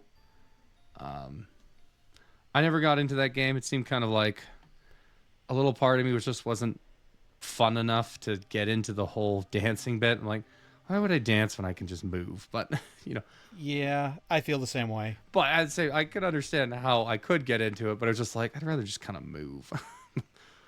But it's it's the abstract. It's the abstract game idea. No, for sure. Yeah. No, no, that is what that was. You know, I never played any Mario and Sonic at the Tokyo games. I don't. Is that anything you ever touched, Steven? No, but this one almost got me to take a look at it, just because it had a section of mini games that were all 2D, and everyone was showing up in like their original 8 and 16-bit sprite renditions. and I think that part of the game got pretty high praise from critics. So it came close, but still, I don't know. Uh, that's just I. If I'm gonna play like a Mario and Sonic crossover, it's gonna be like a platformer. But I mean, that's probably never gonna be made. Mm-hmm. And yeah, no, I just thought I'd mention that. I think another game that came out in 2019 worth mentioning is Daemon X Machina, the best game on the Switch. I think we both would agree. No, I didn't play this game, and apparently it wasn't very good. I think I played the demo. Was that the mech It was one? the mech game, very heavily cell shaded, and it was, I don't know, something. I think if I want to play a mech game, I want one that has like it feels like it has a lot of physics to it, and the game just kind of glided around. Yeah. But I couldn't really say. It was, I guess, if you're really missing Zone of the Enders, which I've never played, that was a Kojima game. Apparently, those are cool, and this game will remind you of those, and you'll probably just go back and play those. But yeah, again, what in September we got Link's Awakening. Feel like I could talk about that game, even though I've never played it, because it sounds like it's just Link's Awakening, which is a fantastic Zelda game. I don't even mind the Zelda, the item switching, but I guess this was one thing that the game kind of improved. Though, if I could talk Yes. about that, like I feel like the problem with Link's Awakening was that so many of the obstacles were just of rock, and so the item you had to switch to was the most boring item, and that was the bracelet. It's like, ugh, like, all right, like, Or yeah, the fact that you couldn't pick up anything in the game without that bracelet, and yet you could pick up stuff in A Link to the Past without bracelet. But I guess you just didn't really have you didn't have the. I mean, maybe they could have made it work, but you didn't have the luxury of a context-sensitive button with only two buttons. right, yeah, But yeah, I never played this remake. Yeah, a little bit of it actually turns me off a little bit, but that's it's I can't know for sure until I play it. Like its visuals, but it did. I agree. Yeah, it's Link's Awakening though, and Link's Awakening is a fantastic game. One of the best Zeldas. Now I have a theory as to why they went with it. Wasn't just why they went with the art style that they did. I don't think they did it so that it could look a lot like the Game Boy game. I think the reason why, because it opens with like this very, you know, early '90s Link style, and but it's like really beautifully animated. He's out on the ocean waves, and um, Just a and then cutscene full of lies. but then he gets struck by lightning. The ship goes down, and then you find him on the beach, and suddenly we have a new artist. It's kind of like the Monty Python thing, like, oh, that artist had a heart attack in the middle of it, and now the horrible monster came to an end. But no, it's now we have this very toy like aesthetic. Yeah. I even recently I went out and got the amiibo to this game, the Link's Awakening amiibo, and even that the amiibo is like extremely shiny. Like it really looks like a like a toy straight out of like Rudolph the Red-Nosed Reindeer 1960 claymation kind of thing. I feel like the But Rankin and Bass Muppets Yeah. at least had some like texture to them or whatever. But anyway, yeah, I don't know. Except for the skin. Skin was always like really like had that plasticky sheen on it. Yeah, I mean that's great. It's creepy and weird, and that's fine. but I yeah, think there is a reason to why the game now that it's not a Game Boy game, why they stuck to that aesthetic and they didn't go something more realistic. But I can't say the reason because it's kind of a spoiler. Like if you've played any version of Link's Awakening, like you kind of know what the big twist of the game is, and that would kind of be giving away my theory, or my theory would be giving away the big twist. So I don't want. I know where you're going, and I don't.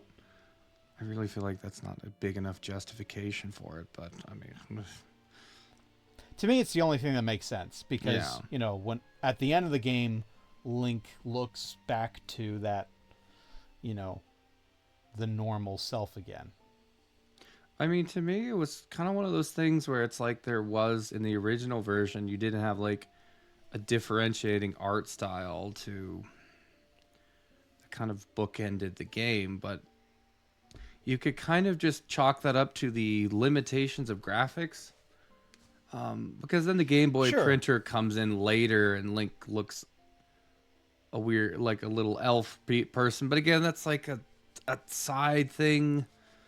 And I don't know. It was like an Oracle of Ages. He has like also in season, he also looks different in his cutscenes than, the reused things, the reused graphics of Link's Awakening.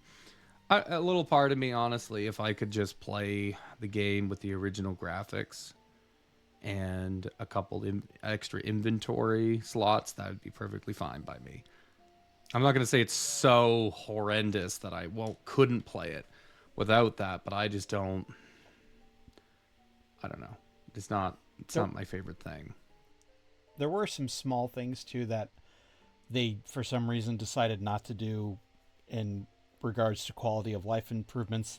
Link is still locked to an 8 direction travel for some reason. Like it's not smooth. Like you can't just like go in any direction. It's locked to 8 directions, just like the Game Boy game. And also, when you pick up like a Guardian Acorn or a piece of power, it always makes you go through all the text just like it does in the original Yeah, Game Boy game, and there's no skipping it. I loved when you. I loved when you bumped against a rock and you got that. It's too heavy to Oh, the move. I'm like, message. ah. I know. And it Yeah. never goes away Yeah. either. Just get really good at avoiding the rocks. I mean, I don't know. Just get better at the game. I don't know. If, But yeah. yeah, those minor annoyances they could have fixed, and I guess for whatever reason they chose not to. Well, another one was the bow in the original game just kind of shot out from you, and you didn't really Yeah. knock and load an arrow, and it was just. And with like the 8 directions, if you like, it was just weird. Shooting the bow, it's like, oh, I kind of want to move. Like, I feel like diagonals, you almost want to adjust your aim sometimes. And no, it's just like you just shoot out the arrow. He just lets it loose. It's rare that the bow is also a completely optional item. Yeah. Funny story. I never knew that the bomb arrow came from that game. I thought it was Twilight Princess. Oh yeah, yep. And I do enjoy about. And Sorry, go ahead. no, just yeah, a lot of. I don't even think it was something that was directly stated you could do in the game. I think people just figured it out. Yeah. Kind of just built into like the code or something. Um, no, it was cool that they made the limitation of 2 buttons a augmentation to a degree in that game. Back, but this original game, I know it's good because the original one was very good. But I don't know if this is really the definitive version for me because it's like the art style is just like. I feel like there's a lot of arts and crafts games already in Nintendo's like roster, so another one's like, oh, okay, like here we go. It looks kind of like a toy diorama. It's like, oh yeah, cool. It's like Paper Mario and Crafted World and Clay Kirby. Yeah, here we go. But the gameplay by all accounts is going to be quite good. Um, yep. But here's a game when I was perusing your list that you played quite a decent amount of time. That was Ring Fit Adventure, which came out in October. It was kind of a surprise hit on the system. Did about 14 million units. I'm going to go ahead and say this is one of their better casual initiatives on the Switch. Because, Labo really wasn't doing it. But I think Labo VR came out this year, and it was cooler, hypothetically, but it was also like the Switch wasn't a good enough VR goggle anyway, so I don't know. Yeah. I think the funniest thing, though, I saw about the Labo announcement was someone like It's like a caption. Someone's like, "Me, I want Nintendo to have a better online," and then it says in the description, Nintendo, someone rolling out from out like jumping through a window and is somersaulting into my living room. Did you say you want your Switch to be a bird? Like, that's Nintendo. Like, but and that came out with VR. But it's like, I don't know. But yeah, Ring Fit Adventure seemed to be a hit. I never played it, so it had a ring and there was an adventure, and you had to get fit. Yeah, that's basically it. I mean, it is one of the more I would say uh,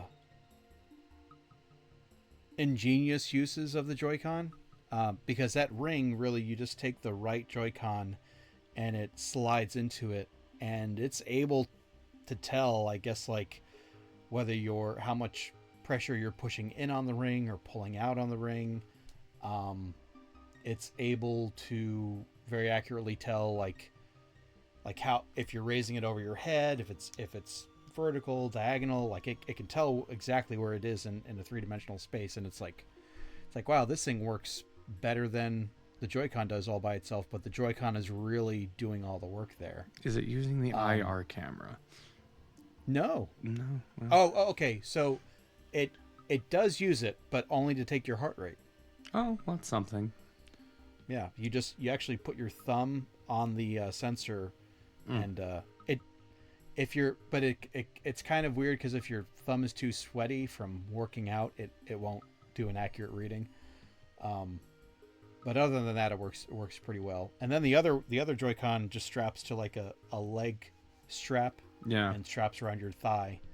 Um, it is very, very tiring, but I do like what they did with it. It's like you play a level, and the level has you running through it, and you're doing various things with the ring to gather items and get over obstacles. But whenever you run into an enemy, it kind of goes into an RPG like battle, and all the moves you're doing to fight the enemies is with, are exercise and yoga moves. So it's a cool concept. The problem I've had with it is, like with most exercise, like if I get injured or if I get sick, I have to stop playing it for a while, and it kind of kills my motivation to get back into it. But I've made it, I think, to like the fourth world, and it seems like there are a lot. It's kind of a long game too. Right. And no one else in your family ever used it? My wife, yeah, Okay. actually, she did.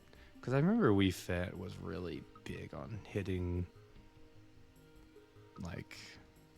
Well, Wii Fit was the game that told a bunch of American women and Canadian women that they were fat because they're not 5'2". Their BMIs were they're too not high. these wafer thin Japanese ladies or whatever.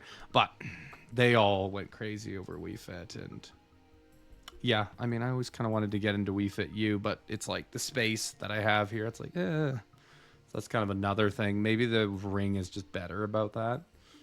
Where, Yeah, I would say if you've got like maybe like a 3x6 amount of room is really all you need. yeah, no, for sure.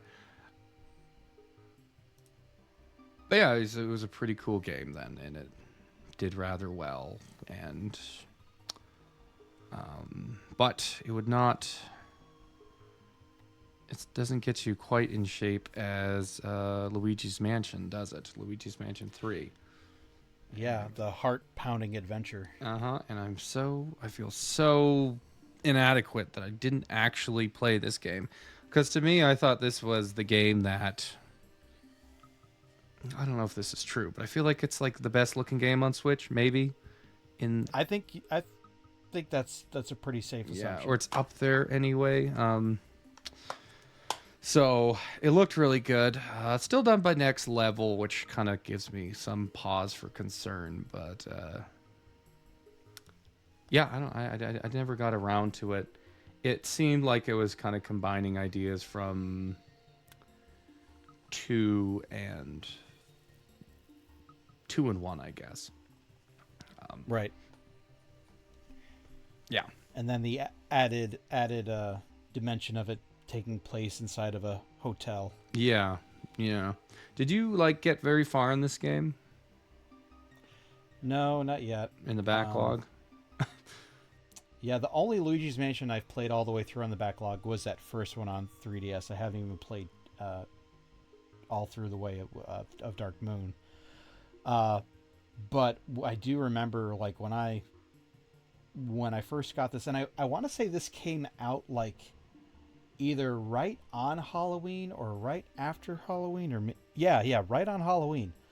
I don't understand why a lot of game companies do this. If you're releasing a game that is Halloween theme or adjacent, don't release it at the end of the month. I want to play it all throughout that month. Play it as early in the month as you can. I suppose so. I feel like the first one's short enough that you could probably get it done by Yeah, you the can play end that of the in like an evening. 31st. Yeah, but yeah, this was a Very bigger true. game. I remember. Oh yeah. I remember this game when I was watching a playthrough of on like Nightwing channel or whatever. It seemed like it seemed more like Zelda, closer to Zelda. Like there's a lot more puzzles, and then there seemed to be like a little more combat. There was like this weird move that you had where you just kind of looks like you're gonna fall on your face, but it's just this shockwave that you let out like from your backpack, and it's just supposed to dispel ghosts. But like Luigi seems to be getting the worst of it when he when he initiates it. And of course, there was Yeah. Gooigi, which came about in the remake, actually, of all things. I always wondered if Gooigi would get tiring because it was just kind of a one-note thing, or if they would actually like use him in surprising ways where you kind of forget about the ability, and then they subtly give you tells as to when you can use him, because his limitation is water, but then he can like fit through any sort of, I don't know, grate. Tight space. Yeah, grate or drain even. And so I did see a little bit where it's like there's these like little, because it's kind of like a diorama world in a way. And so then there's these little secret compartments, and I'm like, ooh, that's pretty fun. I do like that little dollhouse aspect of that. But when I was watching the walkthroughs, or the playthroughs, I think I was just figuring out the puzzles before the dreamer was. I'm like, well, you just do that and that. Like, it just seems to lack the space to really have the solution and the key and the lock, as it were, too far apart from each other. But I never made it all the way through. Like, they did have fun ideas. Like, there was like a film studio level, and then like a medieval fair level, kind of. And they brought back the portrait ghost, and it would seem to be a big hit, sold very well. I don't know, like, again, I feel like the first game, because you've played that first game, like that first game where you go down the well, that's such just a great little section. There's no gameplay to it, but where you kind of like find yourself in the jaws of that stone lion. That's such a great little visage. And then there's the Astral Observatory room, I think. That's like so creative and fun. It's not the best game ever, the first Luigi's Mansion, but there's just these little vignettes, and even with the portrait ghosts, that, I don't know, a little part of me thought less is more with the first game, because it is very concise and consistent and cohesive with just the one mansion. And then like they're in the little rooms you see, that's where you get your character. Like there's the one treasure room that's like boarded up the entire game, and even the Bowser fight at the end's like really kind of creative and unsettling. Or the King Boo fight, rather. Like, it's like, oh, that's cool. And I just don't know if the other games ever really got that personality down. Like, even this one. It's hard to say, but... And I would, I would know had I played it, but I did not. But yeah, that's kind of getting to the end of 2019, I think. I mean, there's a few... Well, before we go on to the really big game, I think. Is this moving on to 2020, or are we still in 2019? No, I just wanted to say that there was Fire Emblem Three Houses. I think that's maybe one of the ugliest games on Switch. I don't know. Like it's people love it, like, but I feel like it's a lot of newcomers who really like it because it's less. There's a little more of a call for accessibility in these Switch games, and I don't know, whatever. But just the graphics of this game. Again, I thought the Shadows of Valentia was a much more impressive game on the 3DS, and that just sometimes happens. It's like you kind of understand the parameters of a console, and if one game, even though it's technically has less polygons, if it's pushing the respective console it's on, then it's going to come off as more impressive. I feel like Mario 3 is more impressive than World in that regard, because it's kind of a late versus early, even though World is, on much more powerful hardware. But yeah, through Three Houses, I feel like it looks kind of like an up-res 3DS game to me. I think they do a little more work with the character models, but even at distance rendering, the character models just look so crude often. And I think there was like a Smash Brothers Ultimate level where you're at whatever that abbey's called, and it still looks like it's full of flat wall textures and kind of like just muddy flat textures. I don't know. And that's just that is what would you call that? That's the lore accurate place that you're in. It's a muddy flat wall. As for the game itself, I did not play that particular Fire Emblem, so but I know other Fire Emblem players, they said the exact same thing. Like they're, big fans of Fire Emblem, and they're like, no, that's one of the ugliest Switch games.